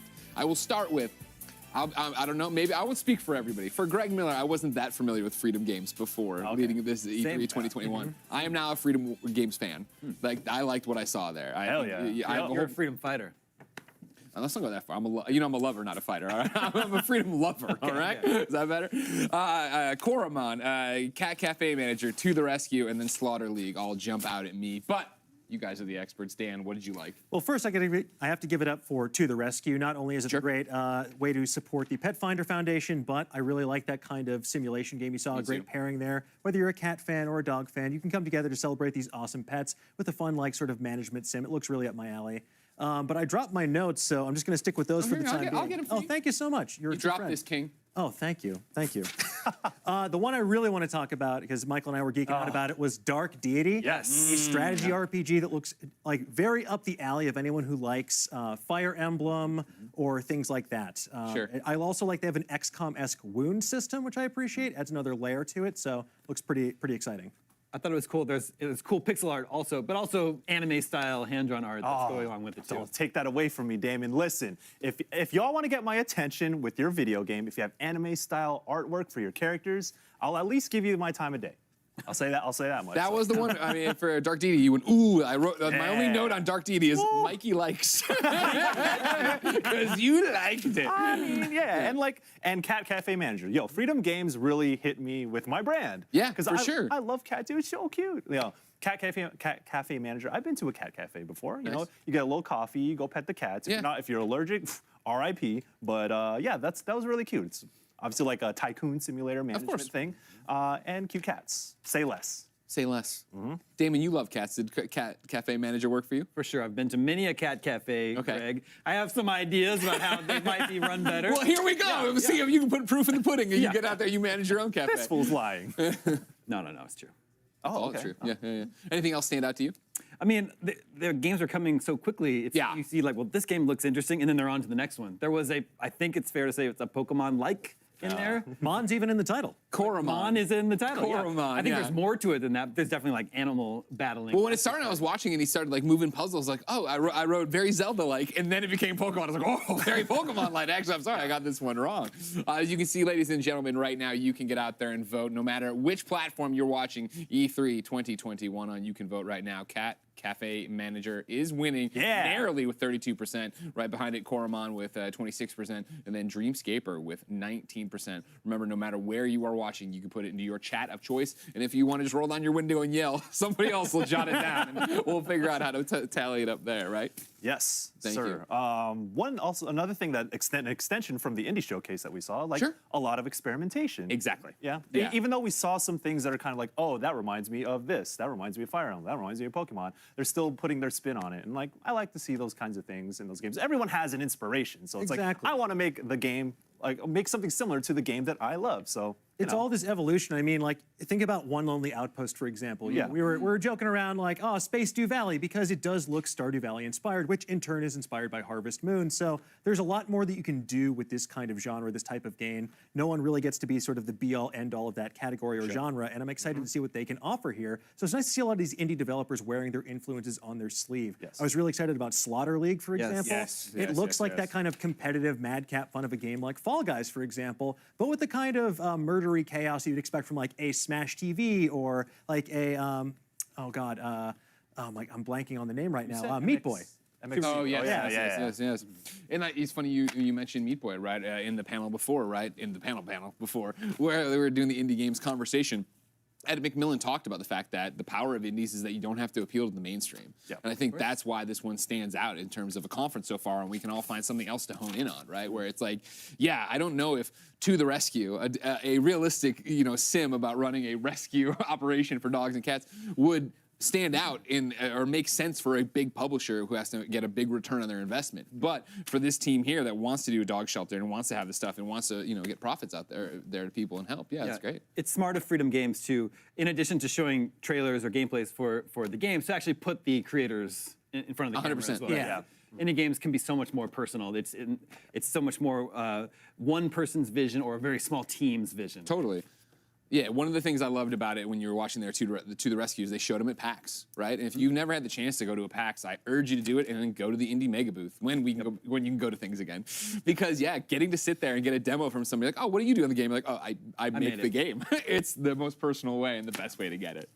Ladies and gentlemen, when we return, our friends at Venn will give us a special edition of their series Origin Stories featuring 100 Thieves founder and CEO Nadeshot. That and more after this.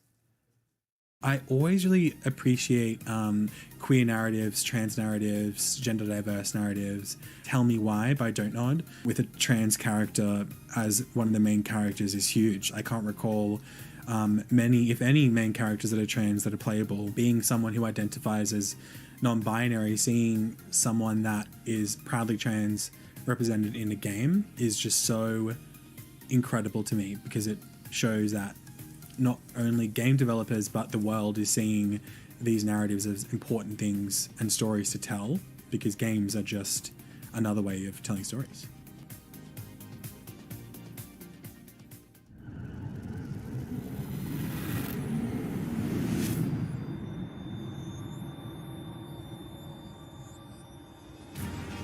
Innovation. It's happening all around us. We don't know what tomorrow will bring, but we know our broadband network will be ready. Because we're building it right now. It's more reliable, more secure, and 10 times faster than today. 10G will power America's digital future. We're ready for what's next. Are you?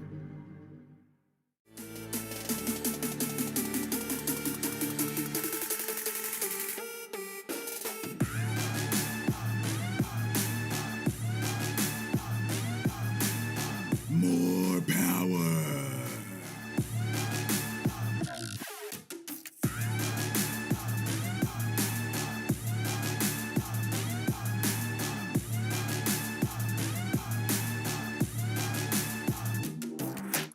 IGN Summer of Gaming has officially partnered with the ESA for E3 2021. IGN Summer of Gaming is now all summer long. From major press conferences and announcements at E3 2021 to the IGN Expo with exclusive gameplay and reveals to exciting first looks at the hottest new games and in-depth developer interviews, IGN Summer of Gaming has it all. IGN Summer of Gaming begins right now. Welcome back, everybody. Hello, hello. Now, we know a little bit about this topic, don't you think? Thing or two. In esports, the scene is becoming more than the teams, though. Esports orgs are making content, making apparel, and building a brand. One org taking this model to the next level is 100 Thieves, led by their CEO, Nadeshot. And Alex, you have covered all sorts of events with 100 Thieves. So Yeah. what do you think is so special about this org and Nadeshot? Yeah, well, you know, I've known Nade for years at this point. You know, all the way back to when he was a competitor. I used to make the joke, he hates it when I say it, that he's America's favorite gamer. But you guys, he was, you know, at one point, he was like the biggest name in Call of Duty. He was one of the biggest names in esports, right? And he still continues to do that to this day. You know, and I'm so proud to be able to talk about a friend like this, because to see his success has truly been incredible. I could not be more proud of him. And 100 Thieves as an organization, you know, they had such a history, right? From an initial reveal that didn't go the way they wanted to this complete transformation of this brand with a lot of support from great figures in the entertainment and sports industry.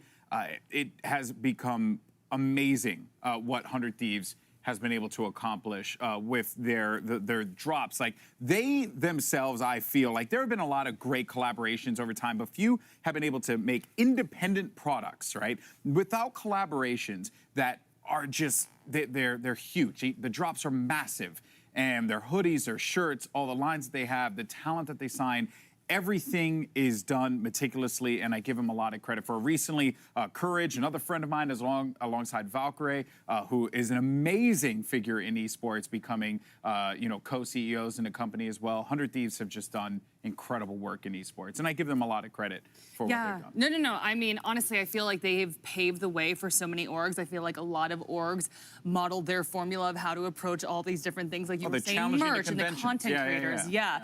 But anyway, it's absolutely fascinating, and I'd love to hear more about it. So for more on the Nadeshot 100 Thieves and what's next, here's a special E3 edition and the Origin Story series from our friends at Ben.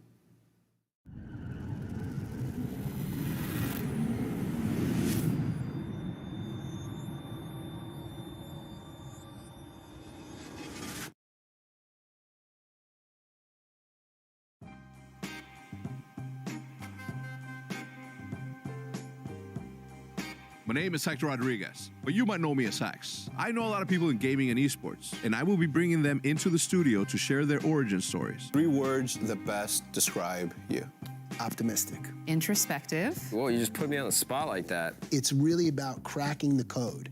And that's the same approach that I had with FaZe Clan, right? It's like, here's this thing that is so special that nobody knows. When I walked into the job, this is sacred space. I am a guest here. I'm here to try and help align things, motivate, set new visions, get more people involved.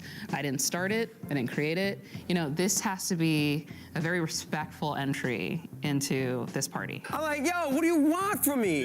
Yeah. We were 3 years in 4 months. Yeah. And people are talking about, yo, why have you won a championship? You know how f***ing hard it is to win in League of Legends? Join us on Vent for new episodes, behind-the-scenes moments, and much, much more. Esports is 1,000% going to contend with traditional sports in viewership, which means dollar bills, y'all. Origin stories.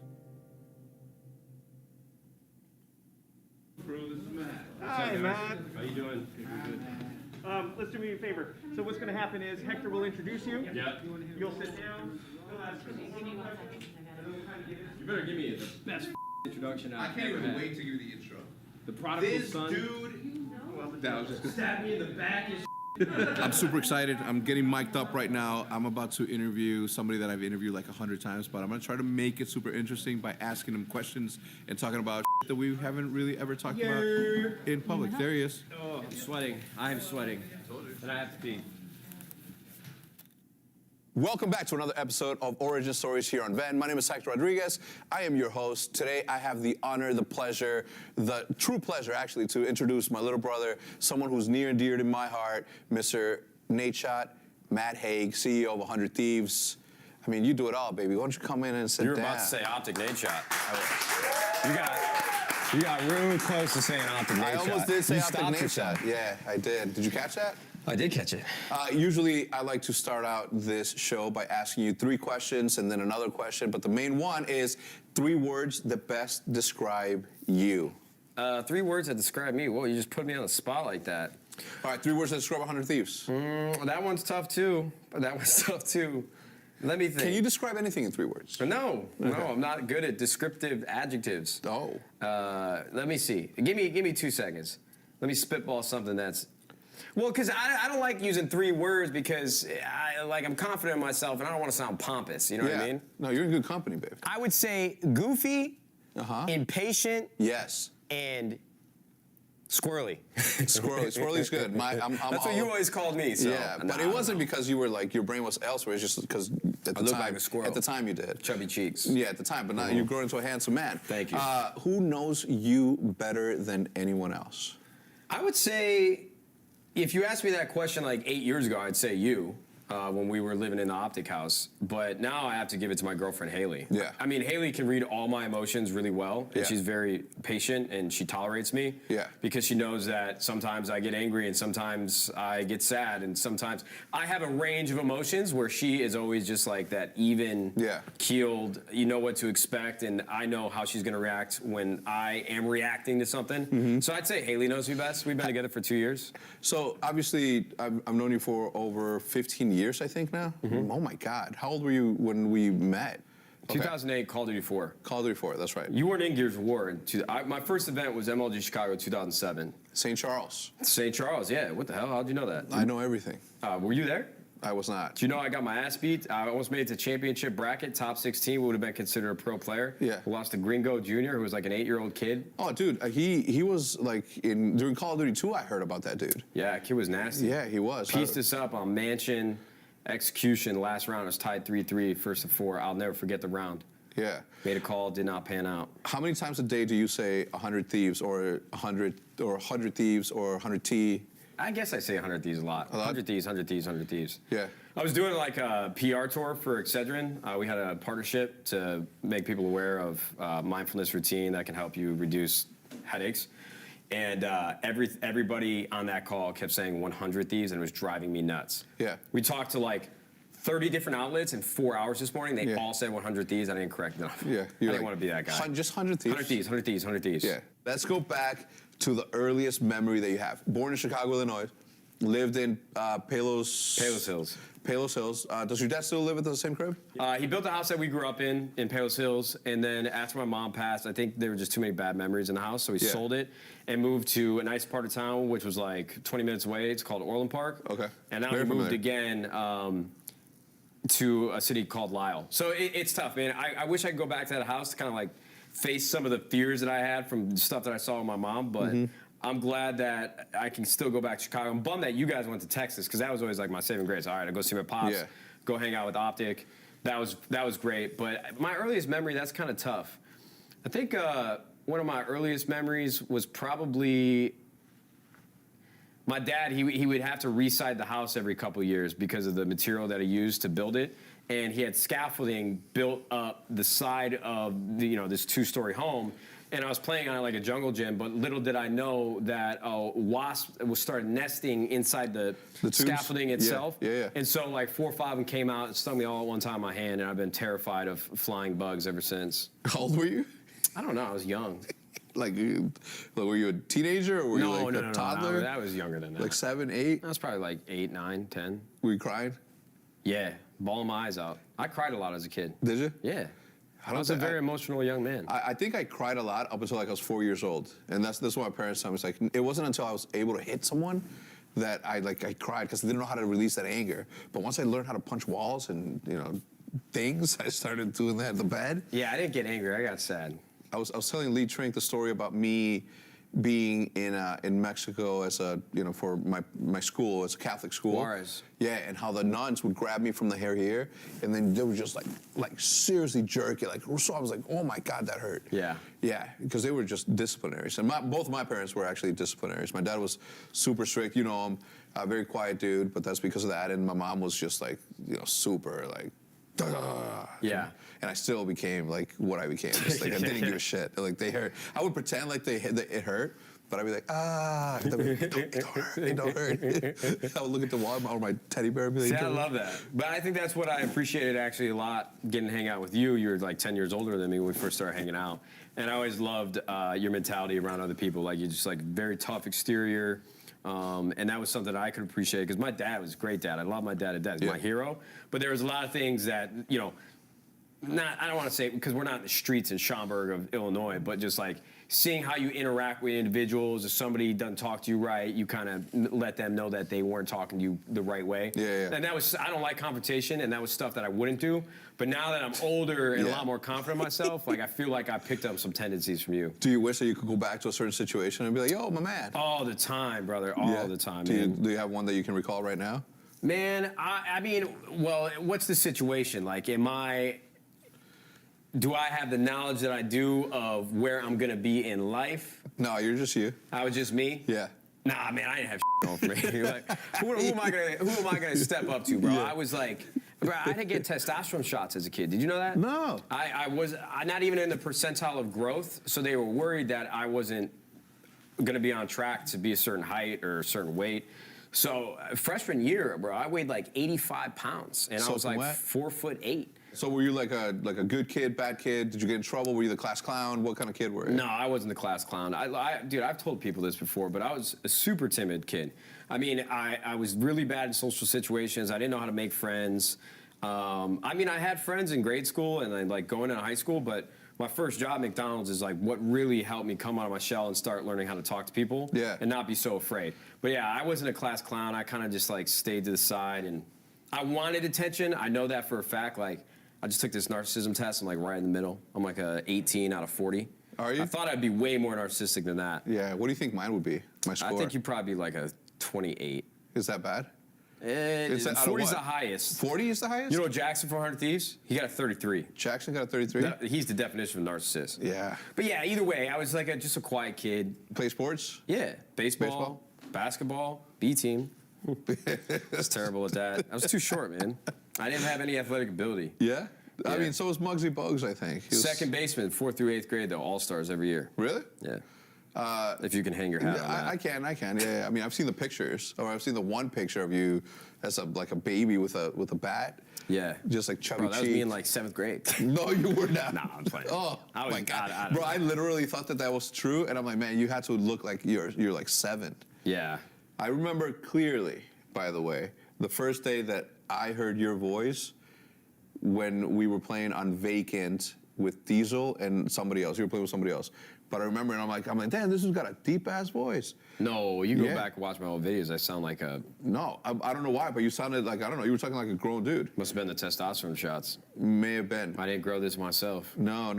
But I remember that clearly. When do you think was the first time that we met? Well, I mean, I could tell you the story how you and I met, but I don't know if you want that on camera with Optic Nerve. Yeah. Yeah, go. Well, so we were one of the better competitive teams in Modern Warfare 2. We won the first 3 major tournaments in Modern Warfare 2. And then Optic reached out to this guy named Optic Nerve, who no longer works there. I mean, he wasn't even working there much longer after I joined. But he basically said, yeah, we're looking for a competitive team right now. We make YouTube videos and we make money off of it. And my mind was blown. I'm like, wait, what? Wait, hold on. Back up. Because I had posted like clips to my YouTube channel of me clutching 1v3s on Crossfire, Search and Destroy, all these old school gameplays from game battles. So when I found out you guys could make money from videos, that's when I don't know why, because I don't think I've ever had that level of motivation for anything in my life besides that. Yeah. As soon as I heard that, it was, let's blow the hinges off this thing and let's go. Yeah. So and I got introduced to you. I think I was really scared to talk to you. I think we hopped in a Skype call, and you were kind of an asshole, to be honest. Yeah. You wanted no business talking to me. You were just very short. Yeah. Like, who the is this guy? No, I knew who you were. I just didn't want to have anything to do with you at the time. Yeah, seriously though, that's what the tough part was. Is that what it felt? Well, because Optic was so tight-knit back then, I felt like I had to be in your good graces to really feel a part of it. But I was only close with like Diesel and Predator. Yeah. Predator was the I think OG. that's. I mean, still to this day, I think that's how Optic is, right? Like it's literally the same group of guys since the beginning. The first time somebody meets you, they got to approach you the right way. Because if they don't, I think you write them off immediately. Yeah. All right, so let's get back to the origin story. Take me through the competitive years of 2010 through 2012. It's pretty broad, man. Yeah, 2010 is what? Modern Warfare 2? 2010 to 2012, nothing happened. Nothing notable besides, COD XP. Yeah, 2011, COD XP. COD XP, we won that event, $100,000. You just made $100 grand. How does that feel? I don't want to work at McDonald's anymore. You guys end up winning. And again, I knew that we were going to win it. I don't know how, but I remember that the moment that you guys won, I was in the middle of the crowd, and Jericho, Gold Glove, Dr. Disrespect at the time, or, Guy, he was in custom, Guy and Bashir Musa, and T. Martin were all there. Bash? Yeah, Bash. Yeah. From there, let's jump through 2013, Black Ops 2. Yeah. You're blowing up. For the first time ever, after only sponsoring people in Halo 3, here comes Red Bull. Oh, yeah. So that was really the biggest moment, is I flew out to LA. I was staying at the Gamer Shore House, which was Jericho, Syndicate, and Gold Glove. And I was going out there to sign a contract with Red Bull, part of their athlete program, because I grew up watching Walshy was sponsored by Red Bull, and to me that seemed like the coolest thing ever. Same. And I sent them a DM when I was still living at my parents' house, like a year prior, like, hey, I'm really interested in Red Bull and working with you guys. Do you have any plans of getting in Call of Duty? That's when I met a guy named Sam Keen, who's still friends with to this day, great guy. Yeah. And they flew me out later that year, 2012, signed the contract, and when I got back, that's when Black Ops 2 and live streaming, it seemed as if every day after I returned from LA with the Red Bull hat on, it was 1,000 viewers, 2,000 viewers, 3,000 viewers, just climbing and climbing and climbing. That was when I caught my break. Yeah. All right, so walk me through your decision to, one, retire, and then ultimately leave Optic. Yeah, I was going back and forth to LA, and Fwiz, who's the head of gaming at YouTube, who you and I are both really, really close with, one of our best friends, he was always convincing me, or trying to convince me, to spend some time in LA, just to broaden my horizons, try something new. So yeah, I mean, look, dude, when you think you're like in love and it kind of clouds your judgment, and all I want to do is get out to LA and start that next chapter of my life, but it came with a heavy heart because I didn't want to leave Optic or the house because I was having so much fun. I have a hard time actually putting myself back in my shoes that I was in then. Yeah. Because you're not the same person.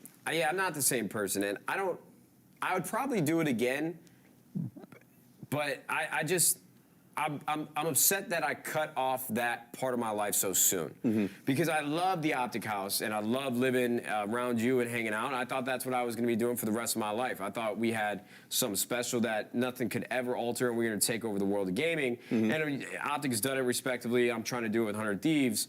But yeah, I definitely have regrets of leaving at that time in my life when I did. Yeah. Because I moved out to LA, started living on my own, and felt like I was on an island. I mean, I was in a house living with all my best friends. Yeah. And now I'm in LA alone, trying to find my way. You know what's crazy is that back when you were still back in Chicago with us, you brought up the whole streetwear thing to me. So walk me through your decision to finally pull the trigger on doing something that you had been talking about for years. I was sitting on my couch, depressed as just watching like reruns of Friends for the first time. I'm not even kidding, man. It was a really dark point in my life just because I wasn't happy with what I was doing, and I just felt isolated even though I had friends around me. And so I was trying to come up with something that I could get excited about again, and I've always wanted to start an apparel brand. And even then, I don't even think I knew what my style was or what my style would turn into, but I knew that if I created something that I really loved, everything else would follow. Yeah. So I was just trying to come up with words that play on each other that sound really cool. Yeah. If I'm being totally candid, yeah. That's really all it was. Like, Thieves popped up into my head. I don't remember why, but I always thought the idea, maybe I was playing Skyrim a lot. I don't know. Thieves Guild, Thieves. Like, Thieves by itself, definitely can't get the trademark for that. It wouldn't be that original. Like, how can I add something on top to make it sound fun? And I've always been one that wanted to make money. Of course. So I always thought about, like, the $100 bill is one thing that you hear everywhere. You see it everywhere, pop culture, hip hop. So I was just like, man, this kind of rolls off the tongue, 100 Thieves, 100 Thieves. And I want to go back and get my old phone because I still have it. Yeah. Sending the first text about, hey, what do you think of this? 100 Thieves, 100 Thieves, 100 Thieves. Who did you send that text with? I think I sent it to my ex-girlfriend at the time. Yeah. First time that you're in the room with Dan Gilbert, what are your feelings? Well, they flew me out to NBA Finals, and that was surreal. It was Cleveland versus the Warriors, and I went up to San Francisco, and I sat in this room with Dan in a boardroom at the hotel the team was staying at. So I was seeing all the players walking around. Dan had like 4 people on his side, opening doors for him. He just looked like money. Yeah. And we started going through the pitch, started talking about it. And to be honest with you, I was nervous at first, but then once we started talking about gaming, it's my wheelhouse. So Yeah. I was just firing from all cylinders. Connections were being made in my mind. It was somehow Limitless, Bradley Cooper, except I didn't look as good. So I started pitching 100 Thieves off this deck that Blake masterfully built. And he sat there with me for an hour. And Blake actually told me he never really sits in a room with anybody longer than 30 minutes. And he got on a helicopter directly after and went and had dinner with Steve Jobs' wife. Really? Yeah. All right, so Dan Gilbert makes this massive investment. How does the Drake situation happen? Obviously with Scooter Braun. Scooter Braun, such a good name, good basketball player right here. Scooter's a legend. Man, that story's funny. So I get introduced to Scooter by this random dude who was working in venture, who basically said, yeah, I know Scooter really well. You guys should come take a meeting. And this was when we were raising our Series A. So Dan Gilbert did our seed series of Series A. We were trying to raise like $10 million. So this guy, after hearing our pitch, introduced us to Scooter. And he takes me to Scooter's office. And this dude's literally on the phone with Justin Bieber as I walk in. And talent managers, they speak a certain way, especially, I mean, if they're talking to their clients and if they're talking to anybody that they're trying to get a deal done for. I mean, block and tackle, that's what talent managers do. Obviously, Scooter's much more than that. Yeah. He's a savvy investor, great guy. But at that time, that was my first initial reaction. He's yelling and and I'm like, oh, goddamn. So I walk in there, and what I find out after the meeting, I'm not going to bore you guys with the details, but this was the worst meeting I ever took. I was sweating. I don't even know what I'm talking about. I don't know what to talk about. And what I find out is the guy that set it all up was trying to be like this grimy middleman. I don't know who he is to this day, so if he's super successful, please don't hate me, but that was just my perception of it. Yeah. Basically, he said he knew me really well to Scooter. He told Scooter that whatever. Yeah. Basically, playing them. And so it was the worst meeting I ever took. I'm like, yo, I don't think Scooter's the right fit. You know, I went back to John. I don't know if it makes sense. He was saying a lot of things. I don't think he really understood where I was coming from. So then I get a call from Scooter after we told them no. And I'm like, oh, I'm not answering this. I can't answer this. I hate confrontation. Scooter Braun, super successful. He calls like John's former boss, gets on the phone with John, and then gets me to take the call again.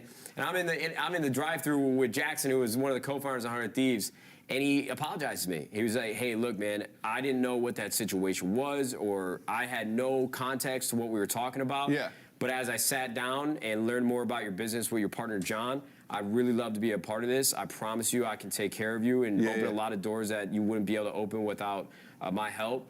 And to this day, Scooter has been one of the biggest contributors to our success. Just a great guy. 100%, man. That's so crazy. And he introduced us to Drake, too. Yeah. The next day. How did that happen? We're finalizing the deal. And he's like, yo, you know who would love this? I got a friend in hip-hop who would love this. I'm like, who's that? He's like, Drake. He calls up Drake's manager, Future, in the room with us, in our tiny 400-square-foot bedroom, which was our office for our leadership team. It's on speakerphone. You hear, We didn't have it on speaker. He's like, all right, yeah, you're going to come by tomorrow? The next day, Drake's manager, Future, was in our living room, and we pitched him on the business. And then a couple months later, we went and met Drake at his house, told him more about 100 Thieves, and it was a wrap. Damn. That when you dropped that picture, I was just like, I mean, I knew about it already, but everyone's reaction was just like so iconic. Yeah, I mean, it's so tough too because Drake was on tour at that time, so we took a lot of we tried really hard to get in front of him. I mean, he's busy. He doesn't know me that well. He just knows a little bit about the business. He loves gaming. Yeah. I mean, I'd be lying to you if I told you we were really close because we're not. You know, we've spoken over DMs a couple times over the years. But him and Future both still contribute from like a creative level. Our board meetings like 4 times a year. But I was just honored and just over the moon with the fact that he fucked with 100 Thieves just a sliver, just enough to be like, all right, I'm gonna throw some cash at this. And it was a good amount of money, and I met with him twice. It was awesome, man. That's so cool. I'm like, it sucks too because I don't want to go out to the guy and be like, yo, I'm your biggest fan. Yeah. But that dude got me through college. How difficult bro. is that, right? Because obviously there's levels of success and levels of popularity, and obviously you have like a massive, fan base, but he's got a massive, massive fan base. So you don't want to approach a person that you admire and say, "Yo, I admire you," because then you're uncool or you're exactly. Because if somebody comes up to me and starts like, wide-eyed, drooling over me, I'm just like. It's this weird psychology. I'm like, great to meet you, man. Pleasure, and I'm on my way. Yeah. So I didn't want to do that. It was I was so nervous meeting him, and I don't even know if I was putting sentences together. And it's tough too, like I said, because his soundtrack reminds me of so many things. Yeah. His discography of me in high school, just struggling with shit, college, dealing with my mom, like. Ah, man, it was crazy. Got you through some times. Yeah, bro, it got me through some time. So to finally meet this guy, have an investor in a company. One of the best days of my life. So tell me about 100 Thieves. What are you guys doing in the future? I mean, obviously don't tell me what you got, but what are some of the industry thoughts that you have about where your position is in this space? Yeah, so I think what's really important for us is just to continue to push the boundaries of what it means to be an entertainment company in gaming. I feel as if there is a lot of narrow-mindedness in esports because if you do anything other than competition, which teams haven't traditionally done, or that's always what they've done, is just compete. Yeah. There's this negative connotation and stigma around your brand. And so people give us a hard time about slinging apparel and making videos with creators. Yeah. But now everybody's trying to do it. Yeah. And obviously we started that with Optic, and FaZe Clan did it really, really well before too. So that was the model. Like, let's go do this as well as we can. And build something special. What's worse about the space right now is that they get mad at you, at me, at FaZe, and they just get mad at the fact that they're not just a sports team. Everybody's out here trying to be the Cowboys, but nobody's thinking, it's like, I want to be the Cowboys, I want to be HBO, and I also want to be Supreme. Yeah, you can't afford to be the Cowboys in esports. The business model doesn't work yet. I mean, I might one day, but I respect a lot of people that work in esports. I mean, I don't mean to sound like I'm on my high horse. Yeah. I mean, you and I feel like with a lot of the teams that give us grief, besides maybe 1 or 2 outliers, they were really coming up on League of Legends and Counter-Strike when we came up in console, and we were always doing content differently. Yeah. And so I feel like us coming in, I hope they understand that the majority of people that I've seen or work with, I do have respect for. Yeah. But I'm proud of the business that we've built, and I'm never going to be apologetic for creating something that has become a really great business. I mean, we're going to be making some announcements at the end of the year. I think the industry is going to turn their head. Yeah, you should, and you should be proud of that. More importantly, any single time that somebody tells you that you're only a hoodie and you haven't won any championships, just remind them the amount of championships that you won at Optic. Well, and then we won multiple championships on our teams. That's what I'm saying. We won 2 majors of Call of Duty. We won multiple Fortnite tournaments. I Yeah. mean, people might not count those or whatever Yeah, that yeah. might case may be. Won this Valorant tournament, First Strike, a major right there. We've only been around for 4 years. Yeah. We're not even 4. We were 3 years in 4 months. Yeah. And people are talking about, yo, why have you won a championship? You know how hard it is to win in League of Legends? When I got these teams spending $8 million on a roster in a year? Yeah. Bro, they can't, and that's not even including buyouts. I'm like, yo, what do you want from me? Yeah. What do you want? You're Like, actually truly, right, what yeah. do you want? Yeah, you're actually I feel right. like Ryan Gosling in The Notebook. Hold on, keep the cameras going because I'm gonna keep going. You guys don't understand. I mean, Hector understands. You don't understand how hard it is to win in esports. You come in, we came in January of 2018. Player contracts and relationships with the owners and the talent managers and the agencies already exist. Yeah. We had to come in and do right by our first couple players to build relationships with other players. And then get into the Counter-Strike. We had bad luck in 2018 with the Brazilian roster. Things didn't pan out. That would have been like a top 5 team on paper. We had a great Counter-Strike team for a little bit. We came in Call of Duty, won championships. League of Legends, if you're not spending the most money, you ain't gonna win. It's crazy. Yeah. So people give us a hard time about not winning, but we've won, and it's only been 3 years. Every other team's been around for 10 years. 10, 15 years. 10 years. Yeah. Can you give me a break?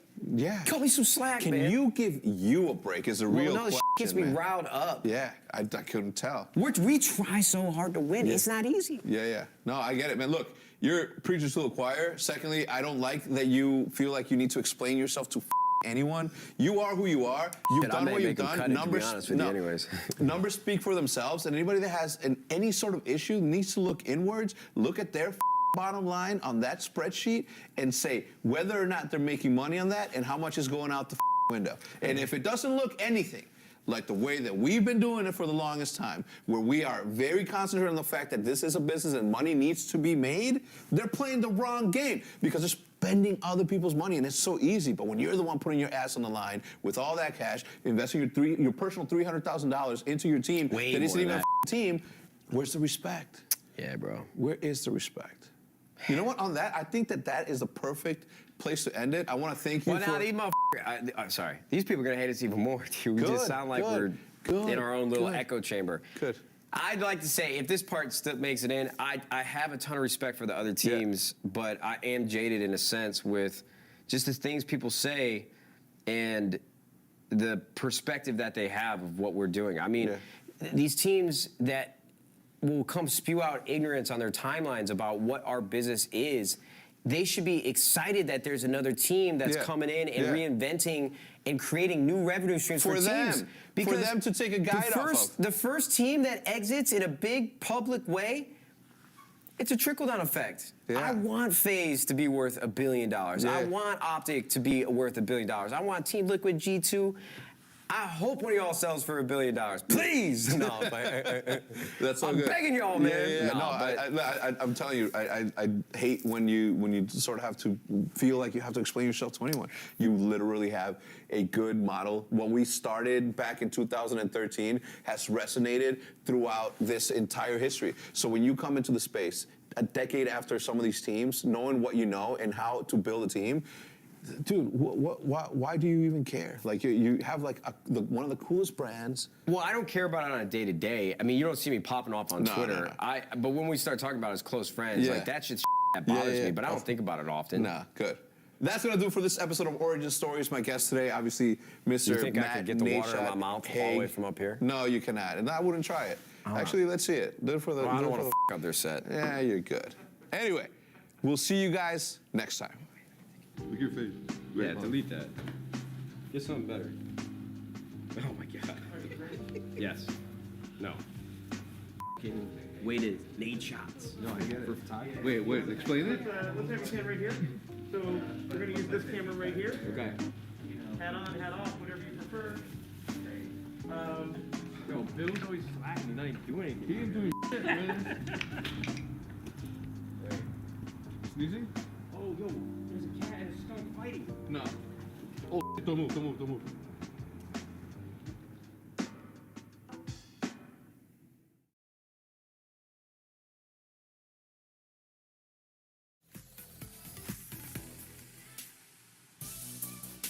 again, that was a very exciting and lovely interview with Hex and Nadeshot, and there was so much I wanted to say, and then it ended with a skunk and a cat fighting there. Yeah, they said in our ear, this video ends with a skunk and a cat fighting, and I was like, that can't be right. And then there it was. Yeah. There it was. Ven. I didn't know what was going to happen. I was like, are they going to both get into furry costumes, and we're going to see like a fight like that? And then, no, it was just in the alley. So there you go. You don't see that every day, that's for sure. But anyway, you know, you and Golden Boy have been working the bomber jacket look, and I was like, I need to get in on that, man. Like, come on. We just heard from Nadeshot himself about establishing a brand, being more than just an esports team, right? 100%. So there you go. Go be part of the E3 esports team, ladies and gentlemen. Of course, you can go to e3expo.com/shop and get all your E3 merch. I'd also like to say, as a woman who is 6'2", and Greg Miller can probably appreciate this as well, sleeve length. Yeah, that's good. Fantastic, folks. Usually when I put on a jacket, it's like up to here, but this is actually pretty good. There you go, look at that. Okay, so it's made for tall people as well. And sorry, Golden Boy. They'll make a kid's version one day. Oh, be nice to him. But not here at to least defend he can wear the dad's hat. Yeah, He does like the dad hat. He can wear the just dad like hat. throw that on the ground over there. But we do have some great merch. So again, e3expo.com/shop. I was like, oh man, help me out if I don't say it right. Anyway, again, that was a really great inside look at Nadeshot and 100%. Hex. Yeah. If I can, like, you know, as somebody who interviews people all the time, and I know you do too, Yeah. in a longer form podcast interview, I was surprised at how candid that was, how insightful it was. Like, I know about 100 Thieves because so many of our ex-IGN colleagues have gone to 100 Thieves, but I don't know much about Nadeshot. So to hear that, first off, I didn't realize he's a suburb of the Chicago kid, just like myself. DuPage County, Glen Ellen represent. But on top of that, you know, his journey, right? I mean, talking about having to take testosterone shots. I being know, so super open, candid. Talking about being depressed, right? Leaving his team before he started 100 Thieves. Like, that's all a fascinating journey. And it's, you know, as you continue to see 100 Thieves blow up, that's awesome. Yeah, I absolutely just loved how candid they were with each other. They're obviously like very close friends. Yeah. And I think Hex said at the beginning, like, I've interviewed you so many times, I don't even know what to say to you right now. And then he's like, what are 3 ways that you would describe yourself? What are 3 ways you describe 100 Thieves? They were just having a good time, so super fun. But anyways, so games have changed so much over the years by becoming more inclusive and representative of their player bases, but there's still more work to be done in this space. Let's discuss how we can make games more inclusive.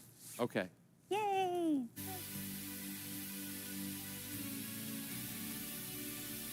I think that representation is really one of the biggest things that the gaming industry needs to tackle. The more diversity we have in the industry, the more voices we have, and that is how you grow something. There's no one type of gamer. There's no one type of gamer that looks the same either. Bringing in people from different backgrounds makes the place generally more interesting. Like, I have no problem like stepping into the shoes of, you know, of Nathan Drake or like some other like, you know, white male protagonist. But, you know, just realizing eventually, like, wait a minute, nobody is being asked to step into my shoes. What's up with that? I want you to be able, when you pick up most games, that you see yourself in some way in those games. The areas that you don't hear about gaming in which Black people are working, like, I think advocating for their visibility and bringing them up is very, very key as well. When you're developing the game, they're like, okay, we can start adding this Black representation, this, you know, brown representation into the game from the ground up. And then, I mean, that alleviates the problem. This is where we need to have programs in place to allow more women, more people of color to have a transition into this space and an opportunity to work their way up the ladder like everyone else. It's going to make a huge difference on how your games are created. The diversity in the space helps everyone, I promise, I promise, I promise. And I also think that some of it falls on consumers as well, and us and gamers, in supporting these games and supporting games that are positively showing diversity in our community and representing the gaming community. Female gamers make up 48%, and you wouldn't even know it by looking from the outside in. So that's what I would want to change. The next era of gaming is just going to be so sweet, and I am super excited about it. We are definitely heading in that direction, but I can't wait until everyone is part of it and everyone has great ideas and everyone just feels like they belong in the community, and it's just going to be a great time when that happens.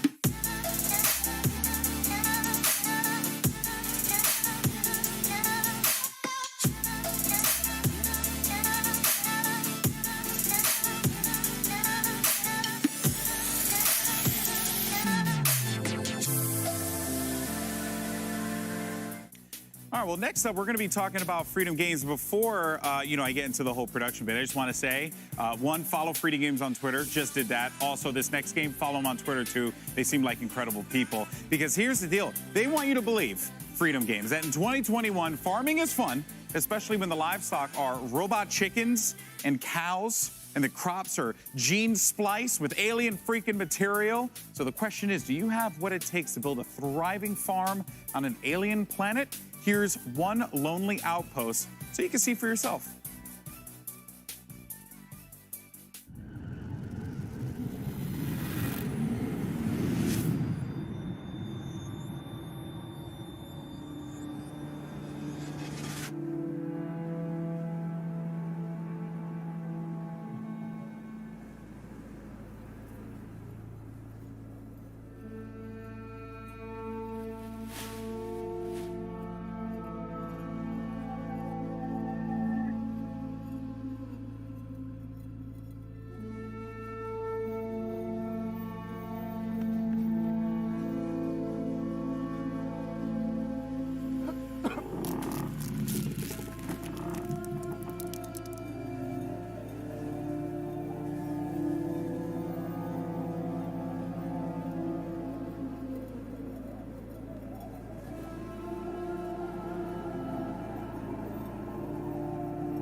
More power.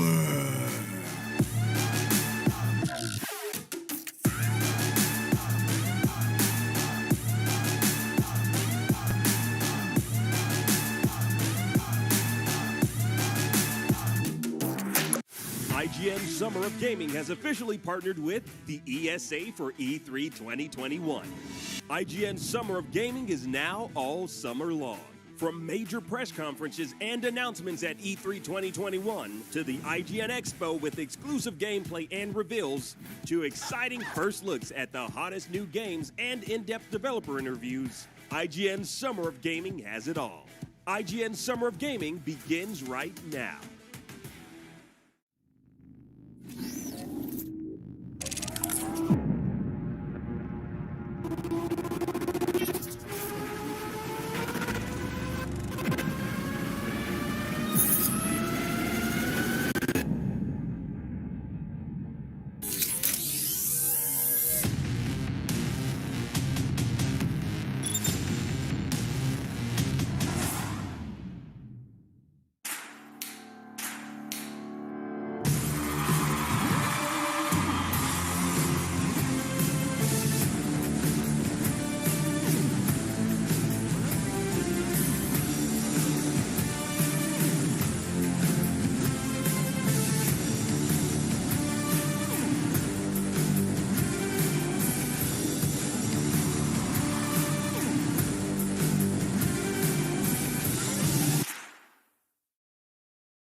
Crazy to think about it now, like a dream dinner after we've all sort of been stuck inside for so long. I'd stack the deck with a few friends of my golden boy. I mean, we would have to have him at the table. I'd probably invite Pokimane. Valkyrie, just because she's a boss. Pokimane and Valkyrie, two amazing women that have done so much for the industry and so much for women. But I gotta bring all the voice actors from my favorite video games. Boy. The dude who says boy and the kid who plays the boy. How could you not invite Keanu Reeves? Vin Diesel or Henry Cavill.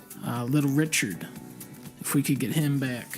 Megan Thee Stallion, T-Pain. You know, some celebrity gamers on there too, you know, to just spice it up a little bit. Yeah, I say Michael Jordan. Bring him in.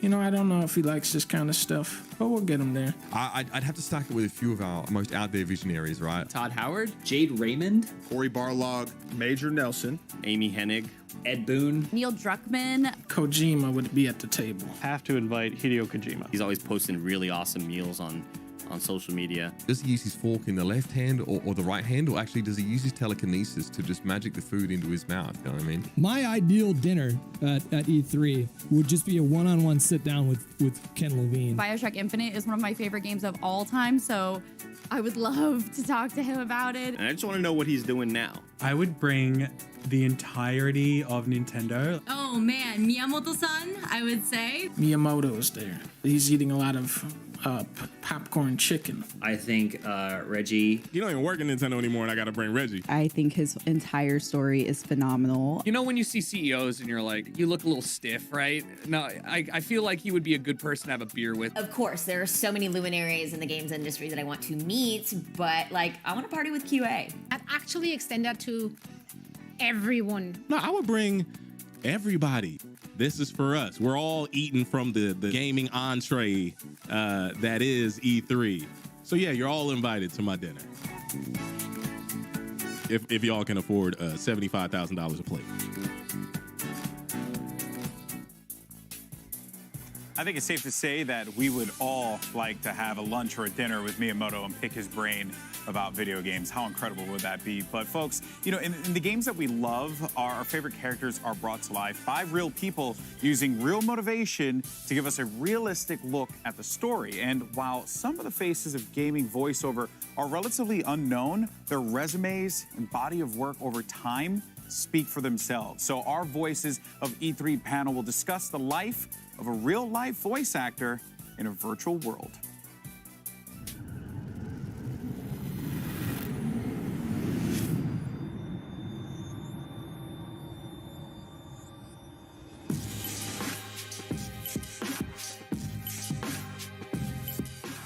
And here we are for the Wonder Women in Gaming panel with some incredible women in the industry. I'm so excited to be moderating this. I'm so excited to call most of them friends, all of them friends, right? Some of us are newer friends, but we're all friends. Which one of us isn't a friend? I know. Who didn't make the cut, y'all? Who did not make the cut?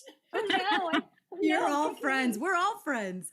All right, let me jump in because we have a lot to talk about, and I'm so excited to pick all your brains and get us flowing and get us moving. So let me introduce the wonderful women of this panel.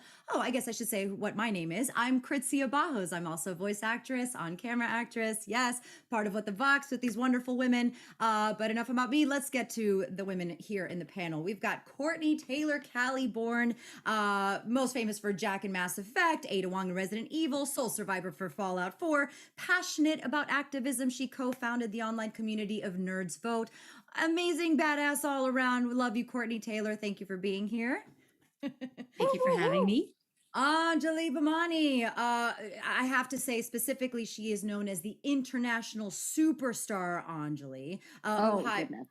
Well, you know, that's what was requested. It's a super spy. Sorry, super spy. So even better. But I'll take superstar. I mean, either way. Superstar, super spy. Why can't we have both? Why can't we have both? Sure.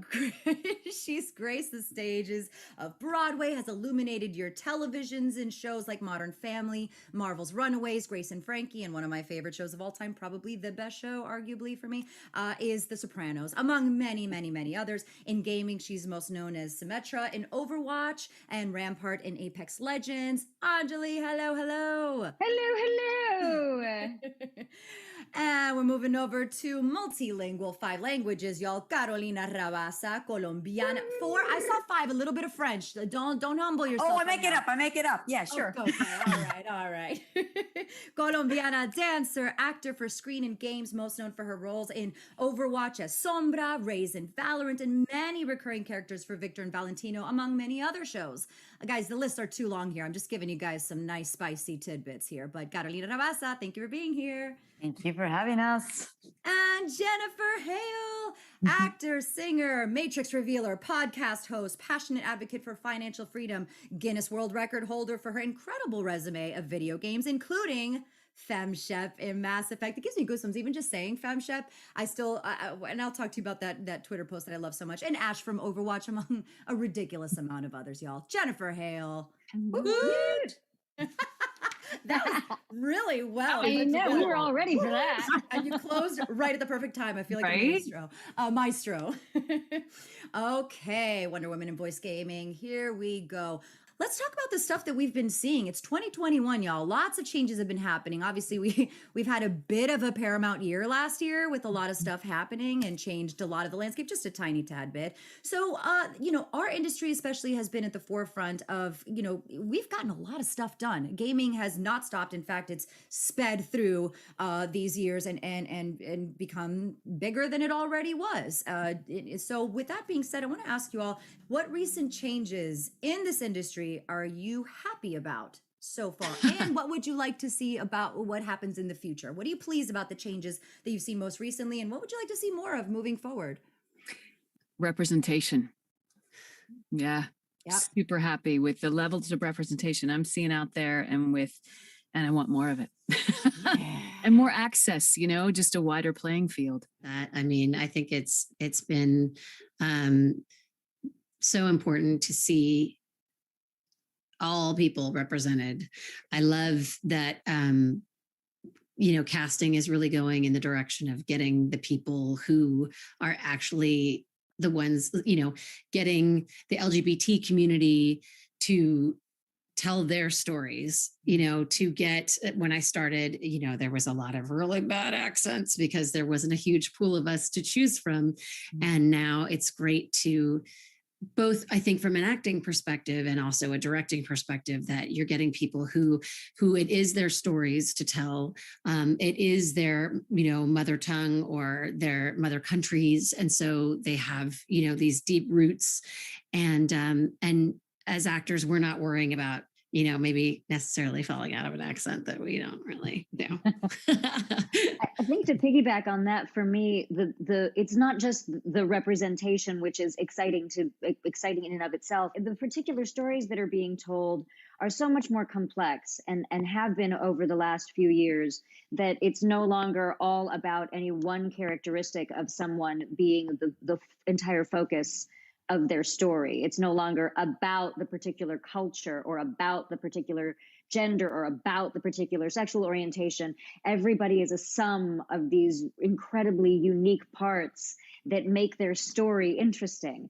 And so it's become even more inclusive than representative, because everybody can find a hero or a story that they can identify with on some level. It doesn't have to be necessarily, oh, she looks exactly like me, or she comes from my culture, or anything like that, so much as it can be any number of things. It can be emotional complexity. It can be particular plot points. It can be all sorts of things. I think the storytelling has really advanced tremendously. And games are now epic, long movies that the player gets to be a part of. I love this. Yeah, it is a very exciting time in gaming. Gato, did you have anything to add, or No, I feel like they've hit it all. Yeah.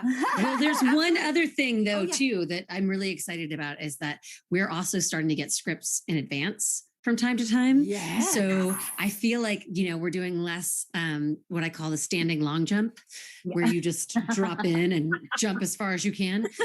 So that's really exciting. I feel like we're starting to, be able to make, as voice actors, we don't get the rehearsal time, we don't get the collaboration time, that you might get working on a play or, starting up a television show, things like that. And I'm just so excited to be able to have some time with the script to be able to make, deep decisions on who the character is. And I'm really thrilled that there's the value of that is starting to be recognized. I feel like also the relationship between the actors and the developers has become closer in recent years. Like I've definitely had more experiences where there is an active conversation going on, and there is and that the voice directors in sessions are so giving and so excited to try to really connect and figure out what the best way to pull the story out of a person is, rather than something that is prescriptive or, like you say, standing long jump situation where it's like, just go, give me 3 and go. And that's the fun part of this, is that collaboration where we're all getting to be a part of it, and that we're all cogs in the whole wheel together rather than completely separate. Yeah. And sometimes they even let us go to the companies and we get to see people in their natural habitat doing the work, which is so incredible, because the more that I feel like I can talk about the process that goes on behind it, and give the love to the developers, the painters, the people who are like, not just the writers that we come into contact with, but the people who are doing all of the beautiful visuals and the music, the composing, the sound design, all that kind of stuff. I've only recently gotten to do that, and it has enriched my whole understanding of the process for everyone, as well as being able to speak more knowledgeably about it and talk about how great these things are, that everybody's putting all this blood, sweat, and tears. Yeah. All these blood, sweat, and tears. Connected to what Andra was saying about like getting to talk to the developers or them caring to represent us properly. I think that sure, there were a lot of Latinos in video games, but they were always the drug dealers and the illegal immigrants. And, we auditioned for the prostitutes and the wives, or the mobster wives. And, that I think that now it's not that there is more representation and that we are being, they are casting appropriately, but that they care to really do their research and do a positive portrayal of it. And I'm working on a video game now where I play a character of Hispanic descent, and they've cared to ask questions about my personal experience so that it is more specific, and it isn't just like, well, they kind of are all the same, when we're like 26 different countries in Central and South America. So, Or also, there was a time, and it still happens occasionally, I'm sad to say, but there was a time when they would just assume, oh, you're Indian, you know all the Indian things and all the Indian languages. And I'm like, let's have a moment about that, because that's not true. I speak Spanish better than any of those. So now they're actually bringing in experts to be the experts so that we can do the job that we were asked to do. You know what? I have a question for Jennifer. There was in the beginning of, was it this year, this past, or 2020? But you had the reaction on Twitter to the trailer, right? And I heard in another interview that you were unsure if to record your very real and authentic reaction and post it on Twitter. It's been a very long road, and I think it was absolutely valid. But why do you feel that you were hesitant in that space, in that moment? Oh my God. Well, it was a super personal thing, and I was ugly crying like a baby. So that gave me a little hesitation. But what happened? I didn't expect it. It completely took me by surprise. And I didn't even really understand why I had the reaction I had until somebody on Twitter pointed out, they were like, this is what representation looks like. And I went, oh my God. Oh my God. Like I've been in this business for a while, and I've conditioned myself to accept a certain status quo and not to expect much outside of that, because to do so is to create an enormous amount of frustration and discontent, and those aren't productive states for me. So I've just put a cap on all that.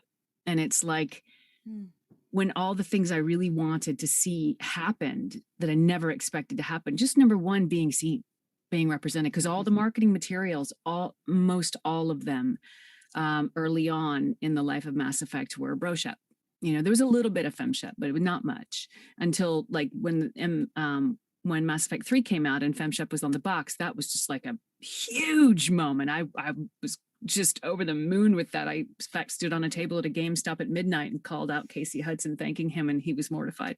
But it was. So when I saw that, something in my gut went, share this. And I was like, what? But I listened to my gut. I don't argue with it, but I was like, oh my God. And I took my phone. I was like, okay, I'm gonna share this is my response. And this thing happened. And I think I'm glad I did because it certainly gave permission for other people to ugly cry if they need to. And also it seemed to have touched a chord, which I'm happy about. That's cool. Yeah. I feel like that was a good Wonder Woman moment for you. I feel like we're told, oh, don't show too emotion. I mean, I know we're getting a little bit more open with all of that stuff, but I thought that that was a beautiful moment of like, hey, if I were a guy, would I hesitate on saying exactly how I feel or the moments that are coming up at this? I don't know. Maybe depends on the person, but and also I think yeah, and it opened up but like I have to live in a certain amount of denial as a woman in the industry who's been in the industry for a long time. I've been in this business since I was a teenager. And there's all kinds of conduct that I have just shoved under the table, just smiled through. And because you do, if you want to keep working, you're good to work with. End of conversation. And, nothing too crazy. You can smart enough to get yourself out of those situations. But to now be living in a time where it's different.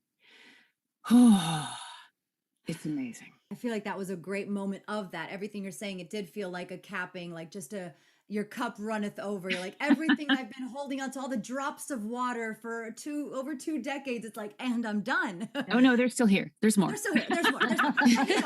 Maybe we've lowered the cup a little bit. We've got a little bit more to fill. Oh, it was substantial. Just because here's what I know. Like, and part of why we are the collective that we are is to shed more light on voice actors, on women in gaming, on underrepresented peoples and inclusion. And I know that there's going to come a time in the not too distant future when voice actors are seen and voice actors are respected, not just by fans, but by corporations as well. I know it's going to come. I may or may not be here to see it. But I will always own my piece of getting there. Always. Yeah. Yeah. Moment, please. And we see it. I'm not a gamer, but I see the response female gamers have when they come up to us and thank us and tell them they tell us how those characters have affected them. And so you've seen it from the inside, Jen, and I'm seeing it from the ones who play and go, I've tried to play for years and all I have are male characters that I can play that I don't resonate with. And now they get it and they thank us for it. And I didn't create these characters, but we infuse them with life and we see it with the gamers. I know I have to tie this up, so I'm going to do a really quick lightning round. You all have given some gems and I so appreciate your time and all of your super thoughtful answers and your energy. So I'm going to do a really quick lightning round in one sentence. Tell me, Anj, you don't have to be so scared. I'm always scared. I'm just kidding. Wonder Women in voice acting or in gaming mean to you? Wonder Women in gaming. What does that mean to you? One sentence. How do we culminate that? Courtney. Me first. Okay. No, I'm ready. I'm ready. Here I go. It means being the pillar of support that everyone needs in the community. It means a rising tide, lifting all boats, helping other women in this business, but also just helping everyone and being an example of what collaboration can look like. What she said. Can I just say that? In your own way? Very similarly. Climbing up the ladder, there is no ceiling. And reaching back down and pulling people up along with you to tell new and exciting stories and collaborate as much as possible, bringing the collaboration together more and more and more, I think is the big thing. Good. That wasn't a really good grammatical sentence. No, but you know what? The feeling is all there and that's what matters. I feel it here. Caro? It means women that are so incredibly different. It means these characters that can be moms, these characters that can be nurses, these characters that they're not just sexy ladies running around with guns being badasses. We're all badasses in such a different way. And it can be soft and it can be nurturing and it can be sensual and it can be all of the things. So like encompassing this idea that it is way bigger than we can imagine. Oh, I love it. Jennifer, close us out. All right. What the Vox, Wonder Women in Gaming. because we're here because it's time to change the world. We're linking arms because all boats rise together. No grand act of the universe is coming to do this for us. We are the ones we've been waiting for, and we're here and ready. You guys got chills? Anybody else got chills from that lightning round? Thank you. Thank you so very much. And I can't Thank you. My pleasure. This has been a joy, an absolute joy. I love each and every one of you. Thank you for your time. Thank you to E3. Thank you for everybody else. Amber, Chris, Brian, for making this happen today.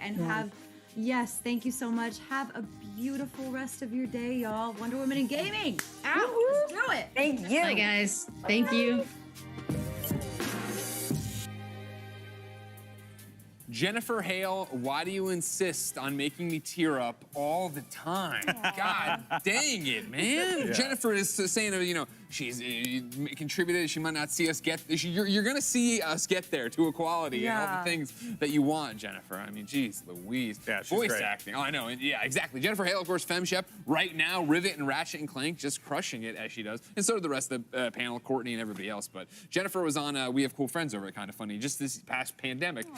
Whenever, you know, the year was, I can't keep track. I know, and right? of course, like, I've interviewed her so many times throughout my career, and she never fails to be such a source of inspiration, her story and what she does. And I think part of that, of course, is tied to how much the characters, these voice actors, you know, play and how much those characters mean to us, Jackie. Yeah, honestly, that was a really moving panel. You know, earlier we were talking about toxicity, and it's the internet, folks. Like, we see that negativity out there, but just hearing these women come together and talk about representation, talk about inclusion, and I think that last question there was Wonder Woman in Gaming or something like that. That was really fun. Yeah, and I think Courtney said something about, you know, being a pillar of support and uplifting each other. And I think that you were kind of touching on this earlier, but it's not just not being mean and not being bad. It's about being good and being loving as well. Actually, like, calling out negativity and being like, hey, can we be more positive here? Can we be more loving here? And being supportive of each other. Yeah. I think, like, all of us can say that when you are hosting something, like, you feed on energy right away, right? And immediately I met both of you, and you were just both so loving and kind, and, you know, we were a team. Still a way You to could explain feel what we're that saying. support. You know? Well, a little bit of animosity here. No, I'm kidding, not at all. Really, really great vibes. But for me, it was just like, you have a choice, right? Like, you can be negative or you can be positive. And they were like, hey, like, let's support each other. Let's be good to each other. Let's be loving to each other. So no more fighting, you two. Oh, no, that's definitely going to happen. We fight the WWE way. We fight the in the WWE way. WWE way. wrestling, In the WWE way. We put each other over, you know, bury sometime. It's okay. But, you know, one thing I do just want to highlight. I'm sorry. No, it's okay. I was like, Greg, we might have a problem. I'm okay. I'm okay. Sorry. Well, you could use me as leverage. But something that I am just so happy to see is how much voice acting has taken such a role, like a center stage role, as it should have, you know? Because there was like a point in time where, especially like animes and stuff, like you didn't know, like they didn't get credit to the voice actors, but now like voice acting, it's emerged in such a way where there's, you know, it's just top to bottom, man. Hey, Jennifer Hale, I can't, you took the Jennifer Hale gush session, so I do appreciate that. She's incredible. But yeah, it's wild to see how much this has improved and how it's only going to get better from here. The acting, the quality, the bar is being set so high for future generations to come. 100%, yeah, and I think that starts with game developers being able to take their craft seriously, be able to make compelling stories, then be able to cast compelling actors to be compelling characters. I think you look back to everything Naughty Dog's done, the original version of Telltale with Walking Dead, and the way you saw Dave Fennoy flock to that, right? And you've seen people like Ashley Johnson become stars as voiceover artists, and now artists, actors, right? And don't even get me started on Troy Baker. Oh, yeah, Troy Baker doesn't deserve more love. Outside of voice acting, of course, music is an important part of the games we love, creating intensity, drama, or even just a theme song you'll hum for the rest of your life. Thank you, Metal Gear Solid Peace Walker. So, who better to talk about music and gaming than the hosts of Rolling Stone on Twitch, Tia and John?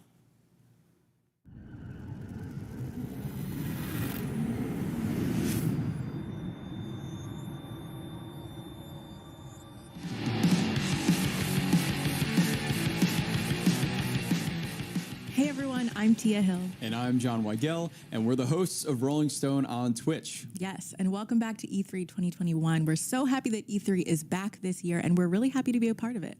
That's right. And you can see us anytime you want, 4 to 6 p.m. Eastern Time on weekdays, Monday through Friday, where we talk about music news, have live performances, and have very special guests come in pretty much every day of the week. Exactly. So definitely make sure you follow us on Rolling Stone on Twitch. And right now, we're going to do one of our favorite segments that we call a Dream Mixtape. So this is a segment, usually we have a guest come in, we give them about 10 different prompts, and then we put together a playlist that's available on our Spotify based on these prompts. But this is a very special Dream Mixtape in honor of E3 coming back, and we're doing a Dream video game mixtape. That's right. If our channel was a video game, these are the songs that we feel would be the soundtrack to our video game. Yes. That we're currently in. Exactly. And this would be the cover of the video game. If our channel were a video game, it is a drawing of John and I that we had on the channel. It's a beautiful drawing. It is done by Ross Tran from Ross Draws on YouTube. He did a great job. He made us our different characters. He made Tia kind of this hacker kind of persona and me this big old meathead with an axe or a guitar axe. So it's looking great, and that would be the cover of our video game. Exactly. If we had one, which we do now, theoretically. Exactly. Well, we have the soundtrack for one at the very least. So starting off for the first track in the video game, probably the most important thing because it's the first thing you hear, the title screen. Right. Right. This is like, you know, of course, when you start the game, like, you know, the Halo starting screen where you see all those ships flying everywhere and you hear the, oh. Exactly. That is kind of like what we're going for here. Maybe not the exact same song. Yes. But Tia, what song did you select for our title screen / press start screen? So I picked Miss the Rage by Trippie Redd and Playboi Carti. Not only am I a huge Playboi Carti fan, but also this song, if you listen to it, the instrumental on this is really, really wild in terms of it's very electronic sounding. It feels like you're kind of in outer space or you're being transported through something. And I feel like that's the vibe that I wanted to bring to whatever this video game that we're making is. So I felt like this really captured something that would feel like you're being jetted into a video game universe. So I had to pick Miss the Rage. Yeah, I think it's a great selection. It's very gamey. And, you know, Tia, you've been going on for months to me about how you really, really like the instrumental for this track and have even just been bumping the regular instrumental. So I think that it would be a great fit. It's also very, again, very video gamey, very kind of synth driven, has that vibe to it. So I really dig that. Thank you. Thank you. I'm glad that you like that one. Yes. So, okay, now we're going to move on to the next one. And this one is a choose your character screen. And we've definitely all been there. I feel like I spend a lot of time in the character selection bay in like a Mortal Kombat. I really like to take my time. And when I'm thinking specifically of a time I take my time, if I'm ever playing The Sims, you know I love The Sims, I will spend a good hour making my character. That's like me in Super Smash Brothers. First of all, I can never pick the character because there are just too many now. There's just so many. And then when I'm going through to pick every one of them, I finally pick like freaking Captain Falcon like always. But then I'm like, okay, like let me like make him pink. So that takes an extra few minutes. Exactly. Then when you're playing with other people, they're like, come on. But anyways, what song, Tia, did you select for a choose your character screen? I picked Tierra Whack Cable Guy because, like you were saying, it's you take your time when you're picking your character, and so this is a song that the song itself is only a minute long, but it's something that if you were to loop it over and over again, it's very unobtrusive. It's really smooth, it's really nice, and it calms you down enough so while you're making that, you know, important choice of which character you're trying to get, you're calm with the music in the background. So I thought this was a nice choice. This the title of the song really makes me believe that Larry the Cable Guy would be a selectable character in whatever game that we're having. Exactly. Which would be very interesting. Exactly. So what do we have next? The starting town. Yes. This is important. Where you begin your journey. Exactly. And this makes me think of Link again, my favorite. Yes. Or, you know, when you're playing Zelda and he's just like running around the town and you're just like getting your bearings in any video game. Just you're meeting up with the Koroks, you're having a good time. Talking to the NPCs. Figuring out what's going on. Trying to break some barrels for some rupees, for some sweet, sweet green rupees. Exactly. This is the song that you want to hear in your starting town. This was my selection. Yes. So what did you pick here? So I selected, this is Old Town Road by Lil Nas X. I feel like some people know this song out there, maybe a few. It's not that big. take, though. But specifically, when you take this song for a starting town, what I want it to do is loop. So you know that part in the song where it's just the chorus. It's like, take my horse and the whole time I want to ride when I can no more. I want no verses. I want just a loop of that single chorus over and over and over again until the user gets super like annoyed and tries to leave town. And tries to leave. That's exactly what you need to keep moving on through the rest of the video game. So honestly, that's a good choice. And that's how I Nice kick you out of psychology town. there. That's how I kick you out of town. But the thing is, there are more Easter eggs that populate in the first town later in the game. So you got to go back. So you got to use your time real wisely. That's how you get them. Is it the regular Old Town Road? It's not any kind of remix, right? No, it's the regular old. We're talking no Billy Ray Cyrus on the track, No just yodel. Lil Nas X Okay. in his olden days on Nice, the Old nice, Town nice, nice. Road with you. Good, good choice. Good choice. Next, we have the loading screen. This is another one where I feel like it needs to be something relatively calm. I felt that for the loading screen, this is the only track in this entire listing that I picked out from an actual video game. Oh, yeah. This is from Celeste, the original soundtrack. It's called First Steps. It is, I believe, the second track off of the soundtrack. Celeste is a video game, and it's kind of like an 8-bit style song. It's very like 1980s, old style video game vibe. That's perfect. And that's what I really love about it. And I feel like for a loading screen in specific, it would work perfectly because you're waiting and you're hearing just a beautiful kind of, 8-bit lullaby tune to help you nice. wait. And then it makes you not irritated when things aren't loading at the appropriate time. So that's perfect. Exactly. You need something calm. That's nice. I like that. Well, next we have the in-game world music, which is really honestly some of the most important music because this is what you're going to be listening to probably the most throughout the entire game. Most of the time. And if you've been like in a lot of games too, there is a song. Sometimes songs vary by level in a lot of video games, but there are some games that a song persists through the entire game.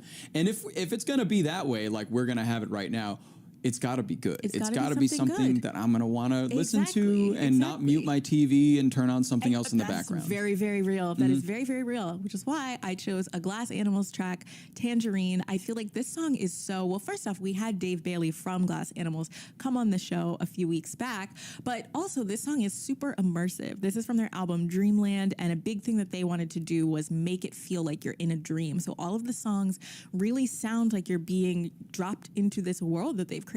And if you listen to Tangerine specifically, there are all these little sounds. There's like laughter in the background and all these different sound effects, which kind of remind me of when you're playing a video game and you just hear like, the pitter patter of the footsteps. Indistinct chatter in the background and things like that. And just nice things that really build the world and bring it to life and make you want to kind of live in that video game. So I felt like this was a good choice for something like that. And I feel like the Dreamland idea really fits with the kind of aesthetic that we're building out for this game. Very like spacey 1980s Dreamland-esque. Like I remember I used to play on my Game Boy Advance Kirby Nightmare in Dreamland. Oh my goodness. Which is probably one of my favorite mobile games that I've ever had in my entire life. And that is like a perfect fit for this. Oh, that very would be dreamy, perfect. very all of those wonderful stars That and is a clouds. great one.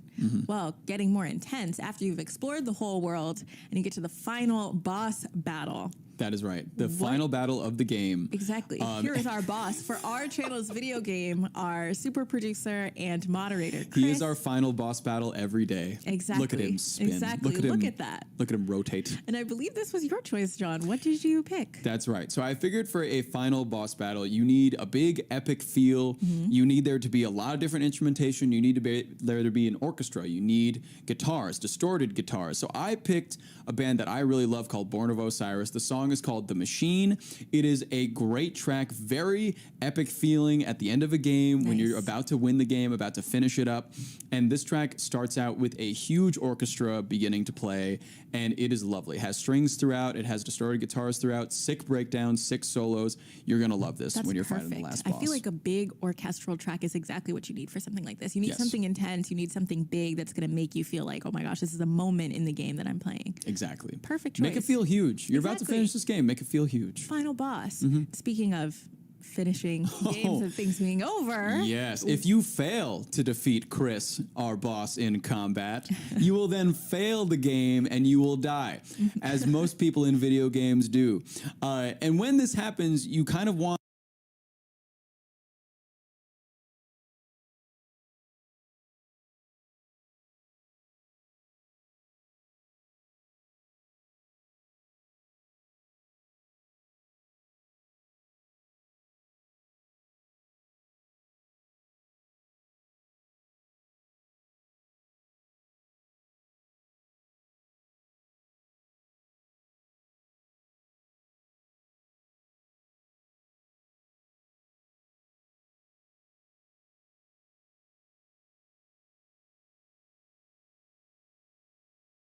you'll want to be at the game over screen, and the more you'll want to restart the game and be brought back to life. And that's Isn't perfect that right? because lyrically it fits exactly with what's going on. So I feel like, lyrically the song also matches. This is a perfect choice, John. Thank you very much. This is a perfect choice. Thank you. A1 with this one.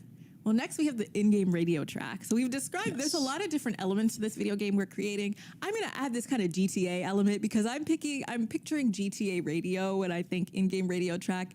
And for GTA radio, I would pick future March Madness, if that's the vibe we're going for. It just seems like we have a car in this game all of a sudden. And so we're driving around doing our thing. And this is a great song to just kind of drive to. I'm also a big Future fan because it adds to this world that we're creating that is in space, but also has cars, but also we're fighting bosses. Right, There's a lot going on. we're fighting our boss. Yeah, if you were to get into this car, right, and you were to you're tinkering around, you're while driving this fictional car, you were like, oh, let me see what's on the radio, and you just accidentally hit the X button or something, and then just Future comes on. It'd be a nice surprise. It'd be a really fun surprise. Exactly, it's like a nice little moment. So I thought I had to throw that in there. The entirety of the game takes place in the month of March. There we go. There we go. That's how it's relevant. That's a good one. That's how it is. So next we have a song that sounds like how Mountain Dew tastes. And what we mean by this is a song that really gets you fueled for your game, a song that really makes you energetic and gives you that sugar rush that you need to get through the game with that green power that we can only associate with Mountain Dew. Exactly. So what song did you pick for it? So the song that I picked for this is a song by the band called Magic Sword. It's called In the Face of Evil. And Magic Sword is kind of a Daft Punk-esque band. They are all dressed up like Daft Punk. There are 3 of them, but they have a neon stripe that goes right around their eyes. Basically, they're kind of an 80s Tron-style synthwave, vaporwave group. And they make these songs that really, really inject, I feel like, a sugar rush into me every time I hear them. So that's why I picked them for this. Specifically, this song has a lot of arpeggiators, really harkens back to that 1980s old video game sound. Love that. Not exactly an 8-bit song, but it is a track that gets me really riled up and really excited to continue playing. So that's perfect. That's a perfect choice. And then now we move into minigame music, which is probably one of my favorite prompts that we selected because there are just so many possibilities. There are so many possibilities. I think this is our last prompt as well, but when I think of minigame music and I think of minigames, I think of something that could be chaotic. There's a lot going on in the minigame, and clearly the game that we have created has many elements, so we don't even know what this minigame is going to be. You finish this ridiculous game that we've created There's for you. cars You're in it, done. there's horses, It's there's all bosses. over. Right. You've ridden your horse down the old town car. And the whole game has happened, and then you get back and you're like, all right, what's the replay value? I'm going to play some mini games. And you got to pick a song in this that's going to be super erratic and fit any situation. And Tia, what song did you select for this? Well, erratic is a perfect word because I picked by 100 Gex Ringtone. It is the remix with Charlie XCX and Rico Nasty. This song just has a lot going on in it. It has a lot going on. There's a lot of different sounds. It is a hyperpop song. And it's also, it gets really, really intense. There's this break in the middle when Rico is kind of yelling and doing her thing. And there's so many different sonic elements to it. And I feel like whatever mini game we're playing, this matches it perfectly, no matter what the game. So had to pick a 100 Gex song for this. I love the selection of 100 Gex because I feel like that also just fits a video game realm so well, that kind of hyper pop edge to it. And also, like, when you're in a minigame, you could be doing anything. We could have, I would say, I would gather that we have at least 5 minigames in our game. Oh, absolutely. All of them are each you're doing something completely ridiculous and completely different than the last one, I'm sure. Yeah. Who even knows what it would be? knows? The next video game soundtrack we do will One of the hammer out those details. One of the mini games got to be like you got to host the whole 2-hour stream. You just got to do the whole thing In front of your console and just talk for 2 hours straight. No, that's perfect. That's perfect. The chat's covered up too. Exactly. You got to like dodge things. So that's great. I love it. So everybody, that was our mixtape. We had a really great time putting it together, and we have put a link for that mixtape and our other mixtapes in our link below on Spotify. If you also want to make any of your own custom mixtapes on Spotify, you can send us the link to the email address below. Yes, we definitely want to hear from you all. And if you enjoyed this, you can follow us and check us out every day, Monday through Friday from 4 to 6 p.m. Eastern on twitch.tv/RollingStone. And you can catch us anytime, 24/7 on our Discord. We would like to just thank everybody for coming out, watching the show today, and enjoy your E3 2021 experience.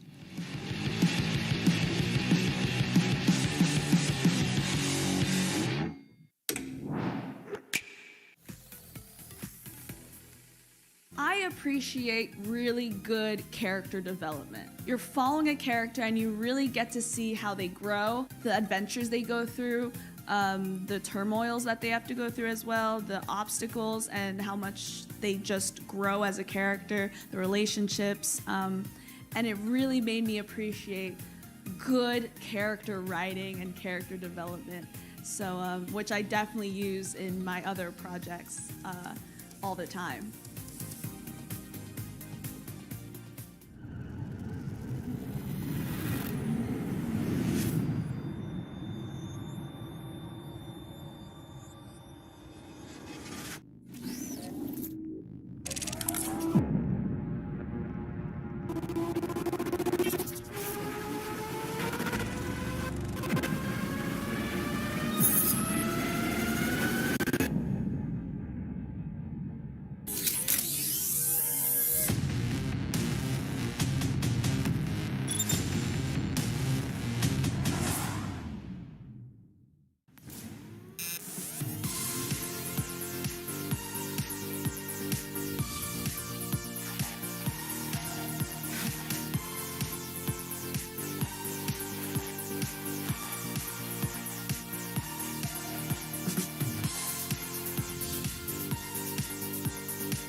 篝火营地是中国领先的游戏媒体，创立于2018年，致力于为全世界的中文游戏玩家提供专业、精准、迅速的资讯情报。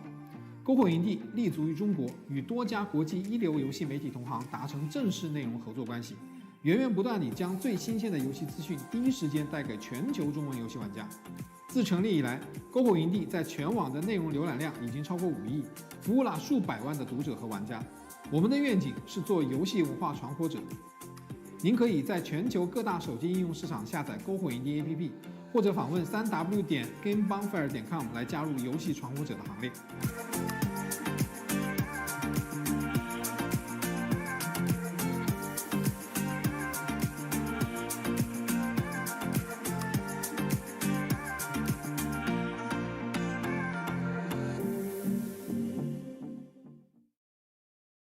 As a part of Play for All, GameSpot will be bringing you the latest gaming news and announcements, interviews with developers, the biggest press conferences, and lots more. Play for All is our yearly online event that combines the excitement and announcements of E3 with charity live streams the following week with lots of special guests who are going to help us raise money for able gamers. So join us in June for E3 and Play for All on GameSpot.com, YouTube.com/GameSpot, Twitch.tv/GameSpot, and as a part of the E3's official broadcast.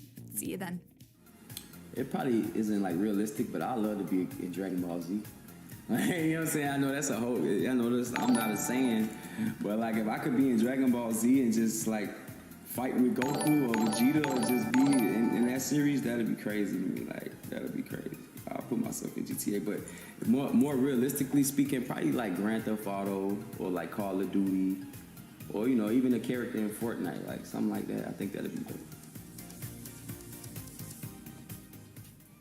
Welcome back to E3 2021. We are having so much fun on day 3, and Capcom has so many great franchises, and one of the longest running is Monster Hunter. With a feature film and a sequel for the Switch, it's been a busy year for the property. The folks at Capcom sat down for an AMA with Reddit to talk about their newest release, Monster Hunter Rise. Ooh.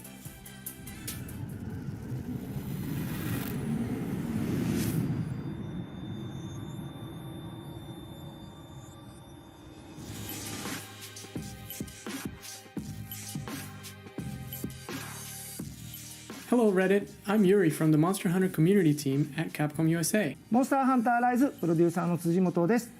今回は Reddit に寄せられておりますコミュニティの皆様の質問にお答えしたいと思っております。Last month, we collected a number of your questions and sent them to Monster Hunter Rise director Yasunori Chinose.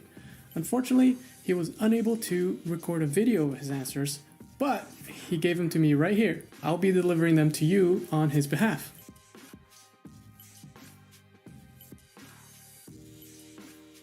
All the newly added monsters are my favorite. If I were to choose one that I like the most, it would be Magna Malo.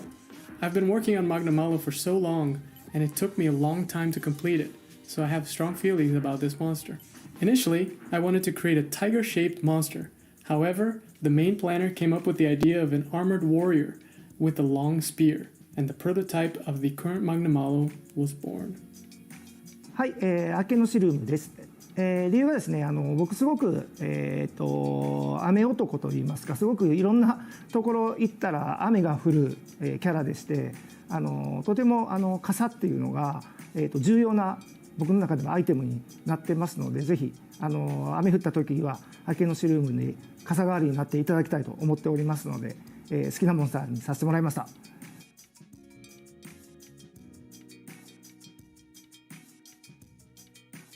Magnamalo does not feed only on fresh meat, but also on decomposed meat. It decomposes the meat in its body and produces a special gas which does not smell very good. 僕のはですね、鉄柱回転攻撃が、好きな技となっています。理由の方はですね、僕はハンマーを使ってるんですが、鉄柱回転攻撃ってすごくやっぱり、派手な攻撃でもありますし、すごい多段ヒットするので気持ちよさもあって、あと、距離もだいぶ詰めれますので、僕の中では結構ハンマーの中でかなり中心で使っている攻撃技となっています。My favorite Silkbind move is Earthshaker. The damage from the first hit feels good, but the additional impact damage feels even better. You can enjoy the feeling twice with one attack.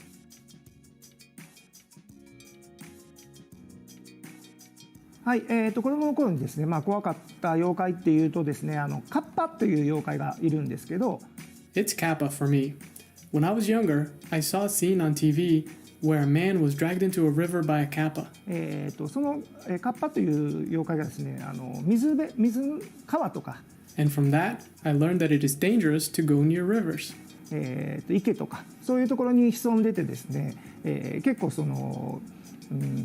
人をですね、水の中に引きずり込むみたいなことが、言われてる、妖怪なので、子供の頃川とかにも遊びに行ったりとかもしてたんで、結構身近にいそうで怖そうな、妖怪です。During development, I often played Hunting Horn and Heavy Bowgun. Hunting Horn was a weapon I've played in the past, but for Heavy Bowgun, I used the weapon to test out long-range distance. はい、一番好きな武器はですね、ちょっとご存知の方もいるかもしれないですけど、僕はもうシリーズを通してずっとハンマーを使ってますので、もちろん今回もハンマーを使っております。で、ハンマーしか使ってませんので、ギルドカードの武器の使用も、ハンマーのみが、ついている、仕様としてついている状況です。My favorite armor is Bishaten. I love the light design and how it emphasizes mobility. It is inspired by the costumes of Japanese ascetic monks and mountain priests. My favorite skill is Horn Maestro. はい、好きな装備はですね、僕はラージャンの装備が結構好きでして、その見た目的にも好きですし、結構、シリーズでラージャンの、防具が出ている時は絶対一度は作る、防具になっています。でスキルの方はですね、広域化っていうスキルを、結構つけることが多くて、周りの人にも自分の回復が影響するので、そういうなんか周りの人のちょっとでも手助けになるかなみたいなんで、そういうのスキルもつけてたりします。はい。はい、現状予定はありませんが、今後出てくる、タイトルとかで、世界観とかがあって、ガチャブが、登場する必要性がある時には出てくるかもしれませんね。One day I was playing to check the game. I saw one of Yomogi's feline helpers lying on the ground. So I asked my team what was going on and was told that they were testing out a situation where the feline ate a bad dango that Yomogi made and collapsed. That was a good idea, but unfortunately it didn't make it into the final game. That's because while Yomogi was having an important conversation, the feline was unconscious. That didn't make sense, so we had to say no to the idea.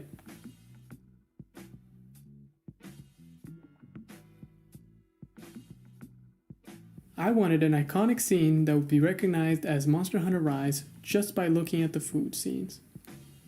I decided to use elements that were different from those used in the past, such as meat and fish. I personally love sweets, and since the theme for this game is Japanese, I decided to use Japanese sweets as motif. And who doesn't like sweets, right?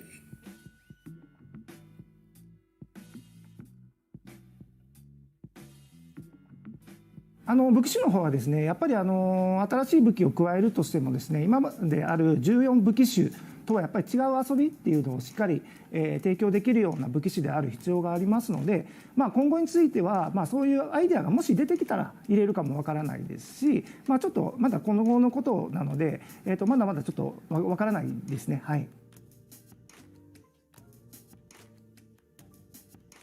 はい、そうですね、複数のチームもそうですし、今やっぱりゲーム作る時ってすごい、何百人が、関わってきますので、そういう、全体的にも、情報共有がしっかり取れるような、環境での開発を進めています。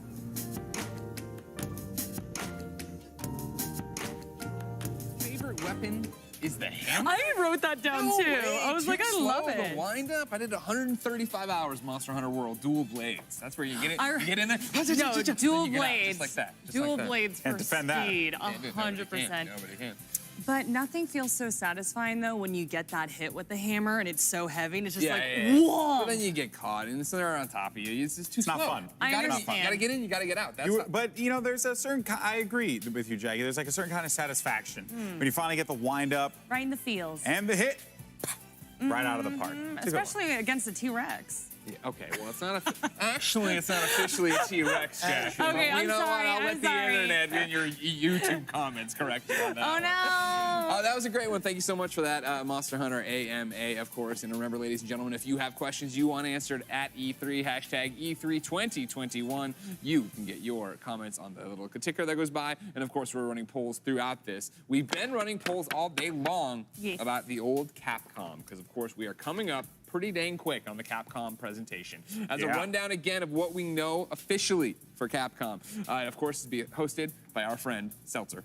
Then we know we're going to get stuff on the Great Ace Attorney Chronicles. We're going to get stuff on Monster Hunter Rise. We're going to get stuff on Monster Hunter Stories 2. We're going to get Resident Evil Village. That is what they have officially said. Of course, I still hold out hope for more on Resident Evil 4 VR. I hope more on that Resident Evil multiplayer game. Yeah. And then if you really want to start dreaming. Although it would be fantastic to have it, but let's focus on what we already know. I'm looking forward to seeing what Resident Evil Village content they're planning to bring to the table. Game's been a massive hit. I'm expecting them to come out, talk about that, and also maybe give us some new stuff. Yeah. Jackie, what do you want?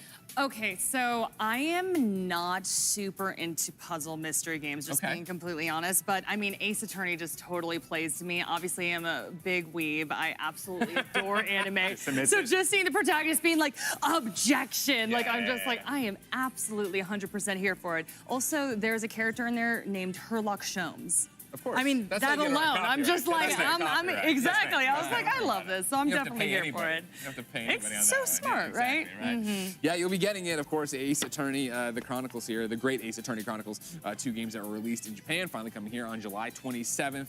And it's about time, ladies and gentlemen.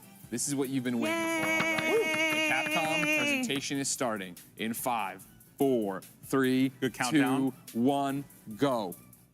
Go do Capcom.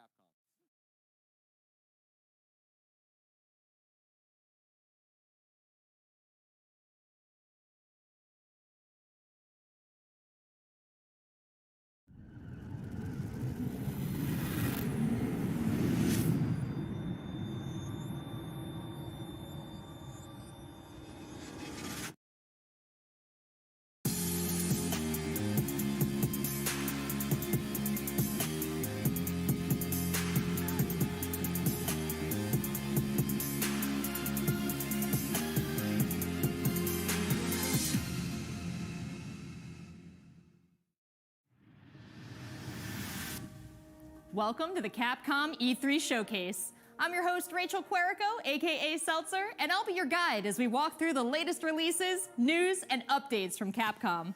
We'll hear from the Resident Evil Village team, share some news from the world of Monster Hunter, and get the latest on Ace Attorney. Then we'll wrap up with some updates from our friends at Capcom Fighters. So what are we waiting for? let's get started. Our first stop today, Resident Evil Village.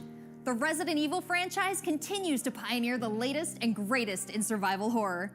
The team has been blown away by the response to Resident Evil Village, which launched last month.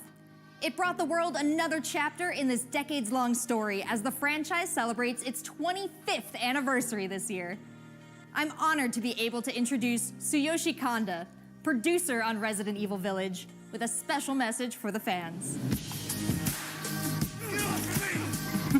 Another time. Bye-bye.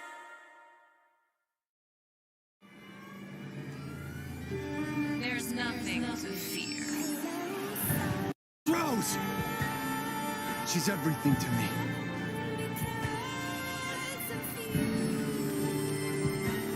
I think it's time you left things in my hands.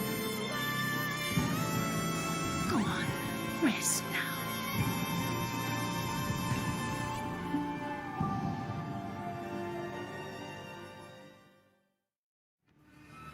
Hi everyone, my name is Tsuyoshi Kanda, producer on Resident Evil Village. I wanted to take this opportunity to thank everyone who's played since we launched the game in May. We hope you're enjoying this new chapter in survival horror. As a reminder, everyone who purchases Resident Evil Village will gain free access to our online multiplayer title, Resident Evil Re:Verse, where players go head-to-head with their favorite Resident Evil heroes and bioweapons. I'm now happy to announce that Resident Evil Re:Verse will go live next month across all supported platforms. So head into the fray to celebrate the Resident Evil 25th anniversary.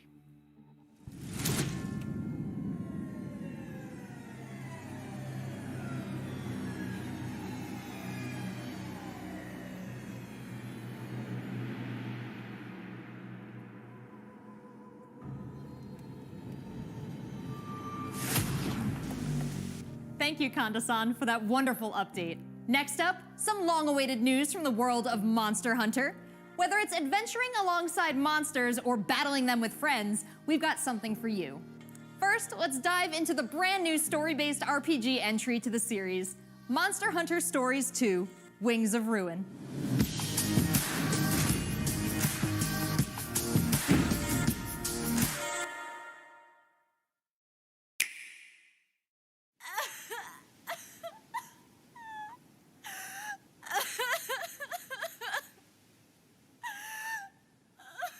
This was his fate.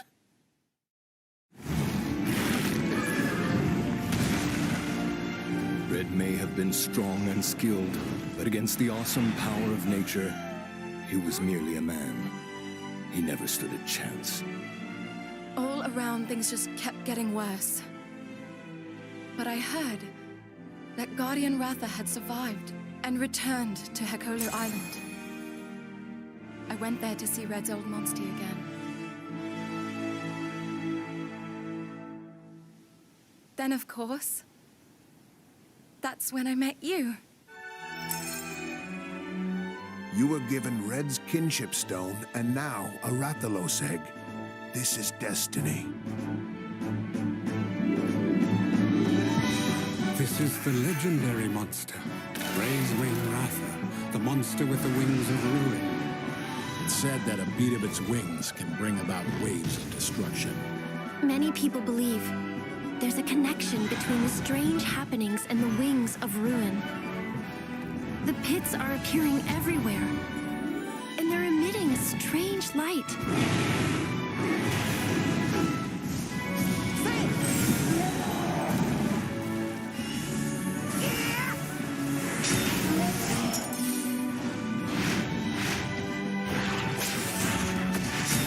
What's this whole idea of forming kinship with monsters? How do you control them? It's not about control. Monsters help riders of their own will.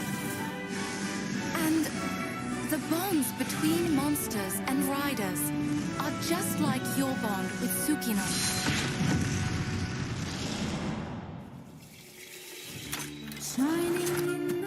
What kind of power does Ratha really have? Why are all of these pits appearing? And who are those people who want to take Ratha for themselves? All I have are questions. If there's worry or doubt in your voice, Ratha will become anxious too. He needs to know that you will protect him no matter what. I can sense the flames of his life force weakening. The burden of such great power is too much for his body to bear.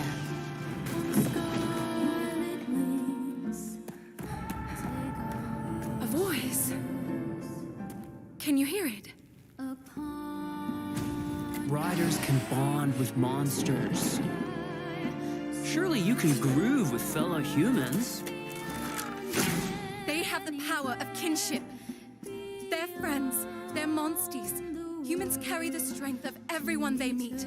That makes them strong. My friends here taught me that. I believe in the strength of humanity.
Looks pretty epic, right? And how about that announcement?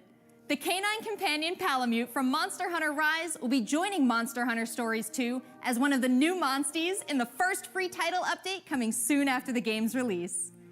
You can get an early peek at the game with the Monster Hunter Stories 2 Wings of Ruin trial version starting on June 25th, which also carries your progress over to the full game release just a few weeks later on July 9th. That's not the only way to join the hunt. Millions of you made Monster Hunter Rise a huge success earlier this year, and we have even more content coming, including a new collaboration on the Rise. Let's find out more.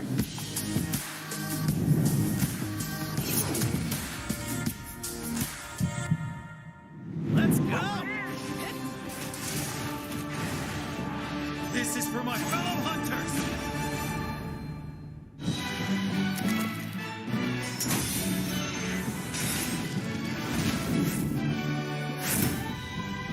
Rathalos is no runt. Moon's blessing emerge. Get ready. I have a good feeling. What will it be? Moon's blessing emerge.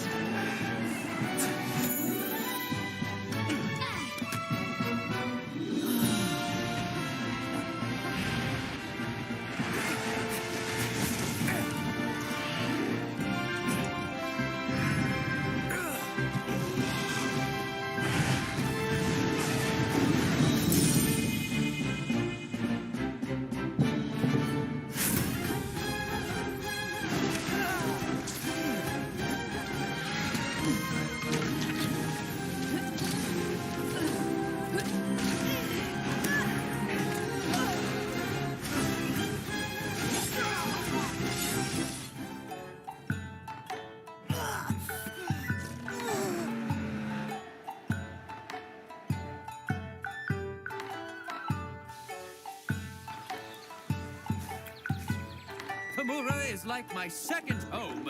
You think you can take on Rondine?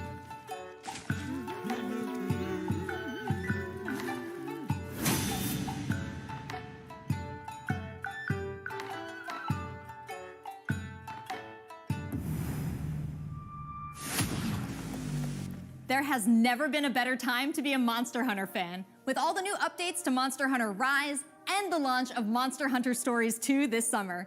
We can't wait to hear about your own stories of adventure. Well, that's not the only thing Capcom has in store for us this July. Fans of Phoenix Wright will have new chapters to explore with the release of The Great Ace Attorney Chronicles. North American and European future attorneys will finally be able to get their hands on the Great Ace Attorney Adventures and the Great Ace Attorney 2 Resolve, which were previously only available in Japan. You'll travel back in time to the late 19th century Japan and London to play as Ryunosuke Naruhodo, Phoenix Wright's ancestor, in this action-packed prequel. Now, let's hear more about the story. So then, let us unravel this mystery.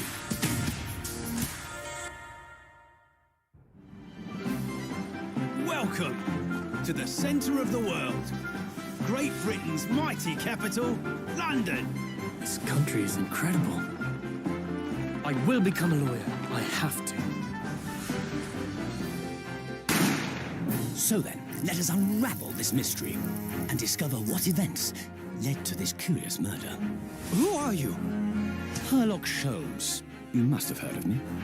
We must solve this case, Naruhodo-san. Let us engage in the art of deduction, Mr. Naruhodo. Well, what have we here?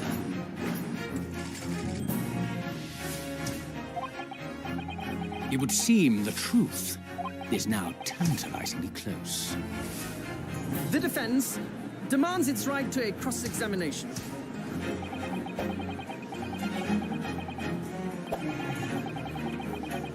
Objection! Your testimony completely contradicts the facts. Objection! My lord, with all due respect, this is an outrage!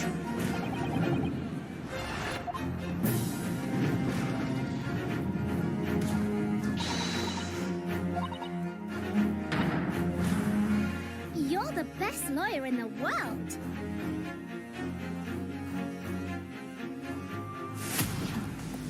So we have 10 new cases and 8 mini escapades where you can take on the role of a defense attorney. Now, we all want to see some gameplay, right? Let's take a closer first look at 2 gameplay features new to the franchise in the Great Ace Attorney Chronicles: Dance of Deduction and Summation Examination. Hello, I'm Jonathan, Capcom's marketing brand manager for the Great Ace Attorney Chronicles. So this is the capital of Great Britain. Where to? The Supreme Court in Whitehall, if you wouldn't mind. The Capcom team is thrilled to present 2 new gameplay features, Dance of Deduction and Summation Examination, coming to the Ace Attorney series.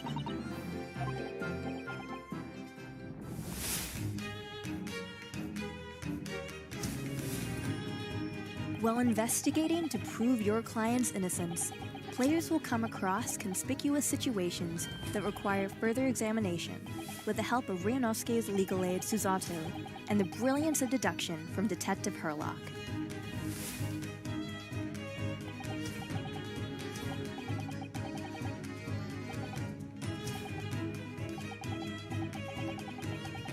Herlock will proceed to present his logic and reasoning spectacular, a grandiose yet flawed series of conjectures.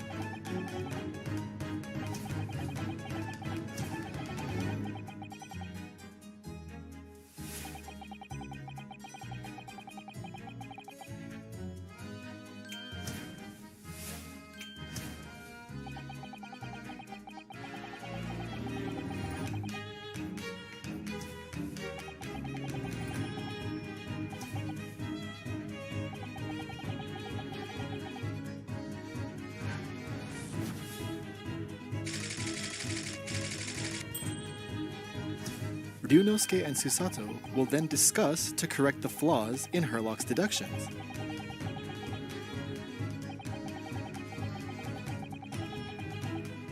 At this point, players will be prompted to search for clues that help identify the errors in the detective's logic and reveal the truth to the mystery.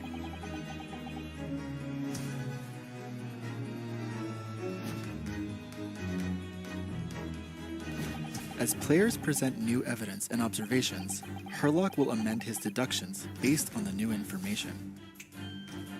Upon uncovering the truth, Ryunosuke and Herlock enter into a semi-metaphorical, semi-literal dance that brings them to the conclusion of the dance of deduction.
In courtroom battles, players will attempt to convince 6 jurors of the innocence of their client. Their progress will be displayed and represented by 2 scales of justice, one black, representing a guilty verdict, and one white, representing a not guilty verdict. Objection!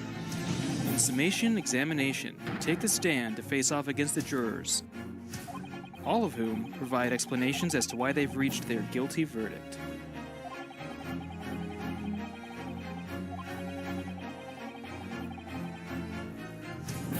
You'll have to identify conflicting statements and sway the jury in your favor. Examine each statement carefully and select 2 contradicting jurors to call out the flaws in their logic.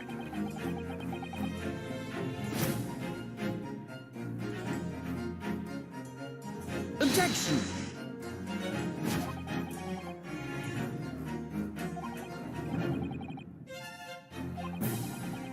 Be ready to provide evidence from the court record to help prove the contradiction in their claims. When you successfully point out one of these contradictions among the jurors, you might just change their minds, too. With a slam of their fist, each juror you persuade will send a fiery ball towards the scales above and literally tip the scales of justice in your favor. Bring each contradiction to light and persuade the jury to help prove your client's innocence. Objection! My lord, with all due respect, this is an outrage! This has just been a small taste of the exciting new gameplay features in the Great Ace Attorney Chronicles. We are very excited to get this game in the hands of both new fans and diehard fans alike. Thanks for watching. It already seems like I have a bunch of games to catch up on. There are some exciting new adventures and titles to look forward to. Well, that's a look at the new premieres from Capcom, but what about esports? Let's close out today's showcase with a few words from 2 of the stars of Capcom Fighters, Rob TV and Vicious. They'll tell us what's been going on with Capcom esports, including updates on the Capcom Pro Tour, Intel World Open, Street Fighter League, and all the other content on Capcom Fighters. Over to you guys.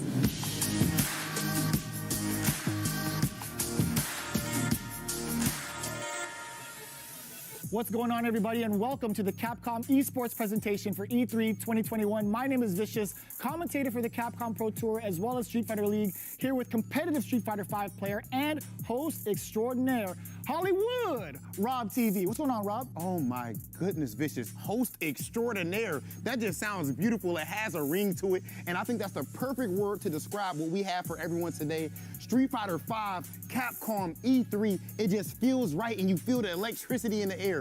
Nice! Nice! What? That was nasty! And there might be some people at home, Vicious, who don't fully know what competitive Street Fighter V is. The long and the short of it is this. We travel all around the world, state to state, country to country, and we try to bring our opponent's life bar from 100 all the way down to 0 and feel pretty goddamn good doing it. That's right, Rob. If you think you're the best in your region, sign up for Capcom Pro Tour to prove it and become possibly a world champion at Street Fighter V.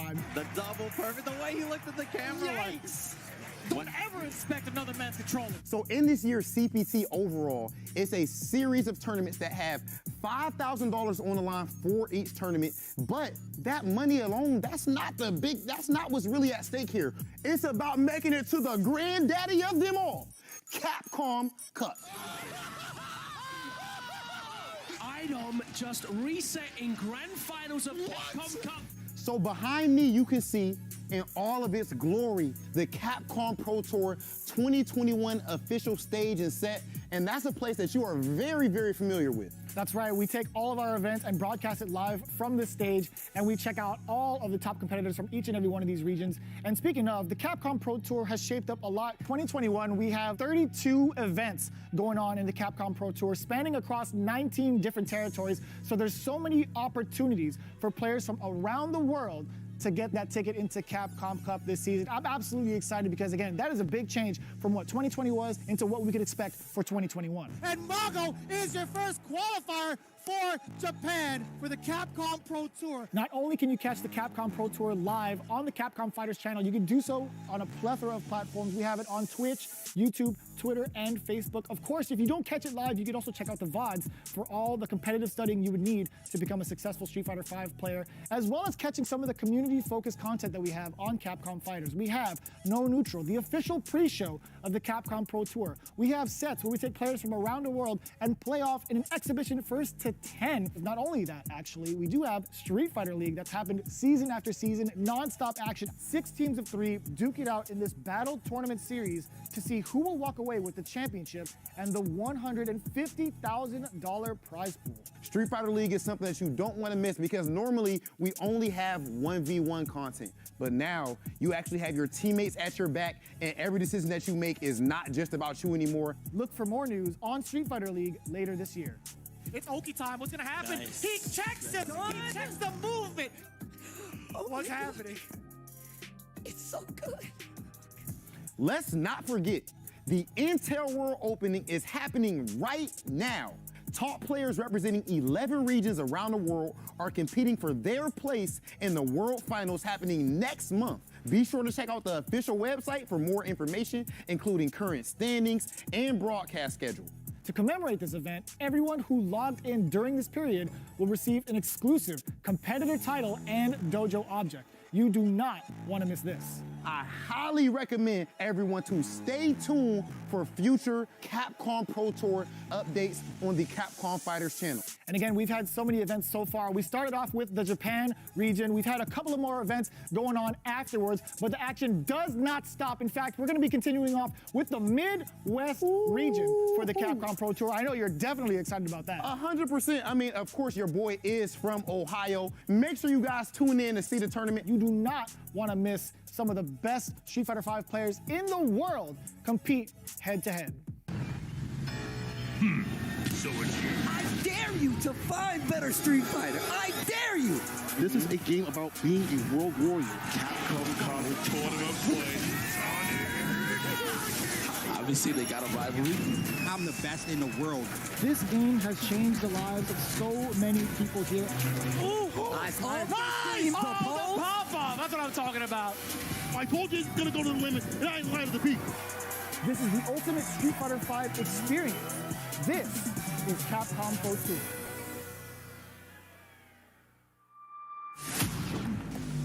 Thanks, guys. It's been a really exciting season so far, and I can't wait to see how this plays out on the road to Capcom Cup. Remember to check out Capcom Fighters' Twitch and YouTube channels for more information and to watch the latest matches. So that's a wrap for Capcom at E3 this year. Let's recap what we all saw.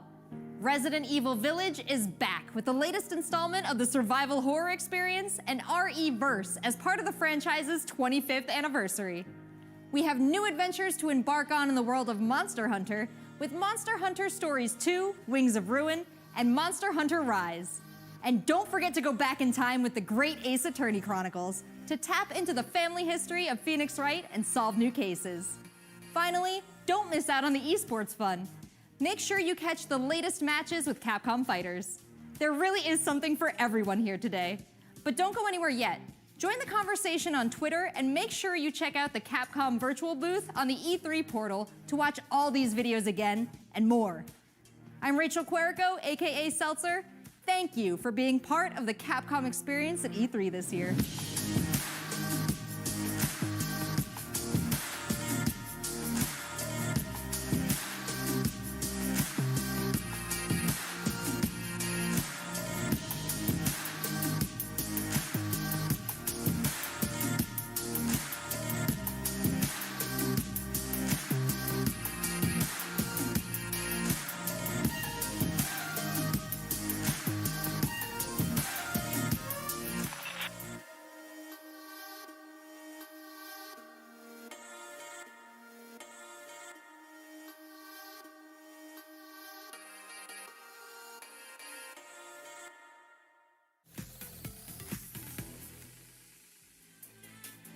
Welcome back, and that is a wrap on Capcom's presentation. I thought that rhymed for a second, and then I was gonna go, that rhymed, and then I was like, that didn't rhyme. I love seeing the wheel. I saw the You gears saw the turn, wheels like, turning! no, that's not. I was like, that doesn't rhyme at all. It's just day 3, and I'm just feeling it, folks. Sleep I'm deprived, feeling sure, it, yeah. sure. Yeah, I understand. Not gonna lie, though, that certainly got me amped. We saw a lot of great titles there, and we're gonna go into more depth about Great Ace Attorney Chronicles and all the stuff that we saw dropped with Resident Evil, but we wanted to focus on Monster Hunter a little bit more here.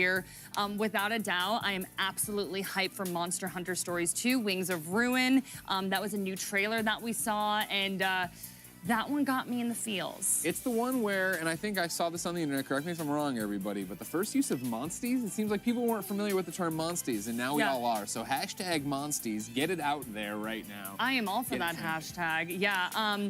But for me, when it comes to these narrative stories, the story has to be good, you know what I mean? And it's hard to tell with these game trailers sometimes. Like, I'll be like, okay, this gameplay looks fantastic, or the animation is there, but am I gonna get into this story? And somehow this trailer conveyed that. I think for me, what stood out was hearing, I think it was Michael's new crush. She's like, I love white-haired girls with red eyes. He like lit up as soon as that sounds that like lovely Michael. little lady came up on the screen. But I think she was like telling the protagonist something like, you know, this monster can sense fear. It can sense anxiety. This monstie. Monstie. I'm sorry. I apologize.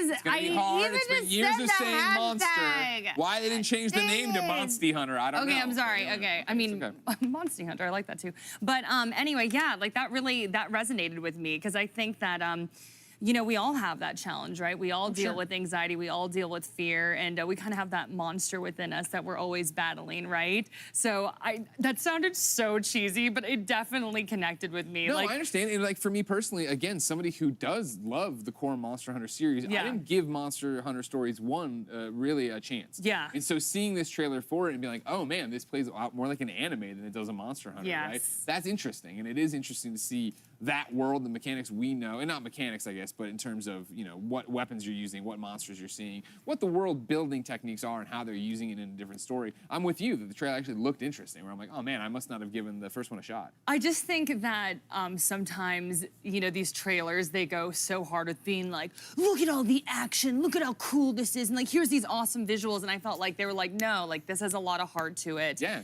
So I definitely... There was very little gameplay in it to be at all, right? Truly, when they finally got to a battle, I was like, oh, this is what battle even looks like. I didn't realize that's how it was gonna shake out. Yeah, they definitely laid heavy on the cinematics. Also, you know, we were talking a little bit about Monster Hunter Rise. Of course. And I mean, man, they have a ton of stuff dropping through June and July. Like all these they have that mixed in for collaborations. stories too, right? Like Yeah. they had all this different stuff in there. They had a whole Monster Hunter block there, and I feel like we didn't even scratch the surface of it. Not even, yeah. We will. There's still much more to talk about on Capcom, but yeah, Monster Hunter Stories 2 did grab my attention. July 9th, of course, but then the trial June 25th, so you can try it before you buy. Get it out there and get it that way. Which, of course, this has been the E3 of demos, if you ask me. We're gonna have a ton more reaction to Capcom and what we thought, but first, we've got some news from the folks at Razer. Take a look.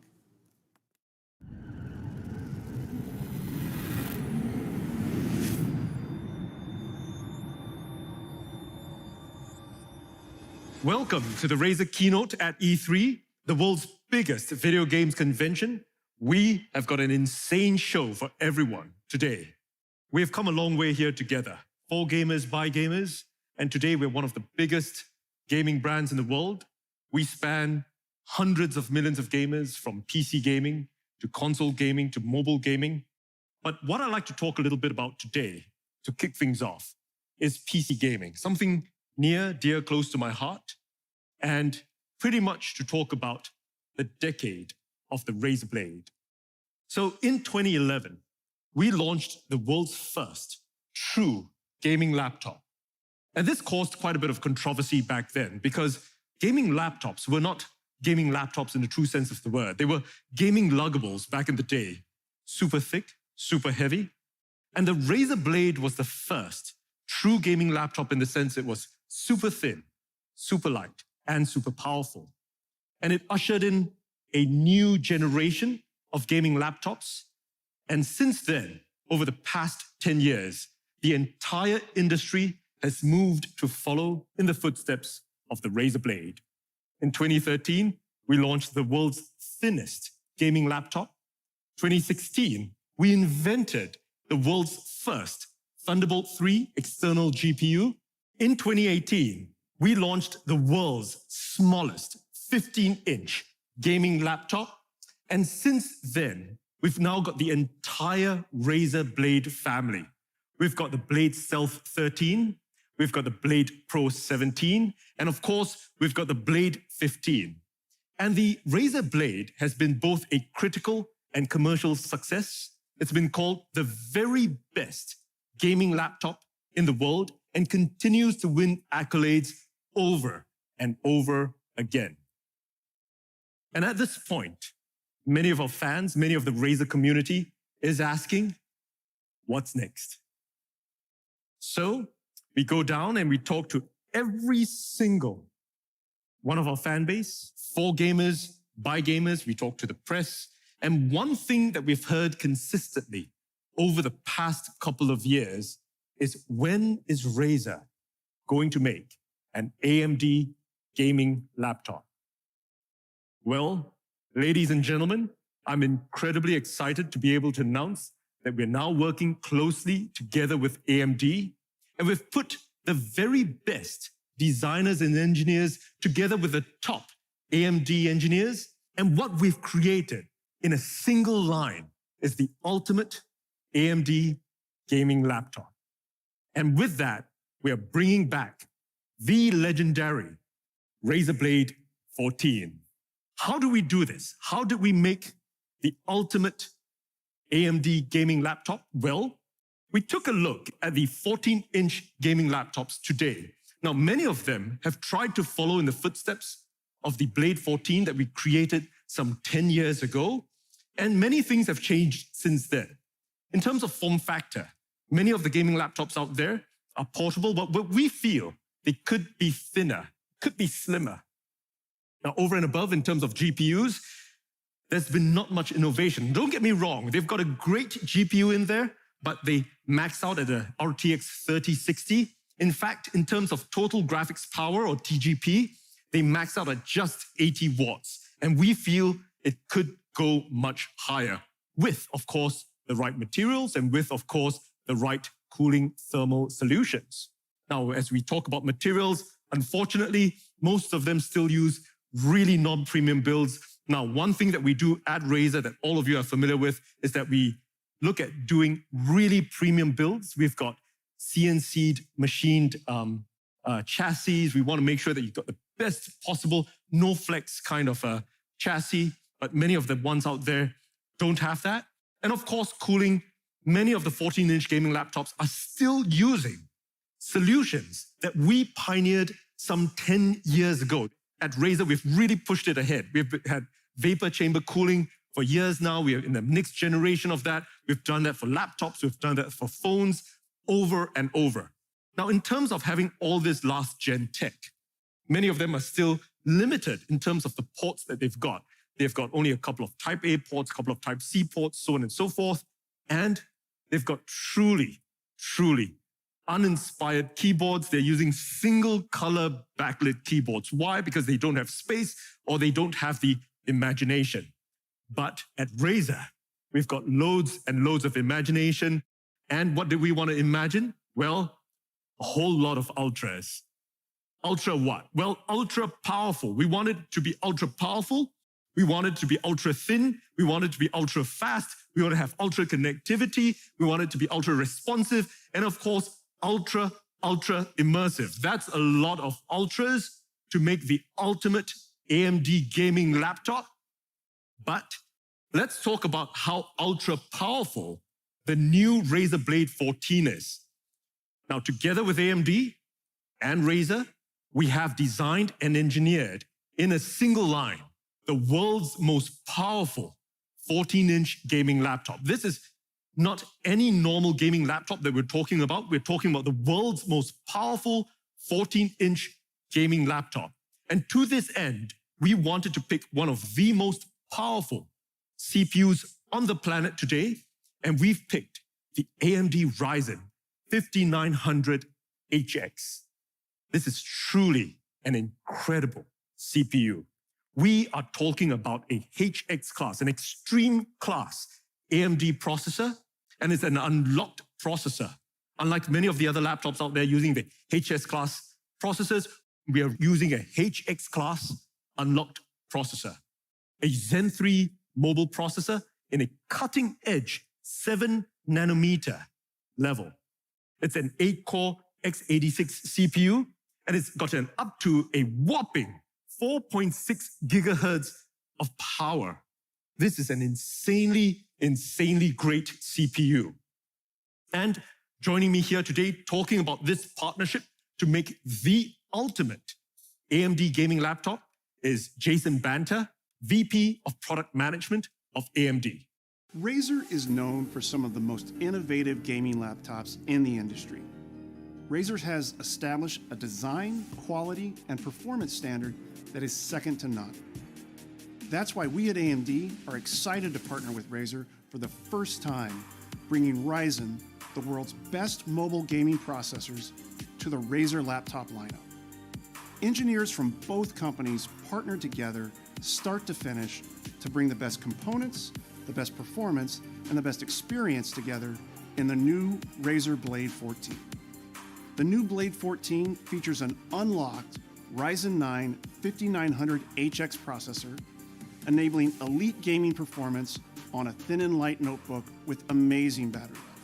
The 5900HX delivers 8 cores and 16 threads of Zen 3 core performance. A max boost clock of up to 4.6 gigahertz quickly dispatches workloads, reduces latency when gaming, and performs 3D renders at breakneck speeds. The 5900HX also doubles the L3 cache size compared to the 4000 series. This massive on-chip memory is vital to unlock the full performance of discrete graphics for gaming. And all of this is based on 7 nanometer process technology. The AMD Ryzen 9 HX series was designed to deliver the most immersive gaming experience you can get in a laptop with zero compromises. From all of us at AMD, congratulations to Min and the entire Razer team for outstanding execution on this project. We are proud to be a part of this generation of Razer Blade laptops and look forward to expanding these opportunities for gamers in the future. Thank you very much, Jason. So that was Jason of AMD talking about our partnership. But the CPU, of course, while we've picked one of the most powerful in the world, is just half the equation. What's on the other half of the equation? Well, the GPU. We've picked one of the most powerful CPUs in the world, and we've also picked one of the most powerful GPUs. And we're talking, of course, about the NVIDIA GeForce RTX 30 series. Now, our engineers and NVIDIA, we've been working together for many years. We've been optimizing it. We've got the best GPUs in the world with NVIDIA. They've got up to 8 gigs of VRAM. And one thing that we did is that we've managed to push the total gaming power up to 100 watts of power. We're not talking about the 80 watts that everyone else is doing. We've pushed it all the way to the limit, up to 100 watts of TGP, and in something as small and thin as a 14-inch form factor. Now, of course, we start with the RTX 3060. It's a great GPU. That's what everybody else is also using, but we wanted to start with that. Now, over and above, our thermals guys said, you know, we're crazy at Razer. We're the mad scientists. We can take it a notch further. So what have we done? Well, in the new Razer Blade 14, we've got an RTX 3070 option. That's a truly powerful GPU matched with a truly powerful CPU. But we're Razer. We want to take it up to 11. We are going all the way up to the moon. And what we've done with the new Razer Blade 14 is that we have now added as an option a crazy and insane RTX 3080. Imagine that, the most powerful GPU on the planet with one of the most powerful CPUs on the planet. It's truly, truly powerful. And of course, joining me here on screen today from NVIDIA to talk about how we've put this crazy RTX 3080 into an ultra-thin form factor of the new Razer Blade 14 is Matt, VP, Global GeForce Marketing at NVIDIA, on screen. Thanks, Min, for inviting us to present at your event. Once again, we're excited to partner with Razer on the development and launch of a Blade laptop. This time, the all-new Blade 14 powered by GeForce RTX. For the first time, gamers can experience an RTX 3070 and 3080 laptop GPU in a 14-inch form factor. It packs incredible performance in an ultra-thin, sleek design. Wherever you go, you can play the most stunning and graphically demanding games because the RTX 30 series includes second-gen RT cores that enable fast ray tracing. Enjoy realistic lighting, reflections, shadows, ambient occlusion, and more. All of those make your games more immersive. Ray tracing is featured in many of today's most popular games. NVIDIA DLSS also has been widely adopted by games. Many refer to it as magical. DLSS provides a huge boost to performance using AI rendering and looks as good or better than traditional methods. Dedicated tensor cores built into the RTX GPU do the AI processing. Now, in addition to the high frame rates pumped out by the GeForce GPU, NVIDIA Reflex low latency technologies give gamers the competitive edge in their favorite games. NVIDIA Reflex is now supported in 7 of the top 10 competitive shooters. But we're talking about laptops, so efficient power usage is incredibly important to making gaming laptops as thin and cool and quiet as possible. That's where our Max-Q technologies come in. Every aspect of the laptop, the GPU, software, PCB design, power delivery, and thermals are all optimized for power and performance. With the help of AI, high-performance gaming laptops are faster and better than ever before. Let me give you an example. Dynamic Boost 2. It automatically distributes the power across the GPU memory, and the CPU for maximum performance, whether you're gaming or creating. We can't wait for gamers and creators to experience the incredible power and the portability of the new Razer Blade 14. Min, thank you for your great partnership. Thank you very much, Matt. And that is the ultimate AMD gaming laptop, ultra powerful. And we just talked about it. But we've not just got true power. It's not just the world's most powerful 14-inch gaming laptop. Let's talk a little bit about how it's ultra thin. Now, how thin have we gotten it? Well, it's not just ultra thin. It is the world's thinnest 14-inch gaming laptop. Let it sink in. Think about it. I just said this is the world's most powerful 14-inch gaming laptop, and now I'm actually saying it's also the world's thinnest 14-inch gaming laptop. We are talking about 16.8 millimeters thin with a 3080. Mind you, it's 0.66 inches thin. And the reason for it is because for the past 10 years, we've been bringing together the very best thermals engineers on the planet. They've got all kinds of innovative solutions. They've been pushing the limits. And what we've got over here in the Razer Blade 14 is the next generation vapor chambers. And we've designed this from ground up. We are light years ahead of the competition.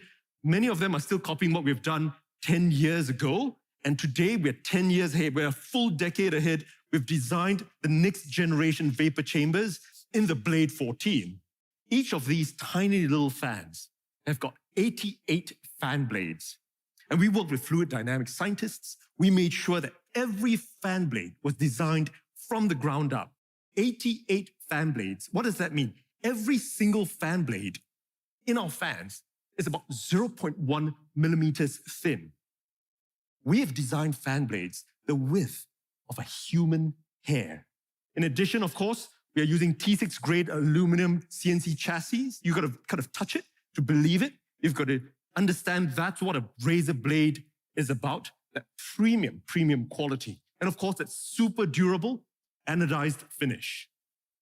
Ultra thin, the world's thinnest 14-inch gaming laptop. So let's talk about how fast it is. Ultra fast. We've got the fastest 14-inch display. We've got two options. We've got an FHD 144 Hertz, and we've got a QHD at a blazing fast 165 Hertz. It's 100% DCI P3 display, IPS grade. It's AMD FreeSync Premium, and every single display is custom calibrated right out of the factory. Ultra fast. Now let's talk about connectivity really quickly. Ultra connectivity, lots and lots and lots and lots of ports. We're talking about Wi-Fi 6E. We've got Bluetooth 5.2. Now, some of the gaming laptops, or the 14-inch gaming laptops, don't even have space to put a camera there. Webcam, it's a Windows Hello. Lots of ports. We've got, on one end of the chassis, we've got a Type A, we've got a Type C Gen 2. The Type C, is Gen 2 charging. It's got a display port. In addition to that, we've got HDMI 2.1, which has an output of 4K 120 Hertz. Now, on the other end, we've also got another Type A, another Type C. We've got lots and lots of ports. Ultra connectivity. Let's talk about how responsive it is. Ultra responsive. It's got a full anti-ghosted keyboard. We've pioneered this many, many years ago. Now, one of the things I'm really proud of is how buttery smooth. This is like melted butter. The precision touchpad is. It's a beautiful touchpad. You've got to touch it to believe it. And unlike all the other inspired keyboards, we've got a per key Razer Chroma RGB keyboard. It's a fantastic keyboard. It's an incredible keyboard. It's got a beautiful key travel. You got to try it to believe it. This is a legend by itself. It's ultra responsive. And now let's talk a little bit about how immersive the new Blade 14 is. And what we've got incorporated inside this is THX spatial audio, giving that beautiful spatial surround sound all around you.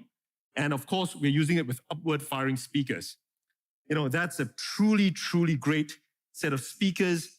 And at this point of time, I'm sure most of you guys watching, some of you guys may be skeptical. We've made it so powerful.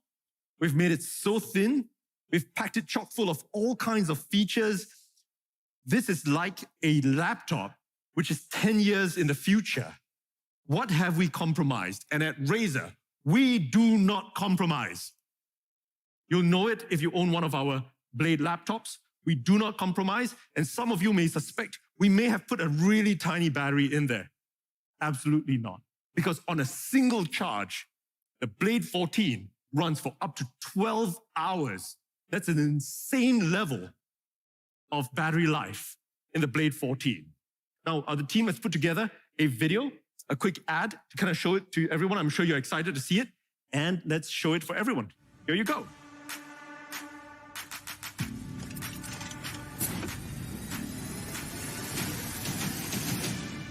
Yeah, this is what I'm made of. This is for the throne and the kingdom. The king's here, yelling freedom. Do or die, do it now if you believe it. You reap what you sow every season. Yeah, you kill what you eat when you feast it. Yeah, it's death before the sign of no treason. No, in that time of war, no retreat. Never lay down and die on my feet. I look the reaper in his eyes and won't blink. I'm the voice every time that I speak. It's like thunder when it strikes. I'm the king. I'm the king. I am supreme. I am king.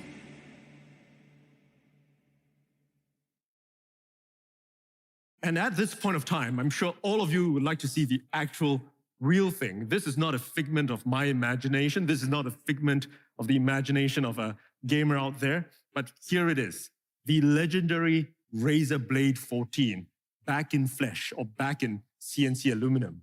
You can see it's ultra thin. Imagine that we've got a HX class CPU in there. We've got a 5900 Ryzen, of course. We've also got a 3080 NVIDIA GeForce GPU, all in an ultra thin 16.8 millimeter form factor. It's super thin. All right, I'm sure you guys would like to see the display.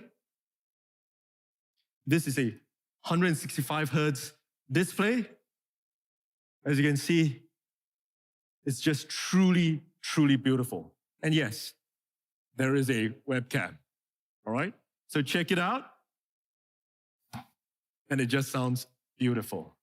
So, this is the new Blade 14. It's so compact, packing a 3080, imagine that. And really quickly, to take us through this is the world's most powerful 14-inch gaming laptop. It's ultra powerful, it's ultra thin. It's the world's thinnest 14-inch gaming laptop. Just imagine I'm saying that at the same time. Ultra fast, it's got ultra connectivity. Look at all the ports on both ends. It's got an ultra responsive gaming keyboard, and it's ultra immersive. You know, you've seen the upward firing speakers, and all of this with 12 hours of battery life. Today, together with AMD, I'm incredibly excited to announce the ultimate AMD gaming laptop, the new Razer Blade 14. Now, at this point of time, you want to know the price, you want to know availability. Well, I'm sure with a product like that, you're probably quaking inside thinking, is this going to be a $5,000 laptop? It's got all the insane features. It's got the most powerful CPUs and GPUs, right? You know, is this going to be a $3,000 laptop? Well, ladies and gentlemen, the new Razer Blade 14 starts at just $1,799. When is it available? Well, not in 10 years from now. It's available right now today. By the end of this keynote, you can order it. And where can you order it? Well, you can order it online at Razer.com or at any of our global Razer stores. You can check them out.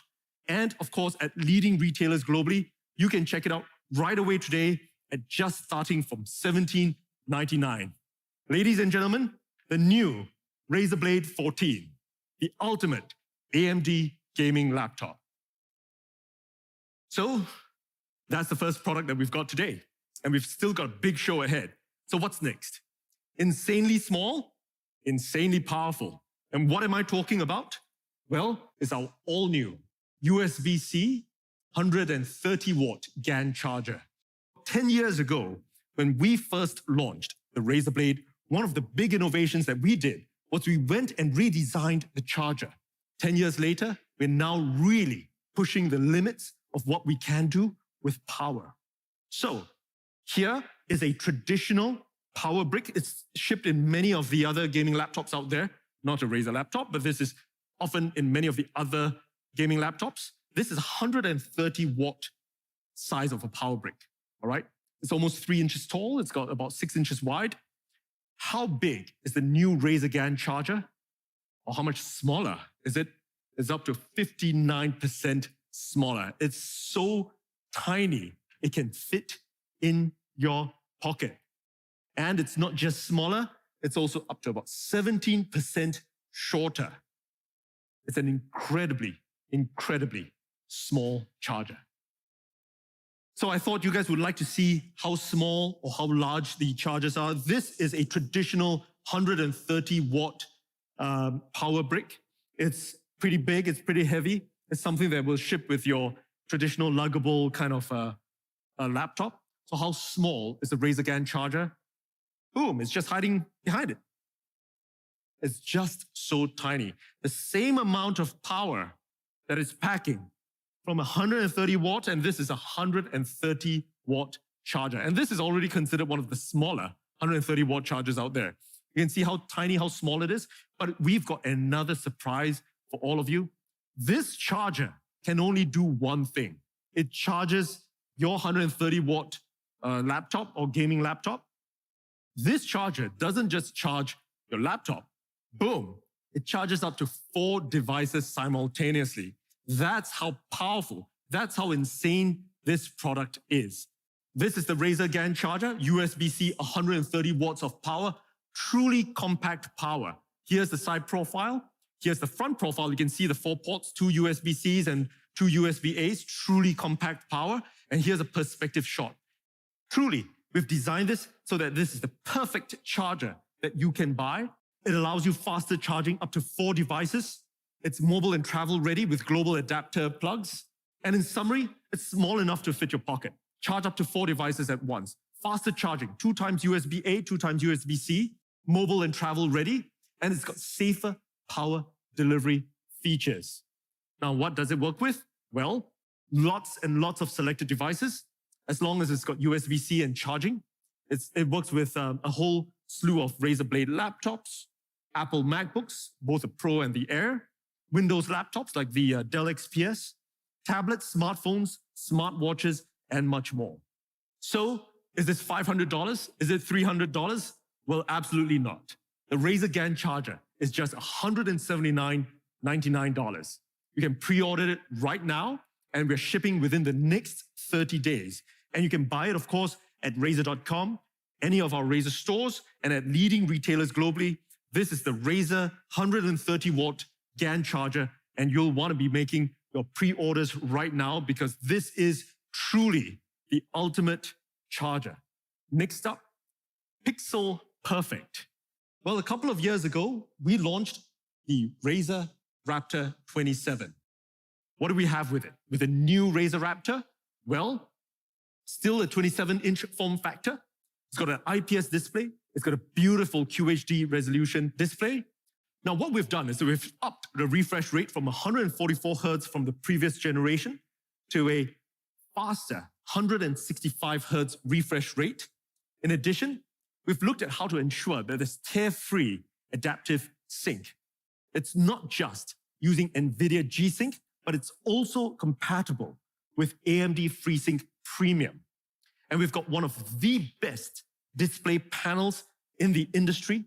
It's got a 95% DCI P3 color space, HDR, high dynamic range display. And something I'm really proud of is that this is the world's first THX certified gaming monitor. And we've worked really closely together with THX, specifically with the gentleman, Eric Gemmer, who's got decades of experience in making sure that he certifies the very best displays in the market. And joining me on screen here today is Eric, talking a little bit about our partnership. Hi there, I'm Eric Gemmer, THX's Director of Imaging Technologies. I'm pleased to announce that THX has certified its first ever gaming PC monitor, the newly refreshed Razer Raptor 27-inch. If you don't know, to become THX certified, a monitor like the Razer Raptor must pass 400 different tests run by the certification team and me. The THX certification process makes sure that the screen in question will perform remarkably well, and our testing process includes ensuring panels are lit consistently, colors are accurate, and the image is pristine and clear. The result is a stunningly good screen that is good for fast-paced gameplay and other challenging scenarios. More importantly, THX certification plus the Razer Raptor's fast refresh rate of 165 Hz and 1 millisecond response time means the screen will keep with your superhuman reflexes. If you're a creator, the THX certified screens, like the Raptor, have the added benefit of being a great option for color grading. If you've ever worked on an artistic endeavor and the colors you see look off compared to other screens, don't worry. THX's certified screens and our exacting attention to detail means the Razer Raptor 27 serves as a benchmark for color accuracy, so your next project will look true to your artistic vision. If the Razer Raptor is your main entertainment screen, you're in luck, because like all THX certified screens, the Razer Raptor 27 includes our renowned THX Cinema Mode. When it comes time to enjoy your favorite blockbuster movie or TV shows, it'll look spectacular and pixel perfect by correcting for color, brightness, grayscale, and removing any excessive and unwanted video processing. Across the board, the Razer Raptor 27 is a superb entertainment screen, and we hope you enjoy the quality THX certification brings to the new Razer Raptor 27.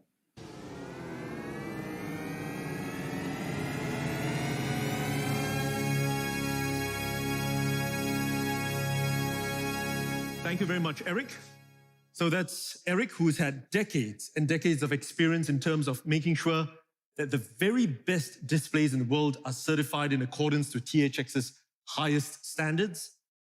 And I'd like to talk a little bit about the new Razer Raptor 27.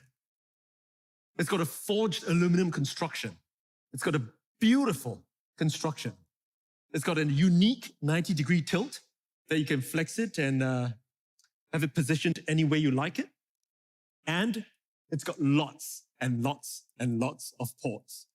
It's got a beautiful integrated cable management. It's truly unique. You can see it from the rear. And when you touch the back of the new Razer Raptor 27, it's got a beautiful textured fabric backing. Now, the display is optimized in terms of software. We've had optimized gaming modes, as well as immersive cinema modes that you can use. And over and above, of course, it's integrated with Razer Chroma RGB. So it fits the entire Chroma RGB family. With Chroma as the world's largest RGB platform, you can rest assured the new Razer Raptor will fit in terms of the entire desktop or battle station that you have. Now, one of the things that we've done to update the new Razer Raptor 27 is to include VESA compatibility. New Razer Raptor will allow you to use monitor arms with a VESA-compatible mount, and this is also backward compatible with the previous Razer Raptor 27. And of course, the mounts are sold separately, and I thought I'd share a little picture of how a triple screen monitor might look on your desk, and it looks just beautiful. Now, at this point, I'm sure many of you guys would like to see a video that we've put together for the new Razer Raptor 27, and here you go.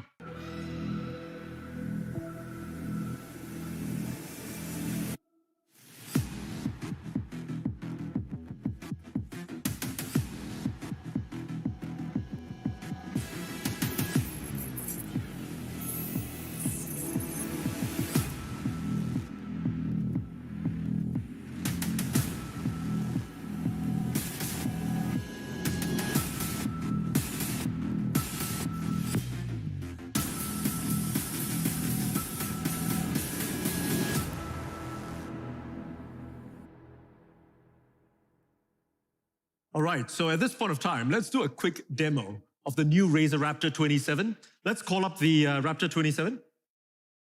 All right, here you go. It's got a beautiful, beautiful screen. It's forged out of aluminum. It's a beautiful monitor. Let's turn it around so people can see the integrated cable management. As you can see, it's got a truly unique cable management system. All right, let's turn it to the front again. And one of the things that we've updated, the new Raptor 27, is of course the VESA mount. And with the VESA mount, now you can have a triple screen monitor. There you go, boom. Display over here, right on your battle station. If you turn it around, you can see how it looks. It's truly, truly unique. And we're really excited to be able to present this here today, the new Razer Raptor 27. Thank you very much. So, in closing, it's got an ultra-fast display. We've upped it to 165 Hertz. It's a beautiful display. It's got adaptive sync. Bear in mind, it's got both G-Sync and AMD FreeSync Premium. It's the world's first THX-certified monitor. And it's a VESA mount compatible, sold separately. And it's got this really clean, ultra-clean cable management system. And lots and lots of ports. So how much is the new Razer Raptor? Well, you can pre-order it right now at just $799, and we will be shipping within the next 30 days. And of course, like most Razer products, you can order it at Razer.com, Razer stores globally, and leading retailers. And also, you can order the new VESA mount, which is optional, at just $99, available today at Razer.com and at global Razer stores. Ladies and gentlemen, the new Razer Raptor 27, pixel perfect. So that's what we have today at our Razer keynote at E3. Remember to join us after this. We've got Razer Store Live. Every month we run this. We've got great new products that we announce. We've got giveaways, and we stream it live from one of our Razer stores somewhere in the world. But that's not all. We've got one more thing to share with everyone, and it's safe, social, and sustainable. And what am I talking about? Well, no other than Project Hazel. We announced this at CES earlier this year. And at CES, we had some truly insane press coverage with everyone out there saying, when can I get a Project Hazel? Will you make it into reality? And it wasn't just the press. We had resounding response from the community, every single one asking us to make Project Hazel a reality. And many of you had great ideas for features to remove. We've heard your feedback. We continue to hear your feedback on Twitter, on Facebook. Ping us anytime because we listen to all the feedback for gamers, by gamers.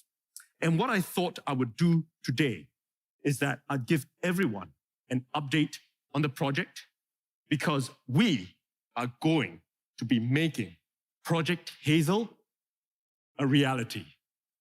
So what kind of updates can we give? Well, when the pandemic first started, we converted one of our manufacturing facilities to make surgical masks. Today, we at Razer make high quality, certified surgical masks and we ship them worldwide.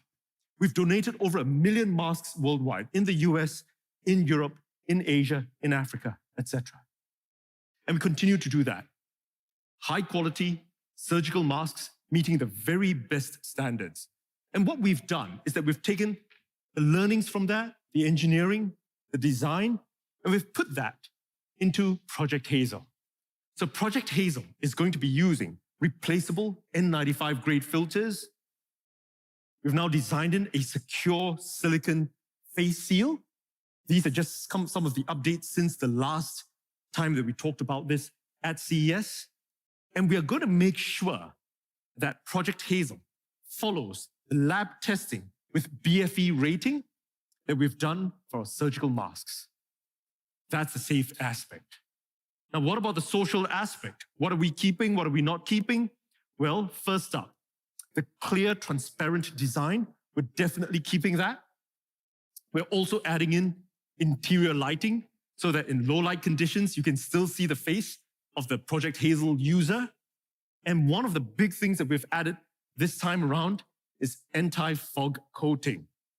So we've got an anti-fog coating on the inside of the Project Hazel to ensure that the social function still remains even during use. Now, what about sustainability? Now, many of you will be aware sustainability is at the core of what we do over here at Razer. We care a lot about the environment.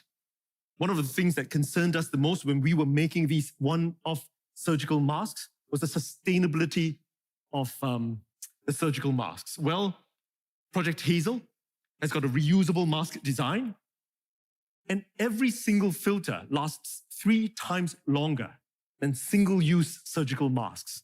And what I'm really proud to say is that every filter uses 80% less material than traditional surgical masks. Now, I'm sure many of you are waiting to try out Project Hazel, and I'm going to talk about availability at the end of this. But if you can't wait to try Project Hazel out, we've got something really special for all of you. You can try the Project Hazel filter online and see how it looks on your face. You can check it out on Instagram, check out Razer, and here's a quick video to show how you can use the Project Hazel filter on Insta.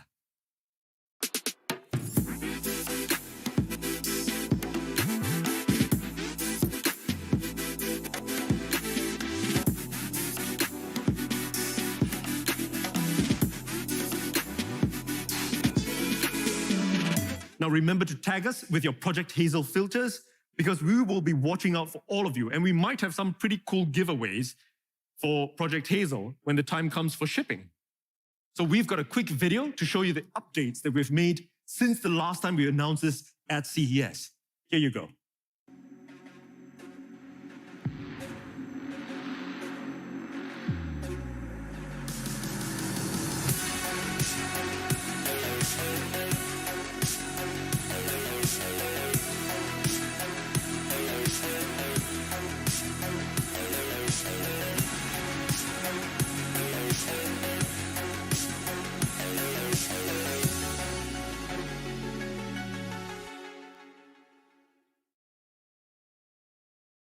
So, I'm sure many of you are asking, when can I get one? When do they ship?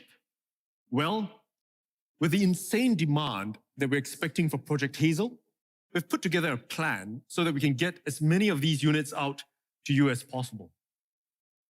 We're going to have limited quantities right from the get-go. So once we start manufacturing, we're going to be doing sale by drops. We'll have all the database of everybody who wants a Project Hazel, and we'll send you information once there are units available. And our first drop is going to be happening early Q4. We're still perfecting it. We're taking in all the beta feedback. You're going to see units out in the field, but the first drop is going to happen early Q4 once we've got most of the testing and certification done. And it's going to be available exclusively on Razer.com. And you can sign up now for all the information at rzr.to/project-hazel. So thank you very much for joining us here today at the Razer keynote at E3. I'll be seeing you guys soon. Goodbye.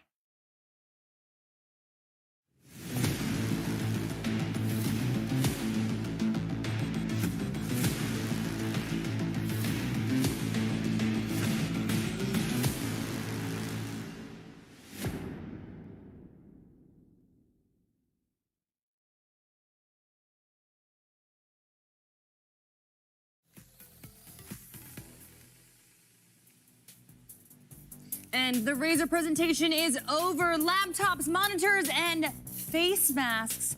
Oh my! You want that Project Hazel? You getting into one of those? Oh heck yeah! I thought it was one of their like April Fool's jokes things. It's starting that way. I really didn't think that was going to be happening. Well, so they underestimated all of our desires to be able to see each other's mouths while you actually talk to one another. I ain't gonna lie. When it said it was see-through, I was like, but I wanted to hide my face. Oh, I'll tell you, somebody hard of hearing, being able to read your lips is so clutch. Like it's. Yeah. I mean, regardless, it's super cool. Okay, but we gotta talk about the Blade 14, $17.99. Yeah, I know. Need that kind of funny games money. Well, first off, can it run TurboTax? All right, we heard. What did we hear about it? It's got the RTX 3080 built in, right? AMD Ryzen 5900 HX processor. But can it run Minesweeper? Can it run TurboTax? Minesweeper, I mean, that's the big question. That's the big one right now. I mean, I'm not gonna lie, this is absolutely lovely. I like feel uncomfortable touching it because I'm How just light like, is it? Lift it up. All right. Toss it off the side. See what happens. Yeah, you want to catch? Just kidding. Come Jackie, on. They would kick me out of here. I'd never come back. But it is really, really light and lots of ports. I felt like I heard that a lot. Yeah, when they were talking about all the USBs on the side. Yeah, I ain't gonna lie though, that is clutch. Oh yeah, Because I'm always like, oh man, I wish there was more ports whenever I have any laptop. So I'm here for it. But it is extremely light, and also the THX. Catch. THX spatial audio. Yeah. I mean, that's amazing. 100%. Yeah, you know, I give PC gaming a lot of trouble, but I do play that SWTOR. You know, that sweater out there, that Star Wars: The Old Republic, and yeah, I would like to take that on the road. Wow. Okay, now I'm a Sith, Taylor Sith, no big deal. Wow, It's true. that Look joke. It's not a joke. That's literally my character. Taylor Sith? Yeah. I absolutely love that, actually. Thank you. I would be a Sith, too. Did you see? Yesterday, I thought I had very Sith Lord vibes. Yeah. Thank you. Anyway, moving on. Let's talk about Capcom. Sure, yeah, we got cut off. We were only in the Monster Hunter before, right? Yeah, where to begin? One more thing.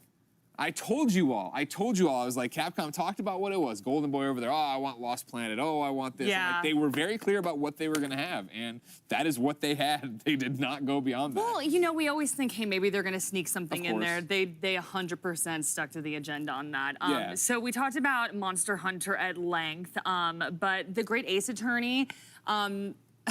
First of all, I absolutely love the character Sherlock Holmes. I love that they made him. Oh wait, I said his real name. It's supposed to be Holmes Herlock Sholmes. Yeah. I'm sorry. I cannot believe that I messed that up. But anyway, absolutely adored that character. I loved how they made him very grandiose, and he's totally over exaggerating, and you have to prove him wrong. Sure. And like I said from the beginning, I'm here for the animation. This just looks so beautiful. Of course. Also, this is so anime. Dance of deduction, summonation, examination. Like, they I'm know just their like, audience. I'm They know the here. Phoenix Wright audience. I'm here for it. Yeah, of course, these were released in Japan. They hadn't been released here yet. Still haven't, obviously. We're coming up on what? Is it July 27th? Yeah. And, 10 new cases. I'm a lapsed Phoenix Wright fan. I remember back in the day playing them and enjoying them quite a bit. I haven't done it in a while, so I didn't even realize these were prequels. We're going back into the history here of his lineage. So, yeah. It's interesting. And now we're going to actually have access to these games here in the United States, which Always is great. really awesome. Anyway, Golden Boy, Golden Boy, Golden Boy. I know you jealous. Look what we have over here. We have a cool toy. Anyway, just wanted to rub that in your face. How y'all doing over there? Thank you, I think. Also, Greg, don't crush a boy's dreams, all right? Just because I was hoping for Lost Planet, I knew it wasn't coming. They stuck to the schedule, and I don't blame them for it, because you know what? There's going to be even more awesome Capcom games down the line, I'm sure. But there were some awesome things that they showed today. Of course, I'm joined by our colleagues here. We got Dan, Michael, and Damon. And Damon, I'll start with you, man. Okay. Because yes, obviously, they stuck to the schedule. That was what was expected from them. I have to say, I appreciate how punctual they were. It was punctual. They didn't waste our time with any sort of like long interviews or musical performances or anything like that. I think Monster Hunter fans got stuff to be excited about. Having another Ace Attorney is great. I do just wish we got that one, even if it wasn't a big reveal, just a tease for what's the next big AAA next gen game that's coming from Capcom. True. E3 it's E3. This is it. There isn't like a bigger show you should be saving your stuff for. So this is like the place where you would reveal a game like Resident Evil Village. So I do feel a little bit disappointed in that respect. Yeah, but that said, though, in regarding Resident Evil, Dan, we did get RE-Verse, so we knew about this, but I liked what I saw. It looked pretty cool, like just the insanity of the concept, right? I could definitely tell the very action-like combat, very different from traditional Resident Evil games. But I think in that respect, it looked cool, and I believe it is going to be included with Village, if I understood that right, or it's included with a game or something. Unless I misread or misheard, I think it's going to be included or a separate download probably, but no additional charge. It's exciting that it's coming imminently. It's something to look forward to. Also, the promise of more RE Village down the line. I do agree with Damon. It would have been nice to see at least a hint about what's to come. True. But it is nice to know that there is more. I half expected them to release like Ethan Winters brand like hand lotion or something because of how effective it is in the game. Yeah. But I will take RE-Verse in the meantime. But they didn't give me Rival Schools, but they did give me the great Ace Attorney and some RE-Verse to look forward to. So I'm happy enough. But one game, though, that they spent a significant amount of time on, and for due reason, because it looks great, and Michael, Monster Hunter Stories 2, Wings of Ruin looks awesome. I had not played the original, and I just downloaded it. I'm going to play it tonight. I'm looking forward to it. What can you tell us about this game? Yeah, so earlier in the show, I said, give me cats or anime. And Capcom said, ¿Por qué no los dos? And they gave me both in Monster Hunter Stories 2 because they gave an extended trailer of that. And they got the palicos, they're so cute. I think their name is Tsukino, so very cute. And it's about Rathalos and Rathalos growing up in a world of oppression. Because in the stories of Monster Hunter, Rathalos is like the big monster that you want to slay. But here, it's kind of flipped on its head a little bit, where you have a baby Rathalos they call Ratha, and then you kind of go through the motions of society trying to that's Rathalos, we got to chain them down, we got to control this monster, and everyone else is like wilding out about it. So they're you get the story trailers, and for me as someone who loves JRPGs straight up and loves that melodramatic storytelling, and I love characters are crying, so that means I'm probably gonna cry, and there's anime boys and anime girls, this is 1000% up my alley, and it's an RPG, you think of Monster Hunter, Monster Hunter Stories, obviously we've had one before, so it kind of set the tone for that, but you think of Monster Hunter as this wild action game where you just slay huge monsters. I like the vibe of Monster Hunter Stories. That is much more up my alley, even though Monster Hunter Rise got some new content. That game is dope. I still can't believe that's running on Switch, but Monster Hunter Stories is my game of the day so far. Speaking of crying, do you think this story is going to be like a Marley and Me, but for Rathalos? Maybe, yeah. Oh, don't, nah. That's tough. Well, I was getting that's what I would want, though. Yeah, I kind of was getting Dragon Prince vibes there as well. Oh, you know, yeah, you messed with Dragon Prince? Yeah, it's a great anime on Netflix. But yeah, I was like, that kind of reminded me of that a little bit. But Damon, you know, we did get the Great Ace Attorney Chronicles, right? I know you and Dan are both very excited about it. Your thoughts on that one coming stateside? It looks like it's going to be a fun time for fans of the series. Yeah, it's coming soon. I like, you know, there have been many Ace Attorney games. I like this one has a more historical setting. I think that'll help it feel a little bit fresh. And then they revealed 2 new game modes. The names of those escape me right now, but I think that'll help to mix it up a little bit in this long-running series. Yeah, impressive, Dan. And I know you were gushing about it. So I do want to give you some time to express your love for this game. As someone who loves excruciating wordplay and makes it a key facet of my personality, I have no objections to what I saw there. Wow. When I saw it, I said, take that and take my money because I want this game imminently. You have historical Himbo, Herlock Sholmes, you have Ryunosuke Naruhodo. It looks like a blast. I like all this. It feels like almost like an Agatha Christie-esque mystery.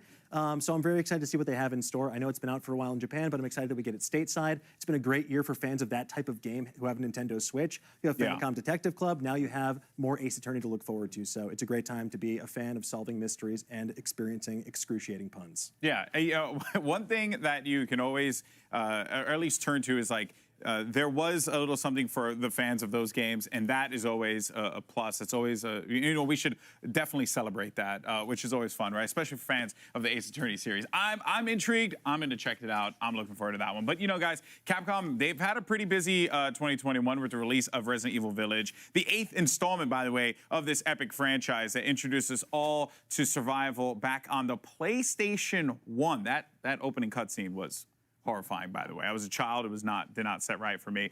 So basically Reddit, you know, set up an AMA with the developers of Capcom sequel to talk about, you know, these, the creepy corners, you know, the really tall vampires and, you know, what the devs have against Ethan's poor hands. Let's take a look.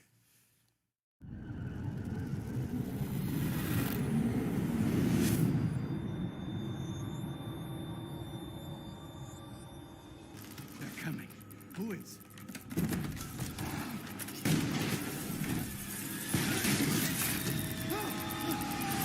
Ethan Winters. Welcome.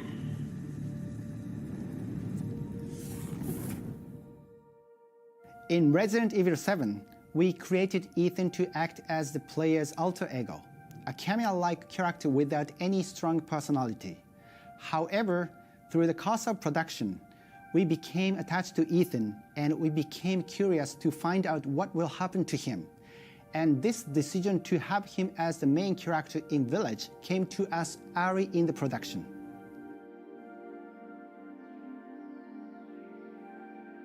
While we began production for Village before RE7 was out, we actually had a plan for Ethan's destiny during RE7's development.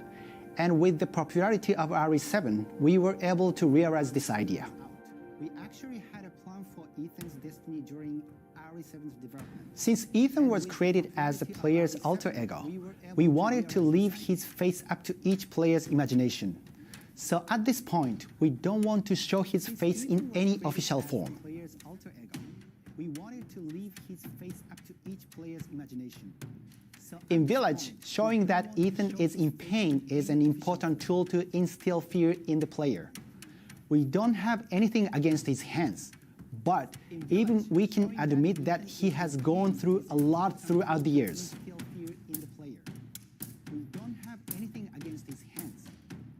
Naturally, there were many ideas that were not fully implemented in Village, either due to it clashing with the gameplay or game tempo or other reasons. But all ideas were utilized in the finished product in some way or another.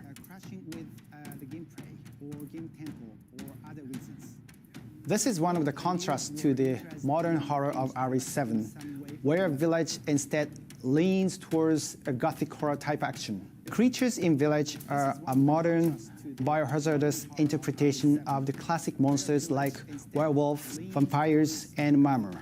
Lycans are just one of them.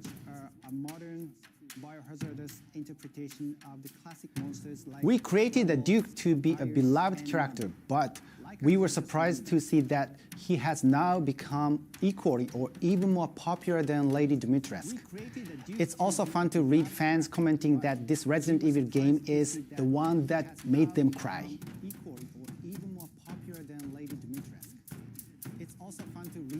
That it gave me the privilege to work on Resident Evil Village. That we were able to complete the fatherly story of Ethan Winters. We actually have more ideas of creating more monstrous or ugly creatures before we settled on Lady Dimitrescu's current design. However, since her stage's concept was a castle of frightening women, we had to ask ourselves, how can we make it both bewitching and scary at the same time? The end result being the tall lady. That's easy, moral. It was tricky to balance the Mammon design aspects while still keeping it in the Resident Evil style. I think the team did a good job in the end. The most fun design was the Duke and the Big Baby. Both characters had very clear purposes, so it was rather intuitive how they were supposed to be. It must be the random lines from the Duke. He must have some kind of deal with the merchant from RE4. As Village is a sequel to RE7, having Chris, who played an active role in cleaning up the incident in the previous game, was a natural choice for this game. Throughout Village, Ethan really shows his strong will to get his daughter back. I think Hank, even with his expertise, is no match to Ethan's fatherly love. The concept of the Village is to provide players with a variety of different kinds of scary experiences. The House Benevolent was created as the stage that embodies one of the scariest experiences in the game. It is Donna that is speaking her mind through Angie. Or actually, it is more like Donna herself wearing a distant persona. There was indeed an early idea for her to appear in this game, but the pacing of the game and the narrative consistency prevented us from going with it. The sequence we had planned for her only remains in the way that fans have discovered.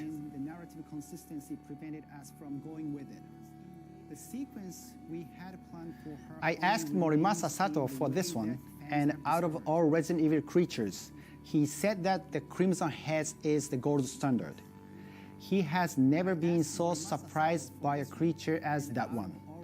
And he told me that for Village, Ethan is his favorite, but that he has a strange attachment to Moro as well.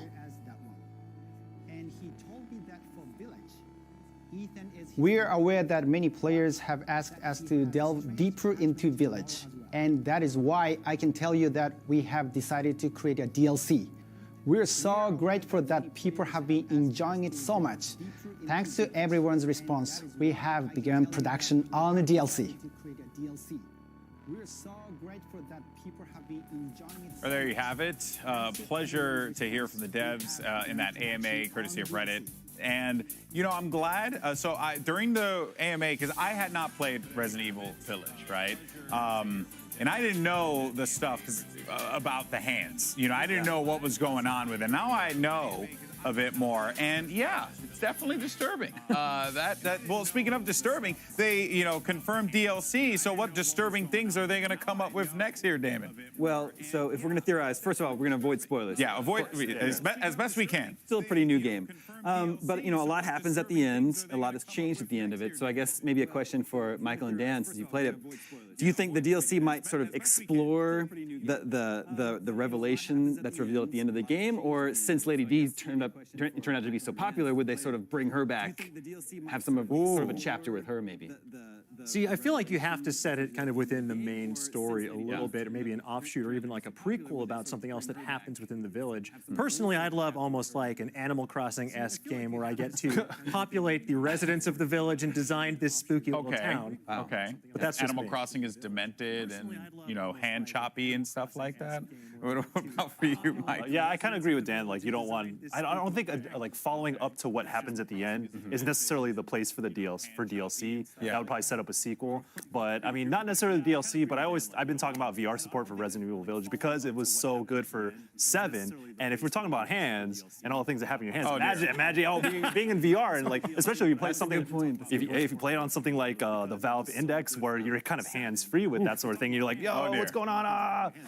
I don't know if I want that, but that would be a technical marvel, and I'd be like, yo, y'all should play that. Well, we know that if Avli was here, I'll speak for her. She would say Lady D DLC as much as possible, and then something, you know, about Lady D and wanting her to, like, I don't know, be on her or something. I don't know. Just Avli things. You guys know how she rolls. But, folks, if you haven't had a chance to pick up Resident Evil Village yet, you gotta stop waiting. I gotta stop waiting. I gotta get it myself. So I'm gonna do that after the show is done. It's out now, so, you know, we're gonna avoid spoilers as much as we can, and we're gonna change gears here. And we're gonna talk about Mythic Quest. And Dan, I believe you ended up doing... Yeah, you could say I'm a bit of a fan. I enjoy the show quite a bit, and I got the chance to sit down with the cast and talk to them about season 2. It's out now, and it's really hilarious. I think people are in for a treat if they haven't checked it out yet. All right, well, there you go. We have an exclusive interview with the members of the cast as more E3 is on the way.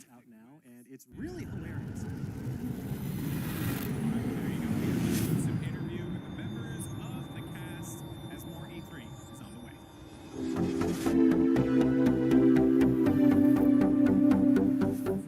Hello Internet, how are you doing? I'm Dan Casey. Welcome to E3 2021, and today I'm here with some of the finest, funniest, and most creative folks in town behind one of my favorite shows, Mythic Quest. If you're not watching it, please stop what you're doing. Well, watch this panel first, then please go catch up. I cannot urge you enough to watch this show. It is truly fantastic. Today we're going to talk all about this series, how it came to life, what you can expect from season 2, and so much more.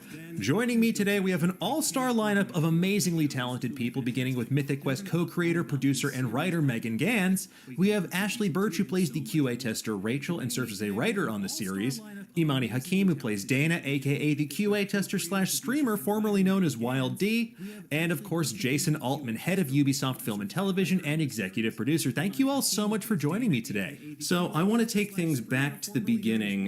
You know, one of the things I love about Mythic Quest is it kind of shows how the sausage of video games are made. But Jason, I'm curious, how did Mythic Quest, the show, first come to life? Before doing this job, I was a games producer for 15 years.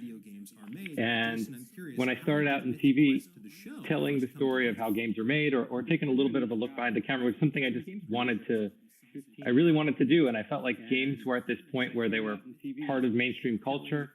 I knew that there were big personalities and people who created games. And I knew we hadn't seen anything like that. And I knew it was a workplace like everybody goes to every day, but it was a creative workplace. And I knew there was something in that idea that, like, it's a creative enterprise. And I feel like the discussions that happen in the creative enterprise are just, they're unique and they're different. And I felt like, I don't know, maybe there was something there. And so I was a big fan of Sunny. And I got the opportunity to pitch Rob McElhaney. And I brought my best PowerPoint presentation, and he and I made this in passion pitch, and he said no. He said no. And then I said, would you? We talked a little bit, and I invited him to come with me to visit one of the Ubisoft development studios in Montreal. And he agreed, I think because it was a trip to Montreal, but he got to see some people behind he got to see some of the personalities and the people who create games and the type of environment it was, and that it was, And I think that experience and talking to the people who are actually, on the ground and seeing the people who work in the different aspects brought something, to him. And he called Meg and that was the genesis. That was really the start of it. And I was delighted. And Rob told me later I needed to improve my PowerPoint presentation. Well, it's always good to have a project to work on the side. So PowerPoint skills, it's a life skill right there. But I'm curious, obviously, since you lived that experience of being a games producer and games developer, what was that experience like when you got the sort of initial pilot script back? How close did it seem to your experience and how an actual game studio operates? Oh, I read it and I thought, I'm in so much trouble. Because it was both, it was really funny and it really, for me, cut close to the bone. And I was like, oh, wow, I've seen this. I know this feeling. I know these people. I know these conversations. And I feel like what Rob and Meg did is, they have something that is both like truly authentic, and at the same, for everybody who, knows what's going on behind, the curtain, for people who make games, it's authentic to that experience, but it is completely accessible to everyone who knows nothing about the games industry and goes to work every day and has a boss and has like crazy people at work and deals with different personalities and what's going on in their life. And so balancing those two, I feel like that's where the magic is in this show. And I was really just delighted to see all that in the script. Awesome. Well, I mean, obviously the cast, incredible cast, really makes all of these specific moments come to life. But before we get to that, I want to talk a little bit about those, really capturing those nuances, because one of the things I love about this, yes, it's a great workplace comedy, but also it feels very specific to the world of games development and offers a nice insight into how that world operates. So Megan and Ashley in particular, I want to tell me, what's the writer's room like? Do you guys just all sit around, try to think of different ways to put Jason's feet to the fire? We have to haze him in. This is his first writing room experience. So, we gotta show him the ropes. I mean, Ashley and I are a good representation of our writer's room experience because she knows a ton about games, has worked in the games industry herself for a while. She has lots of friends that are working even the development side of things, and also has been a lifelong gamer. I really loved playing video games up to N64, and then I just never made the jump to the dual joystick. And so that was the way that we devised the writer's room, to have a real balance of people on both sides so that we could achieve the very thing that Jason is talking about, where it feels like it could be any workplace, but also feels authentic to the people that do work in that specific workplace. Yeah, I think that was a huge sort of mission statement going into it, was that balance, and also making sure, I think another cool thing about the writer's room was that we were also very candid about issues that the games industry has. So we didn't shy away from, we didn't just make it seem like everyone's great and there are no problems. There are problems, and I feel like we tackle them in funny ways. And so yeah, a lot of our conversations were just sort of candid about, we plumbed a lot of Jason's knowledge of working at game studios, and we had people come in. We had a monetization expert come in, actually, that was really fundamental in how we characterized Brad.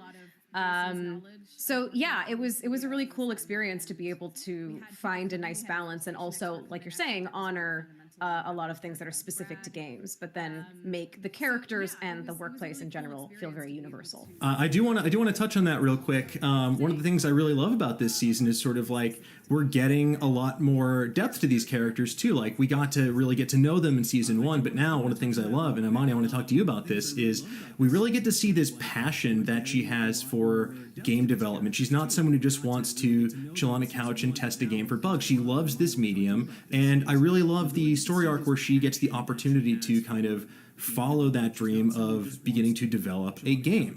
And mobile games is a pathway for many people to get into the larger video gaming industry. So I'm curious, with this storyline, did you do any research about coding, talk to any developers? How did you prepare to sort of get in Dana's headspace here? Yeah, I had the opportunity to speak directly with Tracy Fullerton, who is really big in the game design industry and just really paved the way for women in gaming in general. And it it was very helpful because, you know, outside of Ashley Birch, I don't have a lot of gamers in my community of friends. And yeah, we hopped on a Zoom and I got to really pick her brain about just what it looks like to climb the ranks within the game industry and specifically as a woman in gaming. And yeah, it was just it was a nice tool to add to my toolbox to have that relationship with Tracy. She was very open and willing to give information, and it really added to Dana's storyline and just the overall character development and how I approached that storyline in general. Yeah, it's interesting, especially when you contrast that a bit with Rachel, because Dana is a character that, you know, when you see her interact with Poppy, she's not really afraid to speak truth to power, but then Poppy's able to kind of like be like, no, I'm your boss, stop this. But with Rachel, one of my favorite scenes so far is when she and Ian are stuck together in a very nice car. She finally gets that opportunity that she's always wanted, but then kind of freezes up. It's a very relatable moment.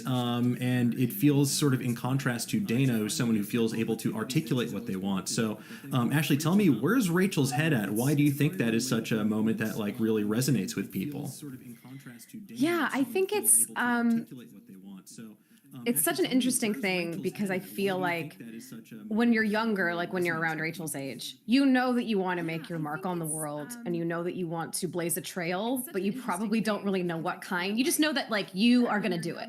And you'll figure the rest out later. And I feel like that's a bit of Rachel's vibe, is that she has a tremendous amount of ambition, but basically no direction or skill. And a little bit of entitlement, like I should be able to run this company. And Ian basically is this brick wall that's like, why? What do you have to offer? What do you want? Which is, I think, I think is such a relatable thing, especially at people, you know, folks around Rachel and Dana's age of like, you're getting, you know, you have a job and it's an entry-level job and you start thinking like, well, I don't want to sit on this couch forever. So what does that look like? What do I actually want to like put my passion and my work and my energy into? Well, something I kind of want to go back to is something we touched on briefly before, talking about trying to sort of balance the more comedic elements with trying to really touch on these sort of heavier issues or things that are endemic to the industry, things that are actually like real issues. And something that you sort of touch on in various ways is sort of the role of women in gaming, women in leadership, because in video gaming, it feels like it can be a sort of culturally or traditionally male-dominated industry. So I'm curious, both in front of and behind the camera, were there any goals or expectations or concerns in how you approached that and how you wanted to portray the women of Mythic Quest? I think we always start from a place of, you know, wanting to be funny. And that's not to say we don't take those matters seriously. It's just that sometimes talking about them with a twist of humor and a lightheartedness actually makes that medicine easier to swallow for people. And I think it just lands a little bit better. I think, like, for instance, in our first season, we did the whole thing where the girls can code came around and David was supposed to be showing them around the office and introducing them to Poppy, and she's not there that day. And just the humor of this guy's trying to do good. He's trying to right the wrongs of the industry, but like the industry itself is making it difficult for him to do that. And that's a funny, relatable place. There's no villain in that necessarily in that space, but you're also not making light of the problem. You're just making light of this character's situation within that problem. So we always look for things like that when approaching that, but always from a place of, is this funny? And is it going to feel authentic and not pandering, like we're trying to gloss over an issue? And so that's how we approach those things. So I'm curious as well, how has working on Mythic Quest either impacted or changed your understanding or appreciation of the challenges inherent in game design and production? There was a whole Twitter thread that went viral of community managers that had posted the clip of Sue talking to the girls from Girls Can Code about what it's like to be a community manager. Which she says something like, you know when you're mad at your mom and you just want to scream into a pillow? I'm like the player's mom and the pillow. And like basically every community manager from every game company responded to that thread going like, oh God, it's my life. Oh no, this is me. I feel seen. I feel seen. Which was funny because we were like, this is way too broad. Like, this is our broadest character. This is the biggest swing we're going to take. They stick her in the basement because she's like, so, you know, and then everyone was like, that is the relatable That's one. me. And I'm like, once I was like, oh, I'm really happy that we made something that was so like real and relatable for people. And at the same time, I was like, no, oh no, you all feel like someone help them. Someone help them. And one thing I will say on the flip side of that, all of the game sequences that are in Mythic Quest are created by Redstorm, and it's the complete opposite because they're creating a game for comedy. So they're getting notes about it's going the complete opposite way. More blood, more So blood. They were Make like, it funny. wait, yeah, they're just like, wait, don't you want more? You want blood, bigger blood spurts coming out of the head and the butt, and wait, and they were just keep setting it back. Like, is this enough? Do you mean? And it was such a funny experience for them because it was completely different than what they're used to. They're used to saying like, oh no, it should be it's about precision, and here no, it was about making it funny. They just never had that note before, right? And so they had to deal with it and work a little bit differently and iterate differently. And it was a really fun process for them too, because they had to learn how to work, just in a really different work style. And folks, that is all the time we have today. Thank you so much to all my panelists, Ashley Burge, Megan Gans, Jason Altman, Imani Hakim, for joining me today. Folks, if you haven't watched Mythic Quest yet, please stop what you're doing. Cancel the rest of your plans. It is now streaming on Apple TV+. Season 2 is in full effect. You have plenty of time to catch up before the next episode, especially if, like I said, you cancel your plans. Anyway, for everyone watching at home, thank you so much for joining us. I'm Dan Casey from Nerdist.com, and we have so many more amazing things coming your way all week long at E3, so thank you so much. Have a great day, and we'll see you later. Bye-bye.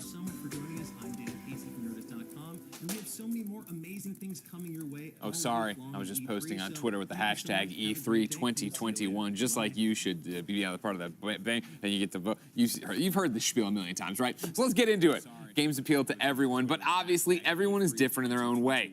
So therein lies the challenge in making a game that is not only fun, but exciting and accessible to a gamer already facing their own unique challenges. Here are some of the voices of E3 to talk about making games accessible. Fun, but exciting and accessible to a gamer. Here are some of the voices of E3 to talk about making games accessible.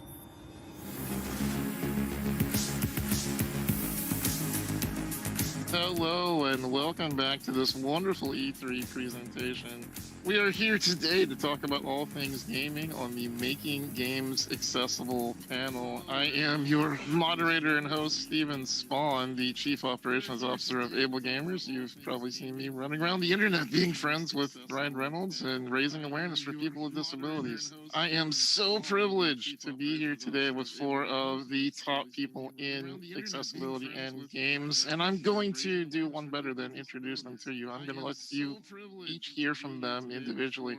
Up first, we have a man that I have known for a lot of years and been privileged to watch throughout the decades, Mark Bartlett. Mark, you want to introduce yourself? Hi, I'm Mark Bartlett. I'm the founder and executive director of the Able Gamers charity. We've been around for about 17 years, really advocating for people with disabilities in the game space. That's amazing. Thank you so much, Mark. Jonathan, up next. All right. Yes. First of all, thanks for having me. It's a great pleasure to be here with you fine folks. So I'm Jonathan Bedard. I'm a user experience director at Ubisoft Quebec. I've been in games for a wee bit more than 15 years now. And yeah, worked previously as a game designer, production manager, and QA analyst. I've worked on Assassin's Creed, and more recently on Immortals Phoenix Rising. Pleasure to be here, really. Such good titles. All right, and we have Nanea. You want to follow up that amazing introduction with your own? Thank you so much. Hi, everyone. I'm Nanea Reeves, and I'm CEO of Trip. And Trip, the best description I've seen of Trip was from the Washington Post, where it said it's meditation meets a video game meets a happy pill. And we are primarily delivered through XR interfaces, but we also have an extensive body of research in the clinical use cases of XR, VR, and AR to address mental health issues. Fantastic. Mental health is so important in our industry today, and definitely not least, but finally, Hawken, how are you doing? Yep, I'm good. Thanks so much, Stephen, for moderating this panel. I am a features writer at BioNews Services covering different rare diseases. I also am a research producer for some Call of Duty shows, and I was diagnosed with Duchenne muscular dystrophy when I was 5 years old, now 24 years old, and I do advocacy work in that field as well. Thank you so much for being here today to all of our panelists. One of the topics that I very much wanted to get into today was the issues that are in the accessibility world that are facing the gaming community and gamers today. You know, talking about representation, there's, I think, a lack of big streamers with disabilities and, you know, faces of gaming with disabilities. And I think it might make people think, oh, only people that are able-bodied are able to participate in games when they don't see people like them, you know, streaming and, you know, on the face of the industry. One person that comes to mind is Rocky No Hands, and he was just, you know, recently signed on to Luminosity Gaming, and he's been a great face to, you know, the paralyzed community and showing that, you know, even with his disability, he can use a quad stick, he can play the game, and I think that's very important. I think also what's important is gaming related accessibility apps and making those so that they're easier to use for people with disabilities. I've heard that Discord is difficult for the blind community because you can't use tab because it locks in a text box. So you can't, you know, go from one to another if you just have a keyboard. So that makes it difficult. So just little things like that, I think, that aren't necessarily in the games, but are very linked to the games, making those things accessible are very important. Jonathan, as a UX guy, how do you feel about this? So for me, from what I see, I think things are getting better from year to year, which is promising. But in terms of critical issue, I'd say, I think we should aim as an industry to involve more of our players. And by our players, I mean all our players, all players with different background, different capabilities, different background, different everything, right?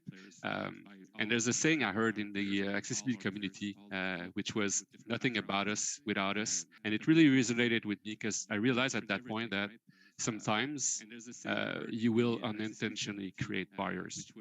As you know, games are about challenge, and challenge automatically involves frictions. You need to carefully craft those frictions to be really where you want them to be, and not where you don't want them to be. And to do this, you need to involve you know, all types of players with different backgrounds, because sometimes just by listening, you get precious insights. That's great. I mean, inclusiveness obviously means a lot to you as well. Nanea, you know, what do you feel about this? Well, I think, you know, because I focus specifically in VR and AR, I'm aware of some of the advancements of eye tracking lenses on the head-mounted displays really opens up a tremendous amount of innovation. I've also worked with some EEG head straps that can support some brain control interfaces. You can use voice activation as well. So I think the integration of different biosensors into the head-mounted displays, you're going to see some very interesting opportunities to support accessibility in products. So for us, what we've seen is just even interpolating gaze through using the gyroscope as a controller, you know, with head movement, really helped us open up accessibility with people who were in the hospital and in a prone position to be able to use our application. Absolutely. Input devices mean everything in the accessibility world. Mark, I know this is a big question, but the critical issues facing us? Well, I mean, the critical issues that are facing us are tools and education. And so, a couple of years ago, Able Gamers released, we did a bunch of data with our user research team, and we released something called the Accessible Player Experience Patterns. You can find them at accessible.games. My research team, we discovered that there are 22 patterns that help drive you to make decisions that created accessibility. They were broken down into two big groups. Access, this is really, when you're talking about VR, you're talking about head tracking, you're really talking about, the being able to have access to the thing. And then to what, Joe, you were talking about challenge. So they're broken down in those two things. Video games are unique in that when you think traditional accessibility, you try to create these barrier-free or challenge-free experiences, but video games challenges are part of that. So, we created this design patterns, and they took off like gangbusters. We extended it, and we created a practitioners program. And in the last 16 months, we have certified 167 developers, everywhere from Blizzard, Activision, through Avalanche, through Square Enix Montreal, indie studios. There's someone at Ubisoft signed up for our next class. And we're giving them the tools to be able to make decisions that create, as all of you have said, accessible experiences. Because one of the things that's changed for us is it's not about, I always say the wrong question is, how do we make this game accessible? And the right question is, how do we make this experience accessible? I'm excited for the future of accessibility. As things are really starting to align, it's just now letting that timeline and let these games that are, have these really long development cycles come out and get released. That's so well said. The experiences. Obviously, all of you today have talked about experiences of gaming, and that is what really matters for gaming. And I'd really like to go into that. And I'm going to throw the question to all of you. You can gladiatorily fight for who answers this question. I want to know, get ready. What do you think the industry has done so far? Have we gone far enough? Do we have further to go with accessibility? Do we have the inclusion that we need, or do we still have a ways to go? I think we're not there yet, for sure. I think there's a lot of ground ahead of us. We need to be very lucid, though, about the progress that has been made, as Mark said, and others will say after. We've been doing progress. We need to acknowledge it and be proud of what we've done as an industry, as developers, as individuals. But I do believe, generally speaking, we really do need to think about accessibility much earlier in our projects. That's one of the main hurdles I think a lot of developers see, is that they start later. It's harder to make it happen later. It's harder to welcome feedback, iterate, and everything. So I think we need to tackle accessibility much earlier. We need to consider it also as a must-have. I know we do, a lot of other developers do. It's a must-have, it's a standard. We need to create those and be more inclusive. And as we do this, we create precedent that we cannot ignore. And this is how we'll build the future, one brick at a time. I love that. And I think it is the amazing point to jump into my personal area of fun in these panels. I'm going to go off the rails here and make the gods and goddesses of E3 really mad at me right now. When you're talking about your own personal lives, and I'm going to throw this to each of you because I each want to hear your stories here. What is your personal favorite memory about gaming? My favorite memory is that I'm married to a gamer. And so my husband and I are celebrating 26 years this year. And we sometimes play the same games, sometimes we don't, but I just love that I can sit and waste an entire weekend with my back to my husband, and the most conversation we have is, hey, I'm going to the kitchen, do you want anything? I'm a veteran. Being able to connect with people who were my military friends, being able to connect with them, being able to use video games to heal veterans and to be able to heal some of the damage that military service creates is another really great thing that I've seen at our work here at Able Gamers. So I think there's a few that come to mind, kind of generally speaking.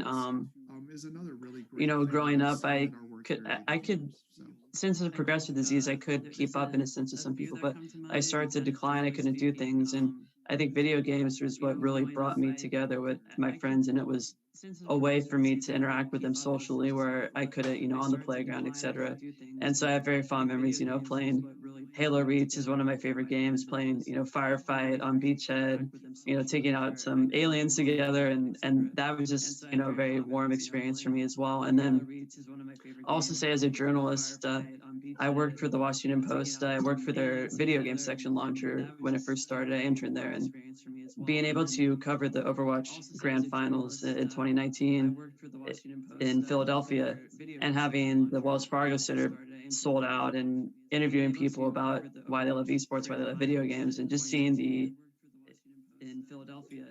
how much people love video games and how it brings people together and just what it means to people. And that was just a really amazing experience to see what I've known is happening in a personal way. Yeah, for myself, I would not say necessarily best moment, but most important moment in gaming, maybe, that comes to mind is in another life, it feels, the coming of MMOs for me. I was at the time, I remember, struggling with mental health problems, not necessarily big, but just enough to throw me off. And I found kind of solace, I guess, or no, not solace, that's not the right word, but some anchor through MMOs by connecting with other people. Some friends of mine bonded more about that, and that really did help me go and power through a bit through this to really find help again. Really helped me, and I know it's the reality of a lot of people, even more with the current crisis.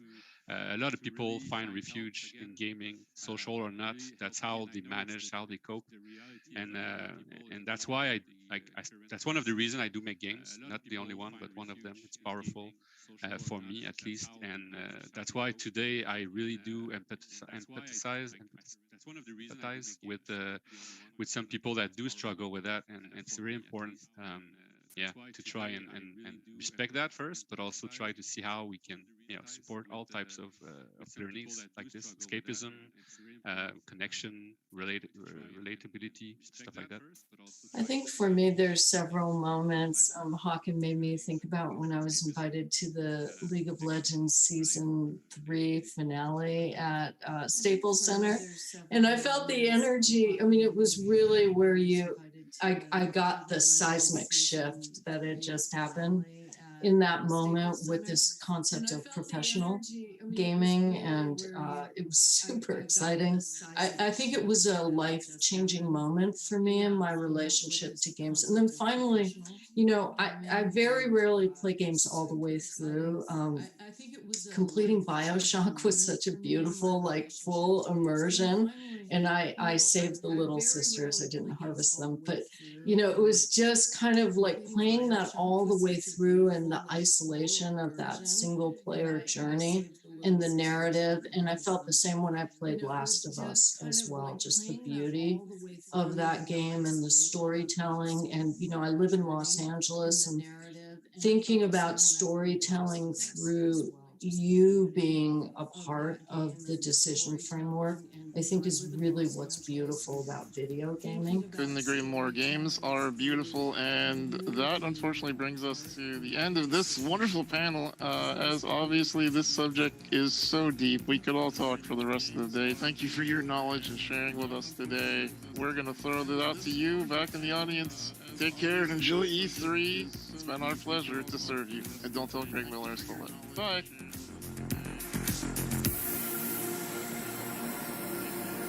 Thank you, Stephen. Hey, viewer, I hope you've been enjoying E3 2021. Have you seen some games you like? Well, I bet you have, and I bet you should head over to Steam, where you can go to the E3 2021 profile page. There it is, the showcase page. That's what they're calling it. With that handy URL, it's so short. You can go there. You can see all the games we've been talking about during E3 2021. You can get demos, you can wishlist, you can pre-order, you can do all the jazz. And if you didn't know, wishlisting, at the very least, helps out developers and publishers get their games in front of more people. And I know for some of the games we're about to talk about, as we talk about our favorite games of the day, many of them are indies and could definitely use your help.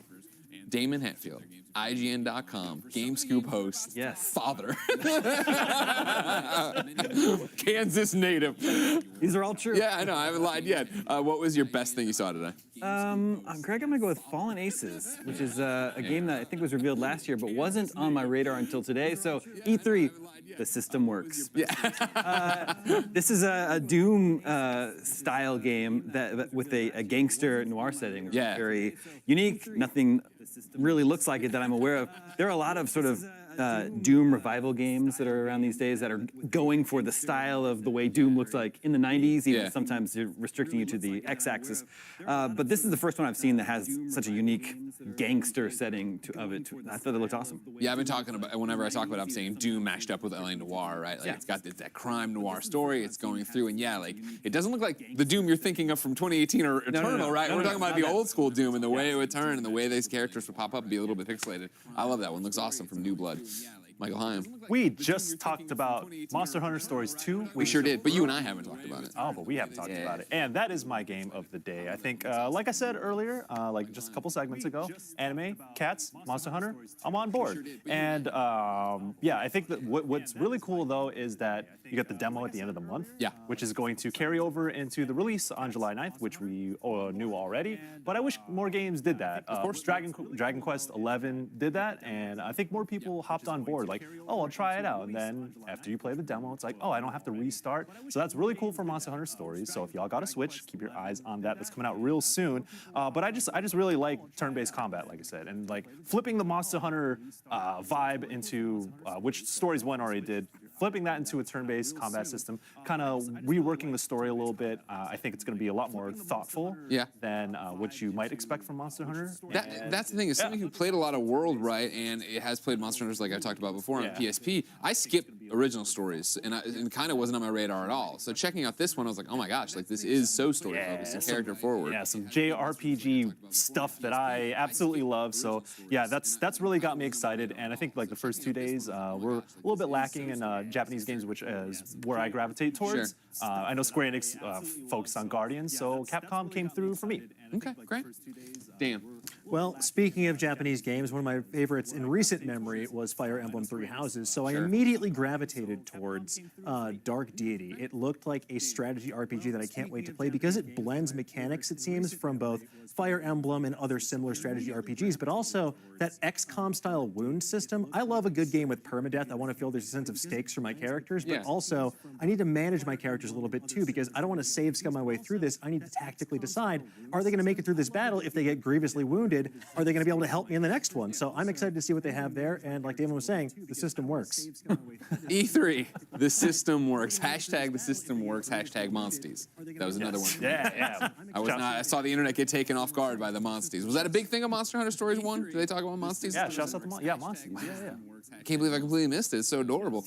They should rename it Monsty Hunter, Damon. You get a baby Rathalos. Well, Ratha, but you know. Well, I'm sure everybody wants to know what my favorite game of the day was, but I'm going to make you wait for it. Instead, we're going to kick it over to Jackie and Golden Boy to tell you about what's coming up tomorrow. I'm sure everybody wants to know what my favorite All right, Mr. Miller, thank you so much. Mr. Miller sounds like a teacher. I don't know. Why do I keep on calling him that? Greg? Guess so. Can I be honest? I just keep on mixing you both up because you guys have G names. But anyway, Verizon dedicating $1 million to helping 5 female students from historically black colleges and universities get into game-related fields with the Verizon Game Forward Scholarship, empowering, uplifting, creating change for the next gen. Super cool. Yeah, that's right. And then we ended up having in television, which I quite enjoyed this one. We saw the Amico in action. That controller, very unique. A great console for the family, cheap games as well. You know, not cheap in quality, but cheap in cost. And I think that this is definitely going to be something to keep your eye on for sure. Yeah, and Take-Two discussing diversity, equity, inclusion, and corporate responsibility in the gaming industry, talking about how we can do better. Indeed, we always can. We always can. We had plenty more to show here as well. Mythical Games coming in hot, bringing the blockchain to the gaming space. This was a great deep dive. I enjoyed it as a fan of that particular industry. I'm looking forward to seeing how the blockchain can continue to influence gaming in the future. And Freedom Games, Cat Cafe manager with cute kitties, and then To the Rescue with adorable puppies, and then Coromon with little monsters. It was just so much fun. Lots of fun games revealed during the Freedom Games presentation today. And Capcom fans were not disappointed because they received updates on games that they are anticipating that are around the corner. You know, games like Monster Hunter Stories 2, Wings of Ruin, you know, Monster Hunter Rise, DLC, The Great Ace Attorney Chronicles, even an update on Resident Evil Village that will be getting new DLC by popular demand. And I'm gonna try to read this like a 90s ad. Blade 14, Blade 14, Blade 14 for $17.99, $17.99, $17.99. Oh my goodness, what a steal. Actually, it's a really sick laptop. Lots and lots of ports. Yes. Sorry, that was my favorite. Lots and lots of ports. Yeah, I'm sorry, but it was a really, really fun day, and you guys are awesome. Love working with you guys. Yeah. Oh, I'm supposed to talk about what we enjoyed the most today. What did you enjoy the most? Okay, so on my list here, I put Monster Hunter Stories 2, Wings of Rain. Michael, my fellow otaku, we both put that at the top of our list here. Obviously, that was a new trailer, and we were chatting, and I just said it absolutely hit for me. It's about this young boy connecting with his monster, but connecting with himself. No, it's connecting with others. Monty. I'm sorry, I keep on saying that. And I retweeted you, and I hashtagged Monty. Ladies and gentlemen, you can join the Monsty movement by going to twitter.com/GameOverGreggy and retweet a tweet that's hashtag Monsty. Keeps on trying to get us connect Twitter with your promoted. Monsties, people. It works. Yes, connect with your Monsties. That was what I Exactly. took Everyone from connect that. with your Monsties tonight. Yeah. All right. Well, I'll go next. The game that certainly caught my attention was One Lonely Outpost from Freedom nice. Games. So what we fun. saw. You know, I love games like that, right? You know, management games, but also they have like quirky little elements to it. And this game brought the quirkiness 100%. I followed them on Twitter, both the game and Freedom Games. I'm really keeping my eye on them because I didn't know much about Freedom Games today, and I'm glad that we had that opportunity to spotlight them because that game looked really cool. I'm right there with you, right? New Blood caught me off guard with a whole bunch of stuff I hadn't seen from them, but I've heard of New Blood. Freedom Games I hadn't heard of, and that's why at the top of my list for today I put To the Rescue, right? Like, yeah, it's another quirky management sim. Let's run a dog rescue operation, right? But I love the idea that even though the game is cute graphically, even though the idea is cute, like, it is serious, right? There's going to be diseases that'll get into the hospital that you have to worry about, like cordon off the dogs. There's people coming in who only want puppies, and you have these old dogs. What are you going to do? Like, you're dealing with these different things, let alone that 20% of every dollar spent on To the Rescue, of course, will be donated to Pet Finder. So that's awesome. Awesome stuff. Yeah, that's always great. Games that have initiatives and stuff like that, that's a winner for me. There are so many fun ones in Freedom, but let's take a look at our final day tomorrow and how things are shaping up. Nintendo kicks things off at 9 a.m. Pacific, followed by Bandai Namco presents House of Ashes. And we've got Eureka Studio and GameSpot's Play for All showcase, and we wrap things up with the E3 Awards. Who will be game of the show? Oh. You know what I mean? They're not all in, so I'm not actually asking I know, you to make a prediction. I can't do it. I don't know. Yeah. Oh, look at here it look is. who's joining us. Back again. Look at these. Back again. This silly motley crew You know here. what that means? You know what that Come means? join You us. see everybody on the Come main join us. stage, ladies and gentlemen. That means that's it for today's coverage of E3. We want to thank our friends at Binge and iHeartRadio, a proud partner of E3 2021 and the #1 podcast publisher in the United States. Listen to all your favorite shows on the iHeartRadio app. Thank you to our media crew. That's all of you guys over there. All of the developers today. We'll be back tomorrow at 8:30 a.m. Pacific. A big day starting off with Nintendo. Get some sleep. Good night, everyone. Peace, y'all. Bye.